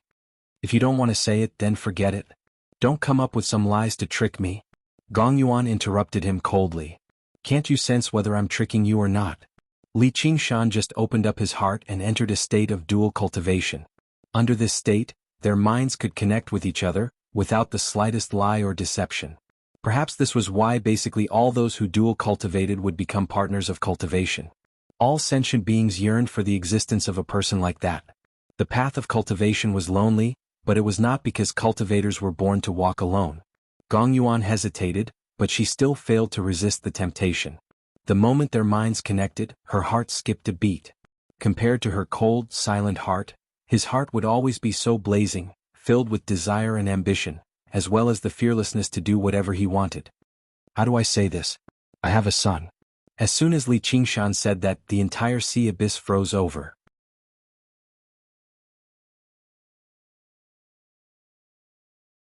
Chapter 948. In the myriad poison cult, Little N leaned on her sword with her right hand and held a seal with her left as she sat in the main seat of the hall. Pale white flames burned in the depths of her eyes as if they were about to erupt, but they were suppressed by the Buddhist light. She did her best to maintain her composure, just like the surface of water, but below the surface was already surging. The corner of her eyes changed slightly, like she was in pain, like she was filled with regret, like she was constantly struggling. The resplendent, swaying, golden Buddhist light illuminated the gloomy hall. Ru Xian gazed on from afar and was surprised. Just what is this cultivation method? Why does it give off the presence of a monk king? If the path of white bone and great beauty did not originate from Buddhism, then it would have been completely crippled a long time ago under the divine nun of the South Sea's overwhelming power. However, the white bone bodhisattva who created this cultivation method had originally gone from Buddhism to the demonic. She had rejected everything about Buddhism from a spiritual perspective, and she had just hunted down countless demon folk as resources, which was why she could last until now. Her emotions were mixed up, and even her memories from even earlier surged. She missed a certain face the person called Mother. When she thought up to there, she basically lost control as tears rolled down her cheeks. Are you fine? Ruexen saw this and felt her heart ache for some reason. How could she not feel pained when she saw this tear-stained beauty? However, she composed herself very soon. This girl was not to be trifled with. Little and gazed at Ruexen through her hazy eyes, as if she could read her thoughts. Then, she asked gently as if she was rather embarrassed, "Big sister Ruexen, can I eat you?" "No. Can." Ruexen shivered inside, not because of the coldness of the question, but because in that moment she actually felt an urge to agree. Although she did not know what had happened to her body, after she gained natural emotions and expressions, the power of her charm seemed to have multiplied. Fortunately, she cultivated the heavenly tome of cloud furnace, and had a heart of stone, which was why she was able to resist it. How stingy. Little and pouted like a child who did not get her candy. "Sorry, I'm very hard to eat." Ruexen faked a smile, but found that her eyes gradually became clear. There seemed to be a flash of light in her eyes, as if she had understood something. "This may be an opportunity," Little and murmured with a hint of determination, which reminded Ruexen of Li Qingshan. The best resource for practicing the path of white bone and great beauty was actually not the demon hearts of demon folk, but the sariras of Buddhist cultivators. It was just like how one had to study the Buddhist Dharma in order to comprehend the mysteries of the path of white bone and great beauty. From a certain perspective, this was a Buddhist cultivation method. The divine nun of the South Sea's lifetime of cultivation was definitely not poison to her. Instead, it was perfect nourishment. It could even give her the opportunity to experience the white bone bodhisattva's process of falling from Buddhism to the demonic, allowing her to gain an even deeper comprehension of the path of white bone and great beauty. However, the prerequisite for all of this was that her path of white bone and great beauty could not be completely crippled. This required tremendous resources, which was why he asked Ruexen whether she could eat her or not. It was only after thinking this through that she eased up. Her revenge prank had been deeply influenced by Li Qingshan's vile interests. "Qingshan, come back quickly." Little Anne and Ruexan thought at the same time.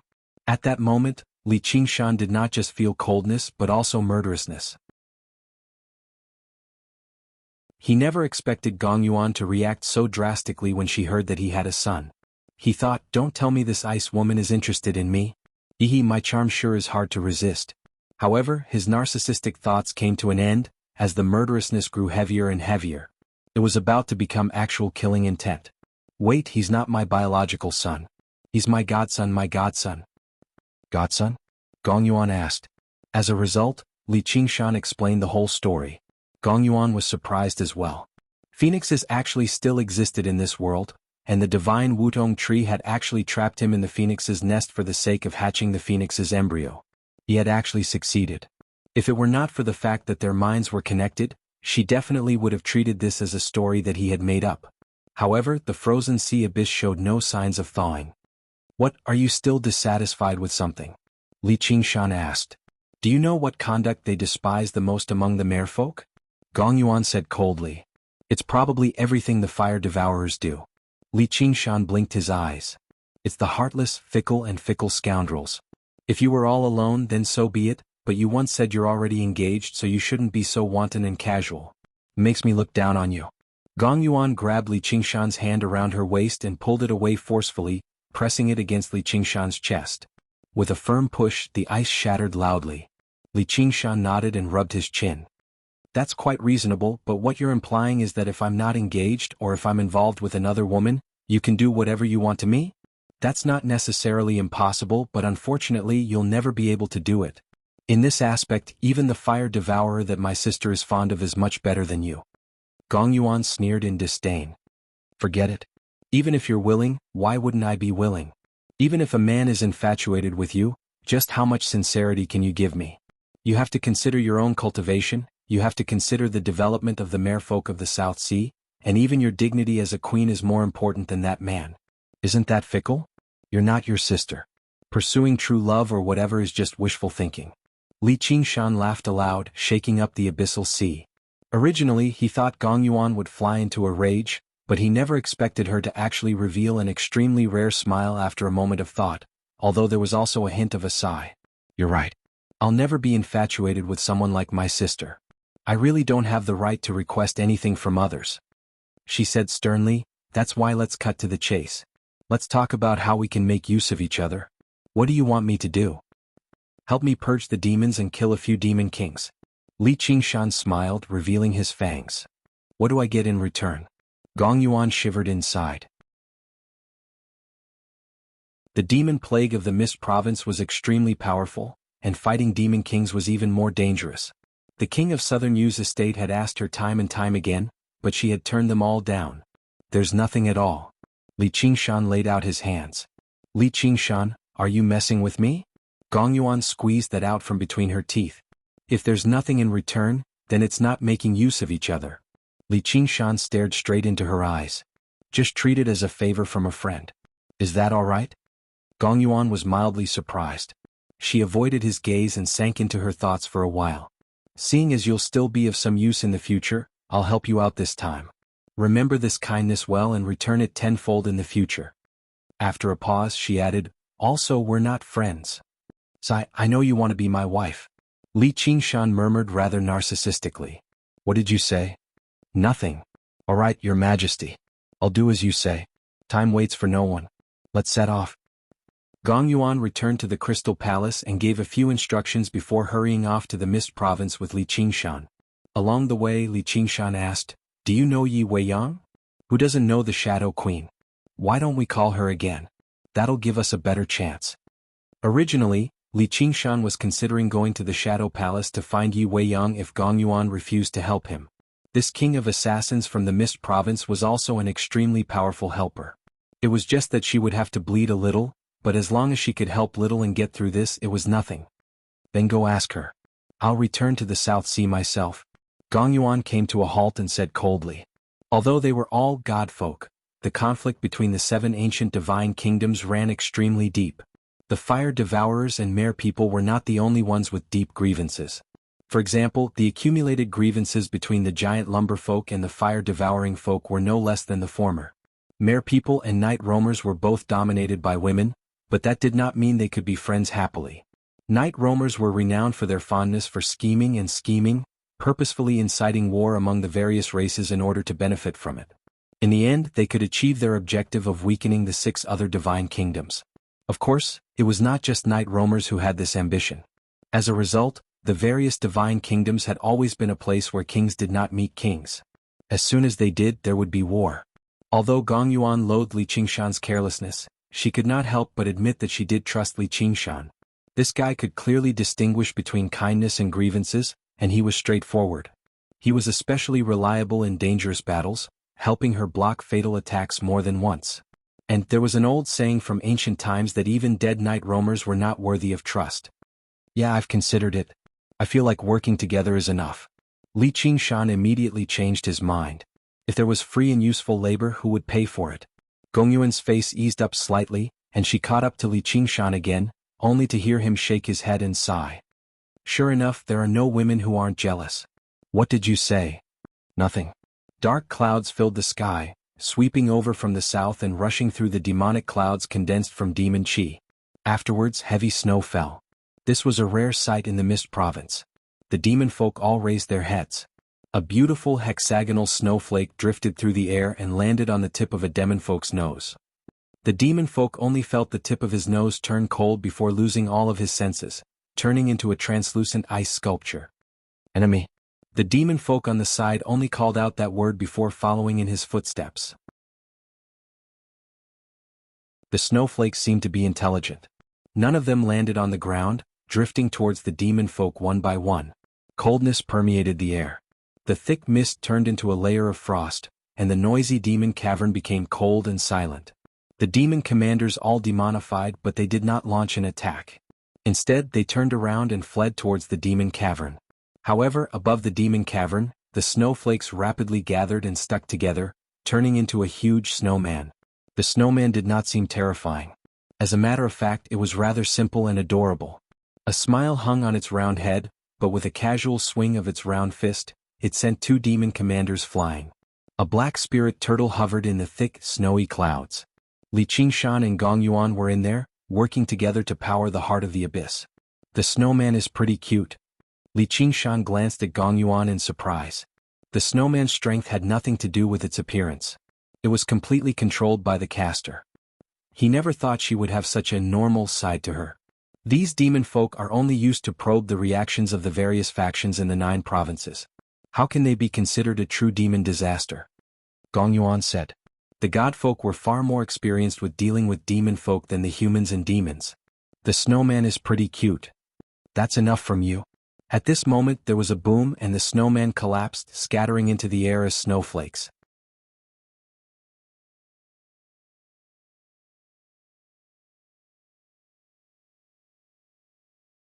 Chapter 949. Instantly, demonic aura surged into the sky, sweeping away all the snow in the sky.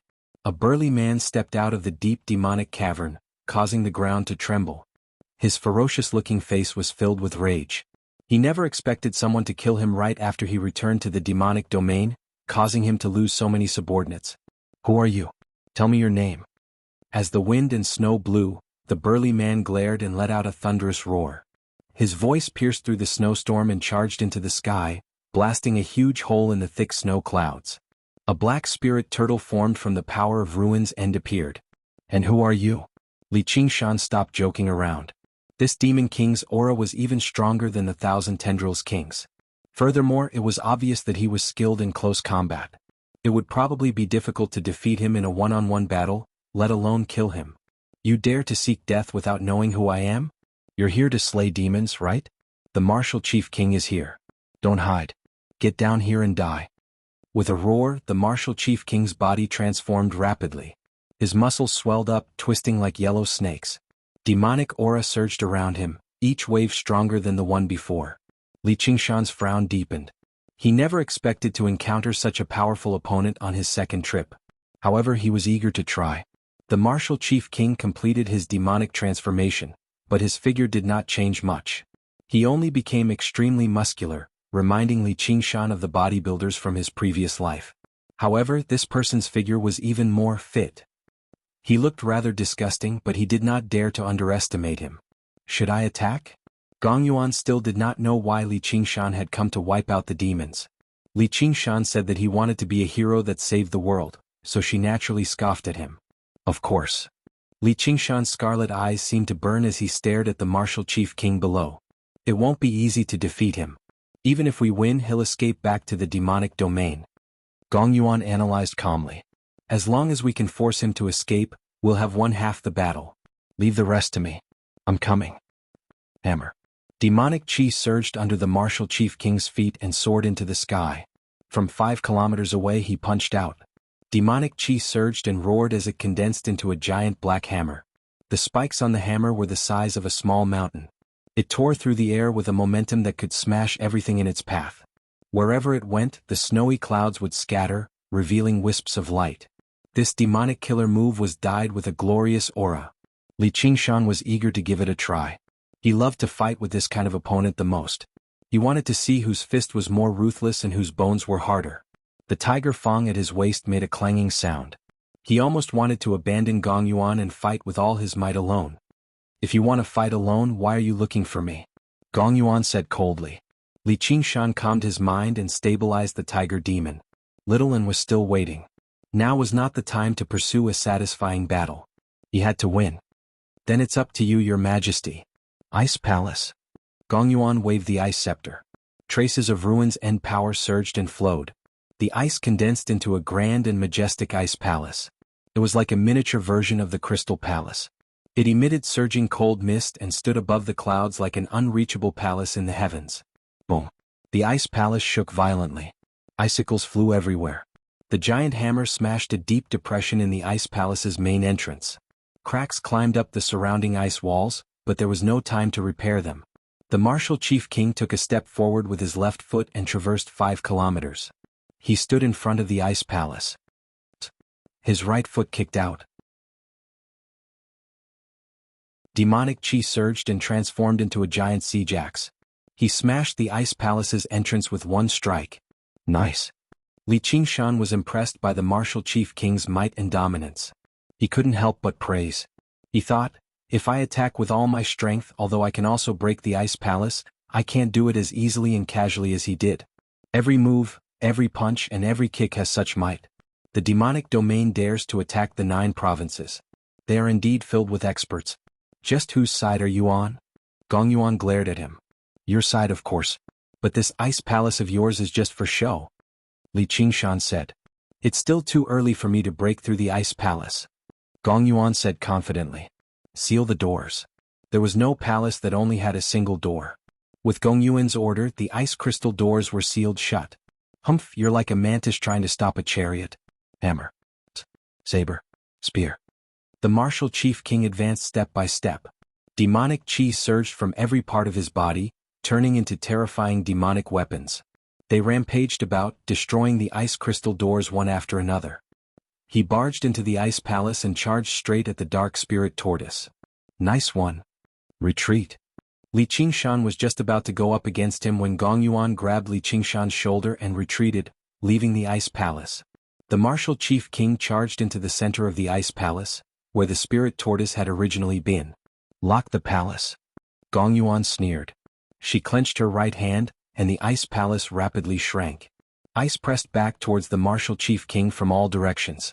In the blink of an eye, the ice palace had been reduced to the size of a room. It locked up the martial chief king firmly, immobilizing him. Gongyuan glanced at Li Qingshan in disdain. You two boorish fellows? Don't underestimate boorish fellows.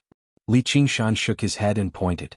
The martial chief king's muscles that were as tough as cuticle began to twist and tremble, which seemed particularly disgusting and terrifying. Tremendous demon chi rapidly compressed and gathered. Gongyuan's face changed and the martial chief king bellowed out, Shatter! Demon chi erupted loudly, turning into over 100 different demonic weapons. They ripped through the ice and turned into ice dust, but the martial chief king vanished. Spirit turtle's profound shell. Li Qingshan's eyes narrowed. Hexagonal pieces of the spirit turtle's profound shell scattered, condensing into a stable sphere around the dark spirit tortoise. Boom.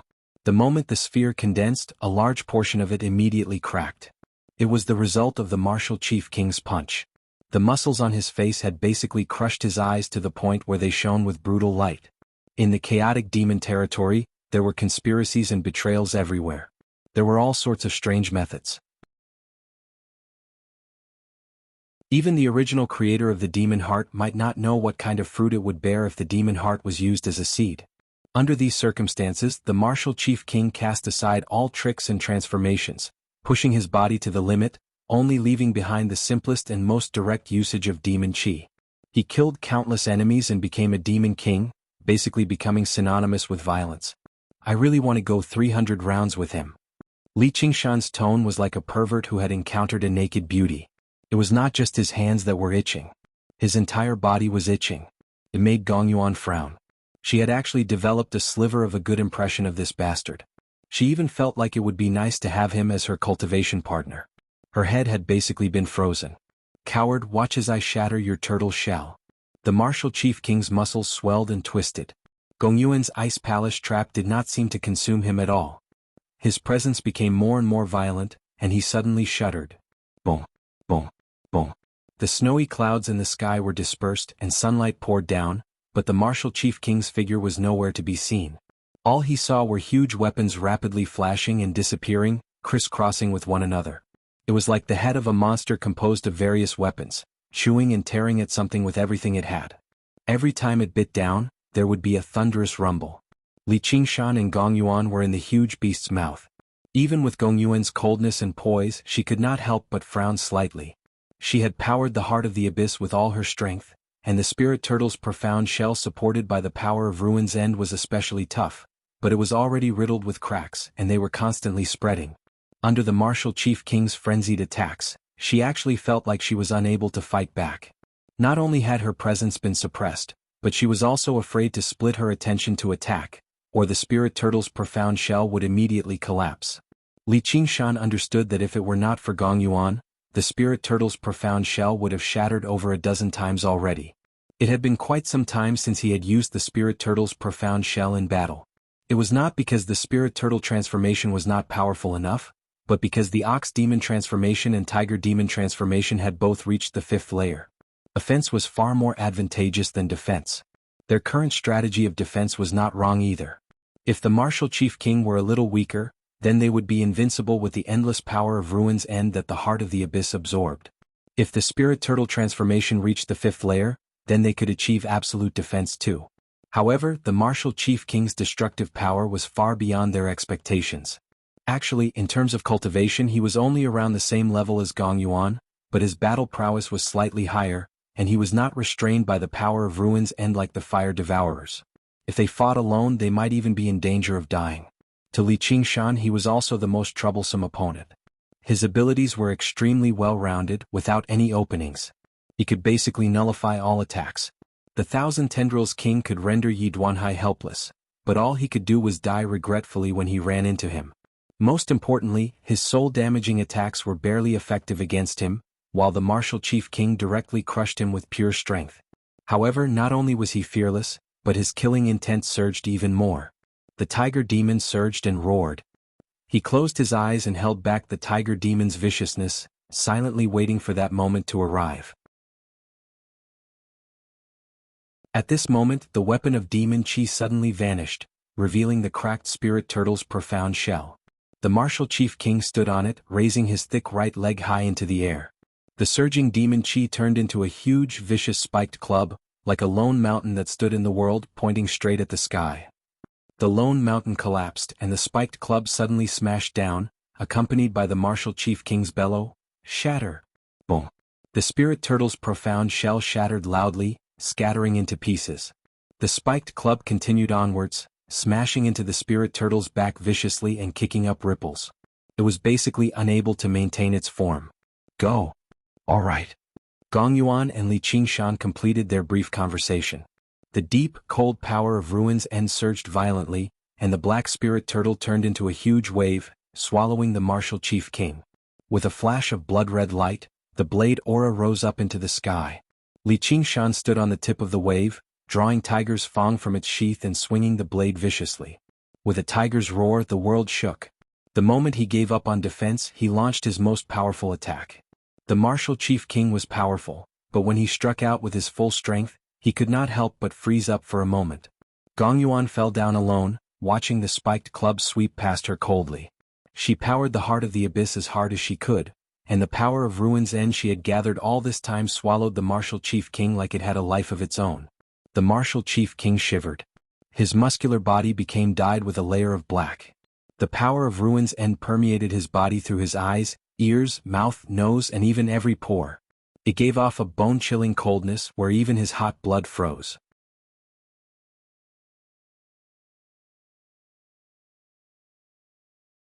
Chapter 950. You. At that critical moment, the martial chief king grabbed the incoming blade and stared at Li Qingshan with widened eyes. He struggled to believe that he could deliver such a vicious strike. Every part of the martial chief king's body was comparable to a demonic weapon, indestructible. However, the tiger's fangs were even sharper and unstoppable. They contained a terrifying vibration force that tore apart his body like invisible sawteeth. "Go!" Li Qingshan let out a tiger's roar and chopped off the martial chief king's right arm. Demonic blood sprayed out, but the blade did not slow down at all, continuing to swing towards his abdomen and leaving behind a horrific wound. Tiger's Fang sucked up its fill of blood from the strike and shone with blood-red light again. It flapped its wings and flickered with blood-red light. Thousands of blade auras burst forth at the same time, like flowers blooming. Demonic blood rained down. Gong Yuan watched this and smiled. Only at times like this did he seem a little more pleasing to the eye. At the same time, she powered the heart of the abyss with all her strength, not giving the martial chief king any time to catch his breath. The martial chief king's body became dyed with a layer of darkness. Even though he circulated his demon chi with all his might, he was unable to stop the invasion of the coldness, which pressed straight towards the scarlet demon heart in his body. In this state it was not just his body. Even his mind seemed to be frozen, making his reactions extremely slow. In the blink of an eye, who knew how many times Li Qingshan had swung his blade? The martial chief king's limbs were all severed, and his body was crisscrossed with wounds. He was in an extremely horrific state, and his demon chi had been weakened to the limit. He seemed like he was on the brink of death, like he would be dead with just a few more swings. But for some reason, Li Qingshan frowned and instead felt uneasy. The spirit turtle's premonitions were rarely wrong. Was he fighting like a cornered beast? Very good. It's been a very long time since someone has injured me to this extent. Very good, so I'll let you die a little more painfully. The martial chief king snickered grimly before suddenly roaring out furiously. The demon heart in his body seemed to reach some kind of boundary, erupting with scarlet light and forcing the power of ruin's end out of his body. This was the unique talent of his demon heart. When he was seriously injured and on the verge of death, he could burst forth with all of his potential, instantly raising his strength to another level. In the infernal domain, he relied on this talent to survive in battles that he was sure to lose, constantly breaking through bottlenecks until he became a demon king. The current situation seemed to be a narrow escape, but it was far from fatal to him. Gongyuan said, "Be careful." The terrible wounds on the martial chief king's body suddenly spewed out black demonic qi, turning into demonic weapons that swarmed towards Li Qingshan. "Stop boasting. I'll kill you right now," Li Qingshan bellowed out. The demonic weapons flooded his eyes like a flood, but he went against the flow. His eyes became tranquil, allowing him to see through the trajectory of every single demonic weapon, either dodging or blocking. He flapped his wings and drifted about, as if he was dancing among the demonic weapons. However, the MO weapons were too densely packed, and there were always some that he couldn't dodge or block. Blood spurted out from his body, but he was unmoved. He avoided being hit in his vitals, straightened his body, and slashed with his saber. The saber aura was like a roaring blood dragon. With a clang, it suddenly stopped, revealing a straight saber blade that was tightly gripped by a large muscular hand. It turned out that the martial chief king had condensed 4 limbs with demonic qi. It was as though the scene just now was replaying. However, Tiger Fong trembled and roared, but it couldn't break free. This was the greatest flaw of Tiger Fong. It had to maintain the momentum of victory to unleash its might, forming a snowball advantage until it crushed the enemy. Just now, in order to block the MO weapon's attacks, a lot of the bloody light on it had been consumed, and its sharpness had also weakened. It was no longer enough to sever the martial chief king's demonic hand. The MO weapons formed from demonic qi swarmed back, sweeping towards Li Qingshan like a meat grinder. Li Qingshan clenched his teeth and gripped the saber hilt with both hands. He pressed the saber blade down inch by inch, pressing it right between the martial chief king's eyebrows. The martial chief king's heart trembled. He hadn't expected Li Qingshan to be so ruthless, looking like he wanted to die with him. He snorted coldly. "You want to die with me? You're not strong enough." His right hand gripped the saber blade tightly, and his left hand turned into a spinning drill that stabbed ruthlessly into Li Qingshan's abdomen. "Then let's give it a try." Li Qingshan grinned hideously. He split off a sliver of his divine sense and activated the Azura field. Li Qingshan. Gongyuan hurried over to help, but she saw a blood-colored vortex ripple out and swallow the two of them. In the Azura field Yin Qing was cultivating when her heart suddenly shivered. She felt an unusual killing intent surge. It was as if she had returned to the Azura realm. Not far away 2 Azura kings were engaged in a battle to the death. Li Qingshan and the martial chief king fought from the sky to the ground, tearing apart everything around them, but they never separated. They were like 2 vicious beasts tearing each other apart. Their eyes were bloodshot, and they would rather die than let go. However, Li Qingshan was undoubtedly weaker, and he was at a great disadvantage. Countless MO weapons landed on him, and Li Qingshan's flesh was peeled off piece by piece. It was as if he was being tortured by 1,000 cuts. He laughed maniacally as he poured all his strength into the saber blade. It was as if he was gambling on whether he would split open the martial chief king's head, or whether the martial chief king would tear him apart. There's actually such a person in the 9 provinces. Even in the demon domain, it's rare to see such a tenacious and vicious enemy. His physique is also astonishingly tough. However, he's still too stupid. He actually dares to compete with me in destructive power. The martial chief king's demonic qi suddenly erupted. Amidst the sound of metal shattering, Li Qingshan's tiger bones shattered inch by inch. Before his head shattered, he was still laughing. The martial chief king breathed a deep sigh of relief and touched his brow. There was a deep gash on it and it had almost split his head in half. Further down, it was his entire body. This battle had been far more difficult than he had imagined. After unleashing all of his potential, he was undoubtedly in his strongest combat state, but it was also when his defenses were at their weakest. There were many who could see through this, but not many who were bold enough to fight him head-on. In the end, they could not escape the fate of being crushed. Now he only needed to break out of this realm. If he advanced, he could kill that merfolk. If he retreated, he could return to the demon domain to recuperate. There would be no more danger. Although he was covered in wounds and fatigued, Yin Qing, who was hidden in the void, could not find a single opportunity to assassinate him. The surging killing intent caused the scarlet vortex in the sky to spin. Another 2 Azura commanders descended. They glanced at the martial chief king before moving far away. Although they were bloodthirsty and warlike, this did not mean that they liked to throw eggs at rocks. There was a phoenix cry and the flames gathered again. The phoenix danced in the sky, undergoing nirvanic rebirth.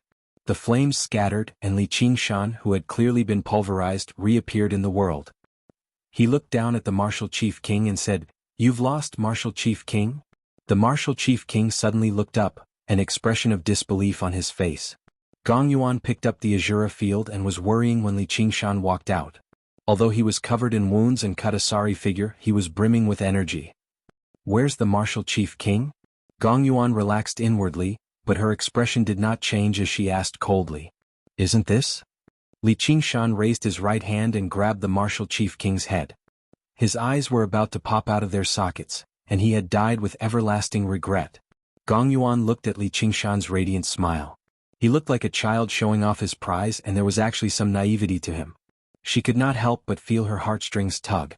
But he still managed to escape. Li Qingshan sighed in admiration. The martial chief king was more decisive than he had imagined. He had actually fled toward the scarlet vortex in the sky immediately. Although he had successfully killed him in the end, his soul had escaped into the scarlet vortex.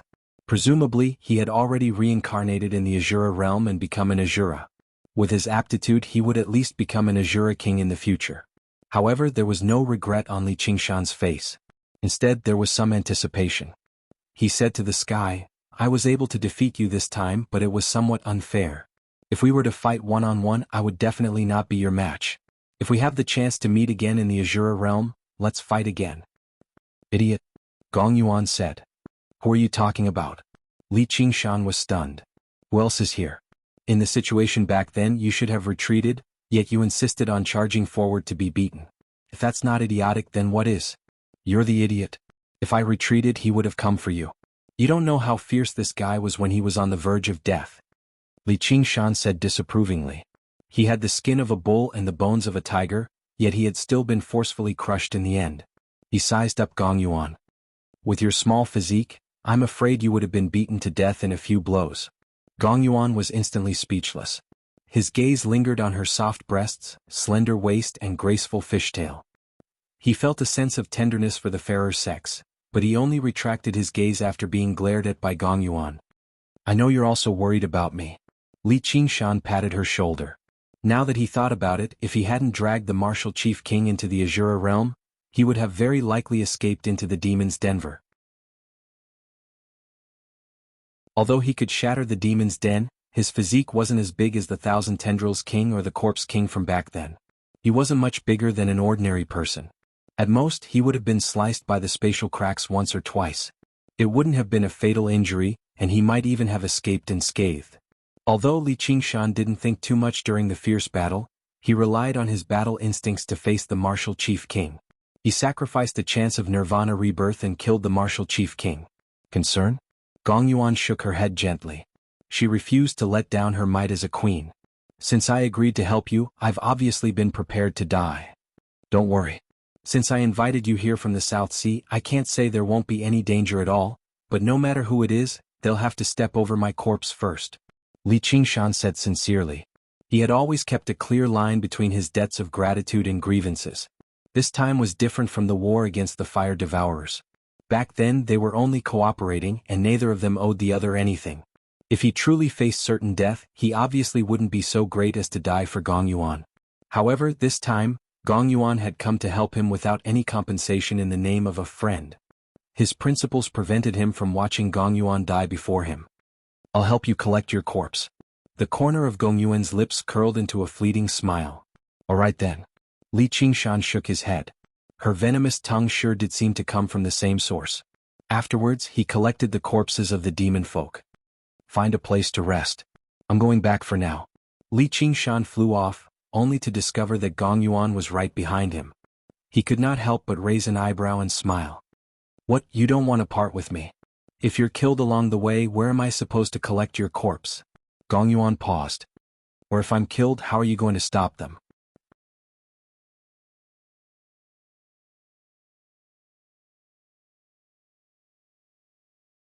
Chapter 951. Li Qingshan and Gong Yuan arrived at the myriad poison cult together. The night was as deep as water, and the main hall was bathed in golden light, making the gloomy hall seem like a holy land of Buddhism. The divine nun of the South Sea? Gong Yuan said. There had never been a single true Buddhist disciple in the South. In her memory, only the divine nun of the South Sea possessed such a radiance and bearing, and her presence was extremely similar, yet slightly different. No. Li Qingshan rushed back in a hurry, but his footsteps faltered. What's wrong? This was the first time Gong Yuan had seen such hesitation on his face. Nothing. Li Qingshan shook his head. He took a step and arrived in the hall. Little Anne sat at the end of the light and smiled as soon as she saw him. She could clearly sense the change in his presence. Clearly he had undergone nirvanic rebirth. She could not help but show concern. Are you fine? It was just a small problem. Are you all right? Li Qingshan smiled. His hesitation vanished, and he recovered his usual decisiveness. Although she was no longer that ignorant child, he had never forgotten to set an example for her. Yeah. Little Anne nodded gently. Whether it was the battle between Li Qingshan and the martial chief king or Little Anne resisting the invasion of the light, they were all rather difficult. Although they did not say anything, they understood each other very well. Ru Xian's gaze moved between them and she sighed inside for some reason. She backed out of the hall and happened to run into Gong Yuan at the entrance. She bowed, neither distant nor intimate. Gong Yuan glanced at Ru Xian deeply and only nodded slightly. This was her usual arrogance as the merfolk queen. Ru Xian smiled and felt her heart lighten up. It would be for the best if their grievances were settled and they no longer had anything to do with each other. In the end, Gong Yuan didn't step into the main hall. She waited outside and thought to herself, although our cultivation methods are compatible and suitable for dual cultivation, our paths are completely different. He won't stay in the South Sea and I won't leave the South Sea. It'll be difficult for us to become Tao companions. Only people like them can be considered as true Taoist companions. Li Qingshan took out the corpses of the martial chief king and the demon folk, piling them up into a mountain. The smell of blood filled the hall, and the lingering demon qi radiated with filth. Under the illumination of the Buddhist light, the demon qi dispersed, and the corpses of the demon folk showed signs of melting away. This originated from the fundamental contradiction between Buddhism and the demonic, purifying and polluting one another. Little Anne clenched his fists and sucked in a deep breath. He spat out an extremely thin strand of samadhi flames of white bone, which slithered to the bottom of the mountain of corpses like a slithering snake. A while later, the pure white, transparent flames spread out from bottom to top, setting the mountain of corpses alight. Little Anne made his way to the top of the mountain of corpses. The samadhi flames of white bone burned silently, like a white lotus in full bloom. However, it did not produce any intense reaction with the Buddhist light. Instead, it slowly seeped in, devouring the Buddhist light like it was spinning silk from a cocoon. Within the flames, Little Anne's white bones flickered in and out of view. Beneath his great beauty was a set of withered bones. It was clearly a terrifying sight of a mountain of corpses and white bones, but it contained indescribable mysteries of Buddhism. It confirmed the cycle of life and death and the supreme wonders of the cycle of appearance and emptiness. It confirmed once again that the path of white bone and great beauty did indeed originate from Orthodox Buddhism. This was also why the divine nun of the South Sea was unable to immediately cripple the path of white bone and great beauty, even though her cultivation in Vinaya completely surpassed Little Anne's, and she even possessed the wonders of the laws of precepts. This originated from a fundamental difference in cultivation. It was not the difference between her and Little Anne, but the difference between her and the white bone bodhisattva. If the divine nun of the South Sea's cultivation were slightly weaker, the Sarira would have been devoured and converted by the samadhi flames of white bone and great beauty a long time ago. Little Anne focused on circulating the cultivation method, and his expression gradually calmed down. Rather than calming down, it was more accurate to say that some of his emotions had been extracted once again. Li Qingshan stood with his hands behind his back, gazing at the mountain of corpses for a very long time before Little Anne. He furrowed his brows and suddenly made his way out of the hall. When he brushed past Gong Yuan, he said, "Rest up and prepare for the next battle." Little Anne looked at his tall figure and could clearly sense his struggle. There was an indelible sense of gentleness and reliance in his heart. "Qingshan, don't feel sad for me. So what if I'm emotionless? So what if I've sunk into the demonic path? I will always be by your side until destruction arrives." After recuperating in the myriad poison cult for several days, Li Qingshan and Gong Yuan set off on their journey again. Although his vitality had already recovered, he could not make up for the phoenix's nerva he had lost in such a short amount of time. In other words, he only had 2 more chances for rebirth, and he would directly turn into an egg with the final chance, losing all of his battle prowess. In a battle against demon kings, that was no different from dying on the spot, so the upcoming journey would become even more dangerous. When they were about to arrive at the next demon cavern, Gong Yuan asked, "Is this all for her?" "No, it's all for me," Li Qingshan said. He was stern for once. "She killed her master for you as well?" Gong Yuan's eyes were like ice, giving off a piercing coldness. "It must have been hard on you to only ask now." Li Qingshan smiled. "Li Qingshan, I may have agreed to assist you, but the divine nun of the South Sea has shown kindness to us merfolk. I will never risk my life to assist a master killer," Gong Yuan said firmly. "It's not as you think." Li Qingshan gave a rough explanation of what had happened. "Is that true?" When Gong Yuan heard how the divine nun of the South Sea was willing to sacrifice her life and pour all of her cultivation into Little Anne's cultivation method, she could not help but be stunned.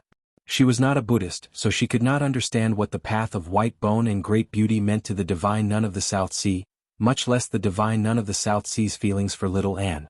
She only found the story unbelievable. "If you don't want to help me, I won't force you. Go back to the South Sea." Li Qingshan waved his hand. "You want to order me around?" Li Qingshan smiled. "Then please fight me again, Your Majesty. I'll accept your request." At the end of the sea of trees, demon chi surged into the air, connecting the sky and the ground. The 2 of them flew over together. Very soon, violent rumbles rang out, startling flocks of birds in the forest. Time flew by. Working together, they swept through the 7 great demon caverns of the south in a short 3 months, killing 3 demon kings. Fortunately, they did not encounter another troublesome opponent like the martial chief king. Even though he had some strange tricks up his sleeves, it was difficult for him to block their head-on attacks. However, they still let 4 demon kings escape, or more accurately 5. When they were fighting another demon king in the north, another demon king suddenly appeared from the demon den. Li Qingshan was tempted to fight to the death, but Gong Yuan stubbornly refused, so all he could do was retreat in the end. Unfortunately, by then, Li Qingshan had already used up his second chance at Nerva rebirth. In the 2 battles that followed, he let another 2 demon kings escape because of this.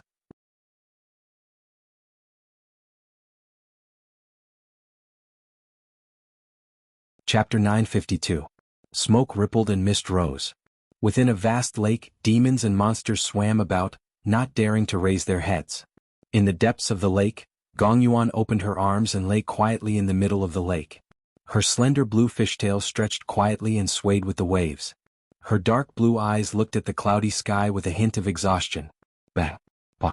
Familiar footsteps stepped over the water, creating waves and waves as they walked towards her. The rain fell, stirring up thousands of ripples. Gong Yuan simply closed her eyes as if she didn't want to see the person. In the rain and fog, a tall and straight figure with a long saber strode over and squatted down beside her. His crimson long hair fell on her cheek, but she didn't seem to feel it. "You must be anxious from waiting," Li Qingshan said. The continuous fierce fighting had also dyed him with a layer of wind and frost, but he didn't seem tired at all and was still full of fighting spirit. He had just returned from the myriad poison cult and handed the newly harvested prey to Little Anne. Although the prey was getting less and less, Little Anne's condition was getting better and better, which made him feel a lot more relieved. He was in a good mood and prepared to continue fighting. Gong Yuan ignored him. She wasn't a battle maniac like him and didn't love fighting at all. Compared to the consumption of physical strength, the mental exhaustion was more difficult to eliminate. If Li Qingshan hadn't helped her to calm her mind and get rid of her inner demons through the method of dual cultivation, she wouldn't have been able to bear it. Besides the time when he went to the martial chief king, she didn't follow him back to the myriad poison cult. Instead, she randomly found a lake to rest and wait. Suddenly, she felt a warmth on her face. Li Qingshan's hand caressed her cold and delicate cheeks and said softly, "Yuan, you've worked hard these days." Gong Yuan still closed her eyes as if she was asleep. Li Qingshan was rather surprised. If he had tried this in the past, she would have reacted immediately. She would have shown a great deal of disgust and disdain. It worked every single time, but he never thought it would actually fail this time. As it seemed, she had already developed a resistance to it after experiencing so much. He smiled and lay down beside her, supporting his head with one hand. Looking at her face, he suddenly felt a little reluctant. As little and got better, this journey was about to end. Then he would go to Qingzhou and start a new journey, and she would return to the South Sea. From then on, they would be separated by endless mountains and rivers, and he didn't know when they would meet again. The 3 months they had spent together were only an extremely short amount of time to cultivators, but they had either entrusted their lives to each other, fought alongside each other, lived together, or cultivated together. Who knew how many dangers and conflicts they had gone through? Even Li Qingshan was very surprised that they were able to last until now without disbanding. This was not because he was willing to compromise and go along with everything. On the contrary, using all kinds of methods to break her cold expression was a big hobby of his. Therefore, he used words to offend her dignity countless times and teased her when they were dual cultivating. She was angry and even hit him, but she never said that she wanted to return to the South Sea. He was very touched and then became even more unscrupulous and insatiable. Because their hearts were connected through dual cultivation, she didn't seem to particularly hate it. What did this mean? Li Qingshan understood a little. He took her into his arms and emitted a calm and tranquil aura. A ripple spread, and wherever it went, the surface of the lake became as smooth as a mirror. Gong Yuan murmured and changed to a more comfortable position. The cold and dignified aura dissipated, and she looked like an ordinary mermaid. Her fiery scarlet hair and deep blue hair intertwined together, leaning against each other. Both of their faces were handsome, like a perfect couple, forming a tranquil and beautiful picture. Li Qingshan gazed at the sky. If he had been born in the Mist Province, if he had met her earlier, then he would have remained in the South and South Sea in peace, becoming the son-in-law of the Crystal Palace and assisting her in strengthening the merfolk race. So what? Saying she could not love someone wholeheartedly was just a verbal argument. Actually, why would he care? From the beginning till the end, had there ever been a single woman who had interested him wholeheartedly? Han Qiongji had her parents and clan, Yi Liusu was focused on reviving her race, and Commander Gu, who he had once fallen in love with at first sight, was still engraved in his mind with her transcendent bearing. However, she actually believed him, and she even became speechless from his words. How pure. However, there were no ifs in life. Li Qingshan shook his head and dismissed these pointless thoughts. He had no idea how much she could sense these feelings. She remained completely still the entire time as if she was asleep. She slept deeply, drifting along with the waves until she reached that lone island in the South Sea. Sister, stop trying to persuade me. I've let you down, but one day in the future you'll meet someone you love, and you'll naturally understand how I feel. That day will never come because I'm not as selfish as you. Her icy cold heart surged as if she had heard a terrifying curse, but did she also feel a hint of envy and anticipation? No, we definitely will because we're exactly the same. After several days of continuous rain, Gong Yuan suddenly opened her eyes. With a swing of her fishtail, she broke free from Li Qingshan's arms. She tidied her creaseless dress and said to Li Qingshan coldly, "Let's go. Aren't you going to rest a little longer?" Li Qingshan asked. "There's no need. The final battle is coming up next. Let's end it quickly so that I can return to the South Sea." "All right." Li Qingshan immediately pulled himself together and sat down with his legs crossed. The figure of a spirit turtle appeared on his body, and he divined first, This battle will be very dangerous." "Which battle against the Demon King isn't dangerous? Not to mention that you no longer have the ability to be reborn, so it'll obviously be even more dangerous. If you don't want to go, I'll return to the South Sea. Are you reluctant to part with me?" Li Qingshan lay down with his arms as a pillow and said with interest. Gong Yuan sneered and immediately rose into the air. Li Qingshan followed closely behind and grabbed her hand. "Accompany me on my last journey." "Don't let me send you on your last journey," Gong Yuan said. "Ah, with you collecting my corpse, what's there for me to be afraid of?" Li Qingshan laughed. As they spoke, they burst through the clouds, and the sunlight illuminated the sea of clouds. Gong Yuan looked back and found it difficult to forget. She thought to herself, "Little sister, I've actually always understood how you feel. Just like you said, we're so similar. There's only one difference. I'm the elder sister while you're the younger sister. The elder sister has to protect the younger sister, and this bastard human demon is 10,000 times worse than that damned fire devourer." Thousands of kilometers away in the demon cavern, a few voices whispered. "Bone-eating shaman king, are you certain they'll come here? Are you doubting the meditative Brain King's divination? Hee, I wouldn't dare. I'm just asking. Don't worry, we've already eliminated enough places. This will definitely be their next step as well as their final step. This is all great evil god Xiongqi's arrangement.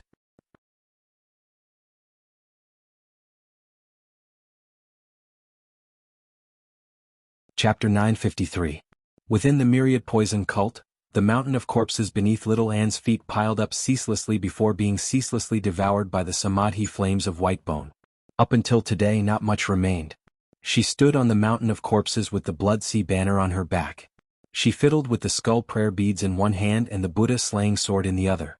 She chanted scriptures, sometimes singing the chant of Devanaga, sometimes chanting the secret techniques of Vinaya, and so on. Golden Buddhist light radiated from his body, making him look grand and dignified. However, the samadhi flame of white bone twined around it, twisting and looking ferocious. She lowered her head as if she did not hear anything.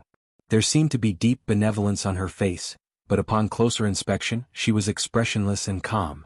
She only focused on circulating the path of white bone in great beauty. After 3 months of arduous cultivation, constantly devouring and converting the 4 demon kings and countless demon folk as resources, the path of white bone and great beauty was already on the verge of breaking through. Actually, if it were not for the divine nun of the South Seas interference, he would have been able to reach the 3rd layer already and undergo the tribulation. However, this was not a bad thing. It would allow her to have a deeper accumulation, which would increase her chances of transcending the tribulation, and the power she would gain would also be stronger. By the time the mountain of corpses had been completely incinerated, the golden light and the samadhi flames of white bone had reached a delicate balance. All they needed was a little more resources to break the balance, and then they would rapidly devour the divine nun of the South Seas power. Little and looked towards the east. Li Qingshan wanted to go to the last devil's den. Li Qingshan stood still and stopped at the edge of a swamp. The devil's den was less than 100 miles away, but it was already right in front of him. Demonic chi soared into the sky, connecting heaven and earth. Demonic clouds covered the sky and covered the sun. This was a scene he was already used to. What's wrong? Gong Yuan stopped in midair on her cloud. Seeing his serious expression, she couldn't help but ask. It's nothing. Let's observe first. Know yourself and know your enemy, and you'll never be defeated. Let's not run into 2 more demon kings and waste our trip. Li Qingshan smiled at her. Just as he was about to enter the swamp and step into the battlefield of the final battle, a thought flashed through his mind, but it was fleeting and he couldn't grasp it. You've finally improved a little. Gong Yuan was lying on the cloud in an elegant manner. She rested her chin on her hand and the corners of her lips were slightly raised. However, that smile was more like mockery than praise. I just think that you're too weak. I'm afraid that you won't be able to hold on if you encounter an opponent that's too strong. Li Qingshan curled his lips and waved his hand. Mystic light illuminates all. Pieces of the spirit turtle's profound shell flew out, constantly rearranging themselves and illuminating the demon cavern in the distance. Countless demon folk moved the stone pillars around like ants, constructing the 12 citadel demon formation of the ominous.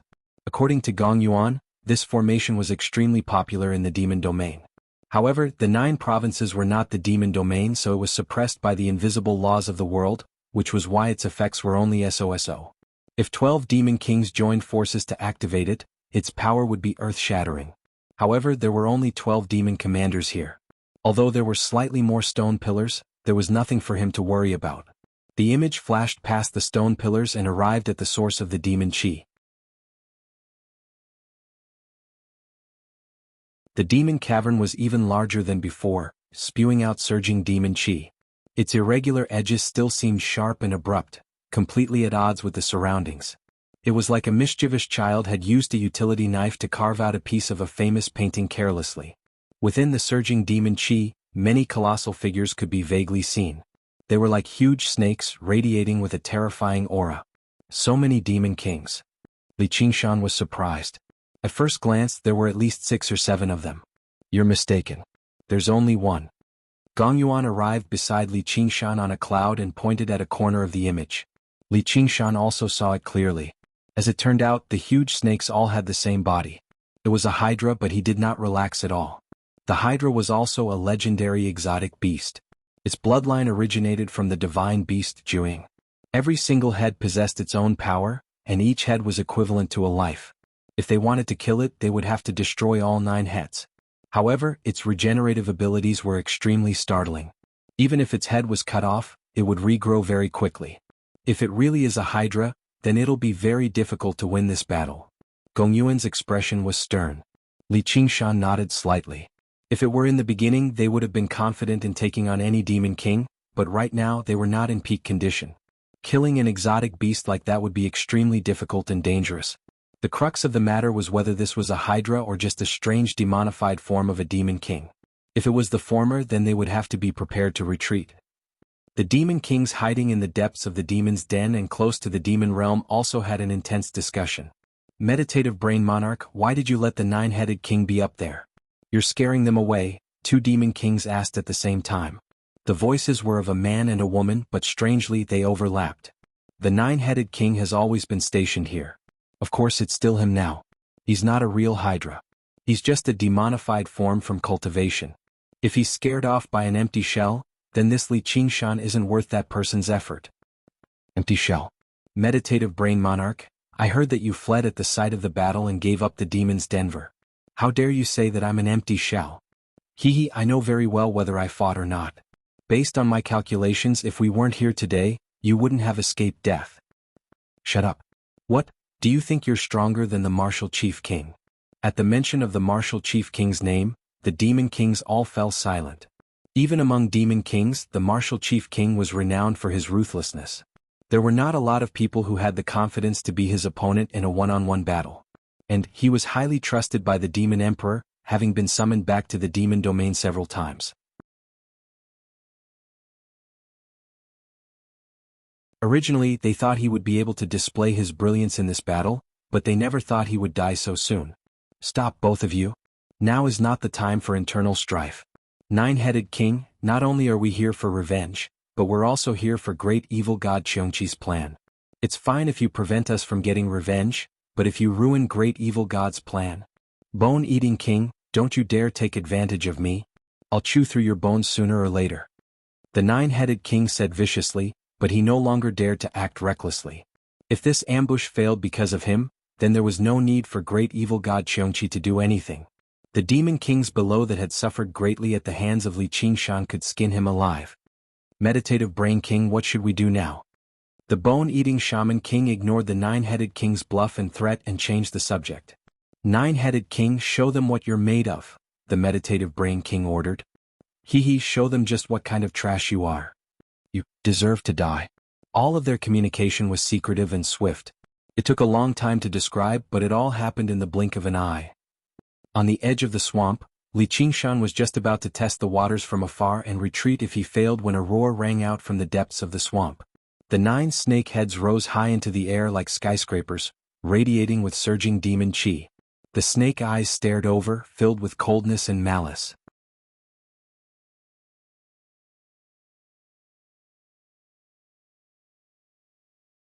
Chapter 954. Li Qingshan grabbed Gong Yuan's hand and leapt into the air, powering the heart of the abyss. Slivers of the dark power of Ruin's End extended out, enveloping the two of them and assuming the shape of a spirit turtle. It shook its head and wagged its tail in an extremely realistic manner. Drifting snow. Gong Yuan chanted silently.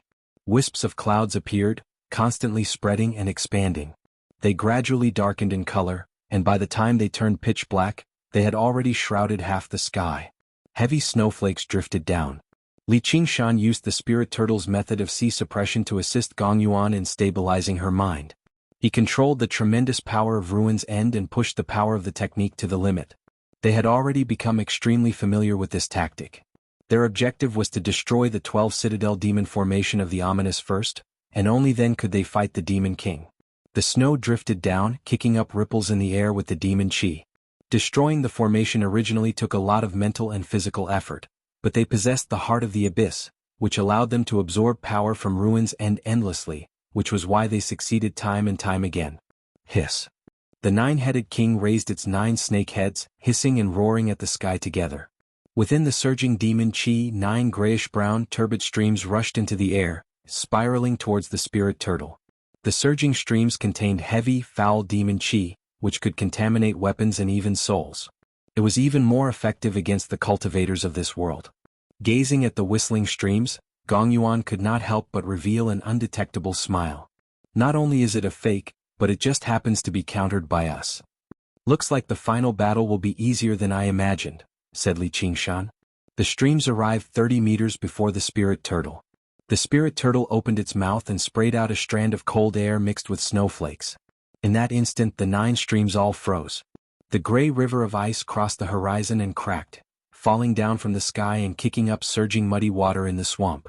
At this moment, the 12 citadel demon formation of the ominous below had been weakened to the limit. Thousands of demon folk had been frozen. They could directly attack and kill the fake Hydra now. Li Qingshan's gaze constantly swept around as he sank into thought. What's wrong? Gong Yuan asked. It's nothing. Maybe it's because it's always been too difficult. I'm not used to it after suddenly becoming easy. Li Qingshan shook his head. The spirit turtle did not give off any warning signs. The entire process of the battle was no different from before, but he just felt like something was off. In the demon's den, the demon kings were discussing the battle above. The meditative brain king was right. The 9-headed king is just an empty shell. He's no match for them at all. Even the martial chief king wasn't a match, much less him. Alright, let's not talk anymore. Let's wait for them to come down and take revenge together. The formation has been broken. Why hasn't he come down yet? Could it be that he has discovered something? Impossible, this is the demon's den, it's a completely different world from the other side. Moreover, the 2 worlds are connected, and the mysteries of heaven are abnormally chaotic. No matter how sharp his senses are, he can't sense anything. They're here. Amidst the conversation filled with surprise and hatred, the spirit turtle descended from above, sweeping up the snowstorm and charging towards the 9-headed king. The 9-headed king's body was as large as a mountain. His grayish-brown skin was uneven and covered in spikes. Compared to him, the dark black spirit turtle was much smaller, but it was also much more refined and elegant. However, the 9 snakeheads could not help but shrink back. Fear appeared in their cold eyes as well. They spat out turbid streams even more furiously in an attempt to stop the spirit turtle from approaching them. The turbid streams erupted like a mountain flood. They were extremely shocking, but they were frozen as soon as they approached the spirit turtle. The spirit turtle broke through the ice along the way, filling the air with gray ice dust. Although the 9-headed king possessed the bloodline of the 9-headed snake, he could only spit out turbid streams. He could not be like the real 9-headed snake, where each head possessed its own power. Now that he was completely suppressed by the spirit turtle, he seemed particularly powerless. However, this was exactly the effect that the demon kings who had laid down the trap wanted. Everything proceeded according to plan. Meanwhile, Li Qingshan stepped into the trap of death step by step. He's trying to escape. Li Qingshan was rather surprised. The 9-headed king actually refused to fight him. He turned around and fled into the demon cavern. Although the turbid streams were suppressed, his tough body alone was enough for him to fight any opponent, yet he was so weak. Li Qingshan was about to charge over and smash the demon cavern with a punch to see if he could keep the 9-headed king here, or at least a part of him. Gong Yuan's expression changed. She retreated quickly with him. It's an ambush. Boom. A pillar of demonic chi burst through the swamp and connected with the demonic clouds. There were a total of 12 pillars like that, forming the 12 citadel demon formation of the ominous that Li Qingshan could not be more familiar with. However, it was unprecedentedly massive, enveloping them within. In an instant, the scenery before them changed. The swamp vanished, and only the swirling demonic chi remained, pressing in from all directions. The spirit turtle was twisted. Li Qingshan felt as if he was advancing through a sea of magma. Looking up, the 12 demonic chi transformed into 12 great demon gods of various shapes and sizes. They looked like humans and beasts, gathering and dispersing as they stared at them. Although they were not actual living beings, the auras they gave off were exceptionally terrifying. Some were arrogant, some were cold, some were furious, and some were greedy. Qiongqi's existence could be vaguely seen among them. He widened his eyes and cast a curious gaze. There was even a hint of naivety and fear in them. It was like a child looking at an ant. In the next moment, a leopard would descend. Perhaps it would crush them with its fingers, or perhaps it would burn with flames. It would slaughter them without knowing what it was doing. Li Qingshan withdrew his gaze and looked down. The demonic chi spewing out of the demon cavern was even more turbulent, as if it had turned into a whirlpool. The doubts in his heart were suddenly cleared up, and he even came to a sudden realization. The nine-headed king stopped fleeing and turned his 9 heads around to look at him coldly. Amidst the cold, sinister, and strange laughter, the demon kings appeared from the demon cavern one after another. Yuan, quite a few old friends have come today. The corner of Li Qingshan's lips twitched. Apart from the bone-eating shaman king, he had seen every single one of them before. They were the 5 demon kings he had fought in the past. Coupled with the 9-headed king, there were a total of 7 of them. With 7 demon kings working together, just how many people across the entire 9 provinces could stop them?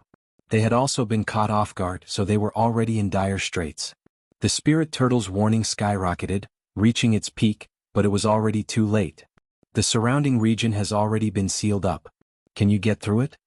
Gong Yuan's heart rapidly sank. She was in no mood to joke around. I can, but they won't give us the opportunity. Sure enough, you can't say something like, last time, carelessly. When Li Qingshan saw these old friends, he understood. His various abilities were no longer a secret in the successive battles. Since they had gone to the trouble of luring him in, they would never let him leave so easily. The demon kings were calm and composed. They were in no hurry to attack. There's still one more opportunity, Gong Yuan said after a moment of silence. What opportunity? I can help you stop them. Are you serious? Li Qingshan frowned. No matter how powerful Gong Yuan was, she could not stop 7 demon kings unless she was willing to blow herself up, even if she wanted to drag them down with her. He could also sense the sliver of determination in her heart. Don't flatter yourself. If it weren't for the fact that I have no other choice, why would I resort to something like this? I don't want to die with you. Gong Yuan's expression was just as cold as before, but Li Qingshan's heart warmed up. Just how many people in the world would risk their lives to pave a path of survival for you? He smiled and pulled her into his arms. I've said it before, I won't let you die before me. Let's just be a pair of lovebirds that share the same fate. Li Qingshan, I originally thought you were a straightforward man, but I didn't think you'd be so fussy. Since I've agreed to help you purge the demons, I've already made up my mind. At most, I'll just return your life. Gong Yuan said. What's the point of having your life? You might as well say you're only useful to me if you're alive. Just stay here obediently. Don't act like your father died. It's just 1, 2, 3, 4, 5, 6, 7 demon kings. I just happen to be worrying about the lack of resources. Li Qingshan remained composed. Who knew how many times he had fallen into dire straits over the years, so there was no need for him to panic. At most he would just die. From the moment he set foot in the Crouching Ox village, he had made up his mind. Li Qingshan, do you recognize me? The bone-eating shaman king stood out from the crowd. Where did you pop out from? Li Qingshan really had never seen the bone-eating shaman king before. Looking at the hatred on his face, he found it rather baffling. He felt like his aura was similar to a demon king's, but it was also slightly different, so he could vaguely guess his identity. I am the bone-eating shaman king. When you killed my bone-eating shamans, did you ever think this day would come? Originally, I should have ground your bones to dust and destroyed your soul, but great evil god Qiongqi is willing to give you a chance to join the demon domain. As soon as the bone-eating shaman king said that, the demon kings began to make a fuss before Li Qingshan could even answer. What? Aren't we going to kill him? We can't spare him. Bone-eating, how dare you lie to us? They had all witnessed Li Qingshan's strength.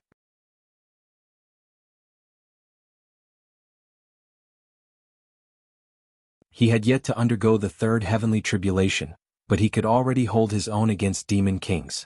If he joined the demon domain and received the favor of the demon god Qiongqi, perhaps his status would even surpass theirs in the future. Not only would they be unable to exact revenge, but they might even suffer from revenge instead. How could they just let that go? Only the meditative brain king remained silent. Qiongqi's interest had never been in killing, just like how a child would crush an ant not because of hatred, but because it was fun. However, there really was something special about this Li Qingshan to be able to make Qiongqi pay attention to him like this. This is great evil god Qiongqi's order.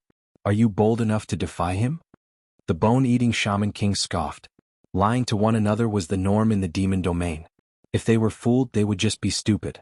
The demon kings immediately fell silent. Demon god Qiongqi, who had been born from the 12 citadel demon formation of the ominous, seemed to be staring at them. Let alone demon kings like them, even the demon emperor who led them in attacking the 9 provinces dared not oppose Qiongqi's will. Sure enough. No wonder. All right. Li Qingshan sighed. He had actually fallen into a trap set up by such an important figure. What an honor. In other words, you agree. The bone-eating shaman king was rather surprised. He sneered, "And I had thought you would put up a little resistance, king of savages." "What's that saying again?"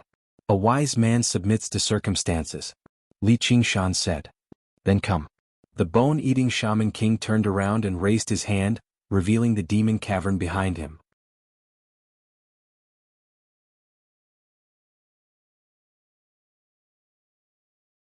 Chapter 955. Li Qingshan had once asked the Banyan Tree King for guidance. "Just what kind of place is the demon domain?" The Banyan Tree King said, "The demon domain is only a general name. It contains many worlds, all connected by demon caverns, forming a tremendous entity. If demon folk successfully invade the 9 provinces, it will become a new demon domain, and all living beings will become demon folk. Demon folk spread the creeds of the demonic path, blaspheming immortals and Buddhas and slandering morality. They spread through the great 1,000 worlds like a plague." Li Qingshan then asked, "If the demon domain is that powerful, how can the 9 provinces fend off it?" "Every world has its own laws of the world. The strongest that can enter the 9 provinces are demon kings that have undergone the 3rd heavenly tribulation. Existences stronger than that cannot remain here. After all, no matter how powerful they are individually, they can't contend against the entire world. Why would they need stronger existences? As long as they send enough demon kings, wouldn't victory be easy?" "I'm not sure about the exact situation either. It's said that the status of the demon domain in the Great 1,000 Worlds is similar to the status of demonic cultivators in the 9 provinces. Although they possess relatively great strength, they do not have the upper hand. They are constantly restrained and attacked by the righteous path. We might only be a corner of the battlefield here." Li Qingshan came to a realization. Just like a large-scale war, it would definitely be a clash between countless groups or even individuals. No side would send an army to kill a group of soldiers, as it would not be worth it at all. It might even affect the overall situation. Back then he still felt rather lost. As it turned out, the rise and fall of so many races and the sacrifices of countless experts were only a corner of the battlefield. How insignificant. However, he dismissed this sigh very soon and became even more determined about his goal. There would be a day when he would venture beyond the 9 heavens and surpass all insignificance. But right now he faced a difficult decision. If he entered the demon domain, Qiongqi's strength was not something he could contend with. He would be at the mercy of others, unable to put up any struggle or resistance. The feeling of being at the mercy of others was not pleasant. Even if he managed to keep his life, the spirit turtle's method of sea suppression and the phoenix's scripture of Nerva would probably be crippled, and he would completely fall into the demonic path. It really was ironic now that he thought about it. The divine nun of the South Sea was willing to sacrifice her life just to lead little and onto the righteous path. However, Qiongqi did not hesitate to use several demon kings as bait to set up such a trap, all so that he would return to the demonic Tao. What path we are going to take? Was it that important? Of course, many years later, he would understand that it was indeed very important. "What's wrong, Li Qingshan? Do you want to go back on your word?" If he wanted to stall for time. "I advise you to give up on this idea. I'll count down from 3. If you don't enter the devil's den, I'll kill you immediately. 3. The bone-eating shaman king's face was dignified and stern. He possessed the bearing of an arrogant king. He treated Li Qingshan like a servant too. Actually, he did not want Li Qingshan to enter the demon realm and submit to Qiongqi. As long as he dared to resist, it would be perfectly justifiable for him to taste his flesh and blood. "Alright, I'll go to the demon realm. However, Qiongqi wants me, so it has nothing to do with her, too." The bone-eating shaman king's eyes were half closed, completely ignoring him. "Yeah, since you don't want her, just leave her to us. We'll take good care of her. You can't even protect your own woman." How pitiful. The demon king snickered strangely. Li Qingshan frowned, brimming with murderousness. The demon kings paused. Every single one of them felt like Li Qingshan would lunge at them in the next moment, so they instinctively assumed a defensive posture.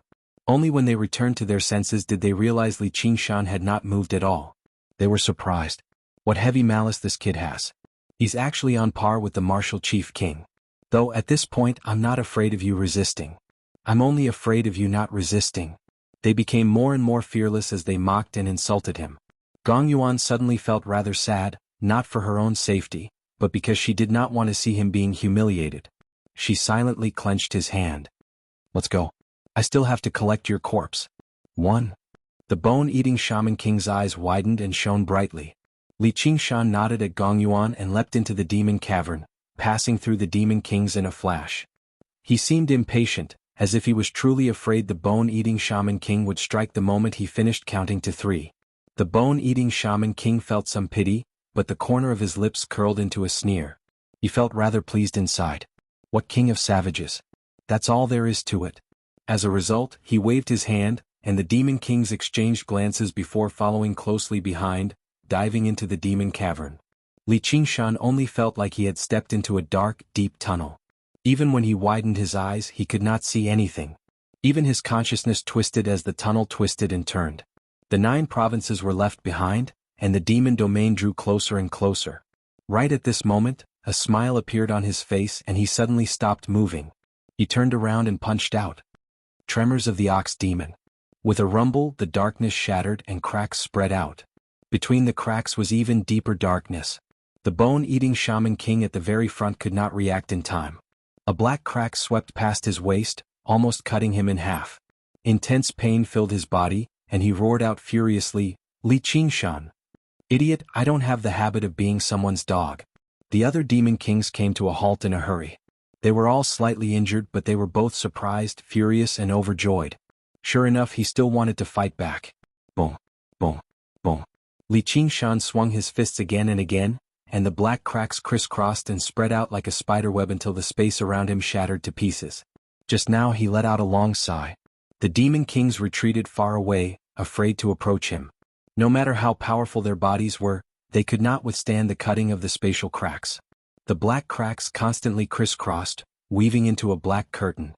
Li Qingshan and Gong Yuan vanished behind the curtain. The meditative brain king said, "Bone-eating king, what does great god Qiongqi say about a situation like this?" "Kill him." "How?" The demon kings looked at one another. The shattered space isolated everything. Even sound, sight, and soul sense could not pass through, let alone attack. The bone-eating Shaman King said viciously, "We'll stand guard here and see just how long he can last. The space will naturally recover, and that will be his death." The surroundings were pitch black, like they were drifting on a lone island, except the surroundings were not rippling seawater, but shattered space. It was a true, natural chasm. Li Qingshan tightened his grip on Gong Yuan and avoided a tiny black crack. He grinned. "Now what do you think? You're dreaming if you want to force me to go to the demon domain. What do we do now?" Gong Yuan looked around. The shattered space in the surroundings was both a protection and a cage to them. They were still in dire straits, or it could be said that they were even more despairing than before. Since they had already fallen out, the bone-eating Shaman King would never give them the opportunity to surrender to the demon domain. You're tuning in to the Han Li's Wuxia Adventures YouTube channel. We're so grateful for your support, and don't forget to subscribe to join us on this incredible journey through captivating stories. Your generosity through donations truly makes a world of difference, as it's the primary source of revenue that allows me to expand and enhance this channel for you. Thank you from the bottom of my heart for being a part of this adventure.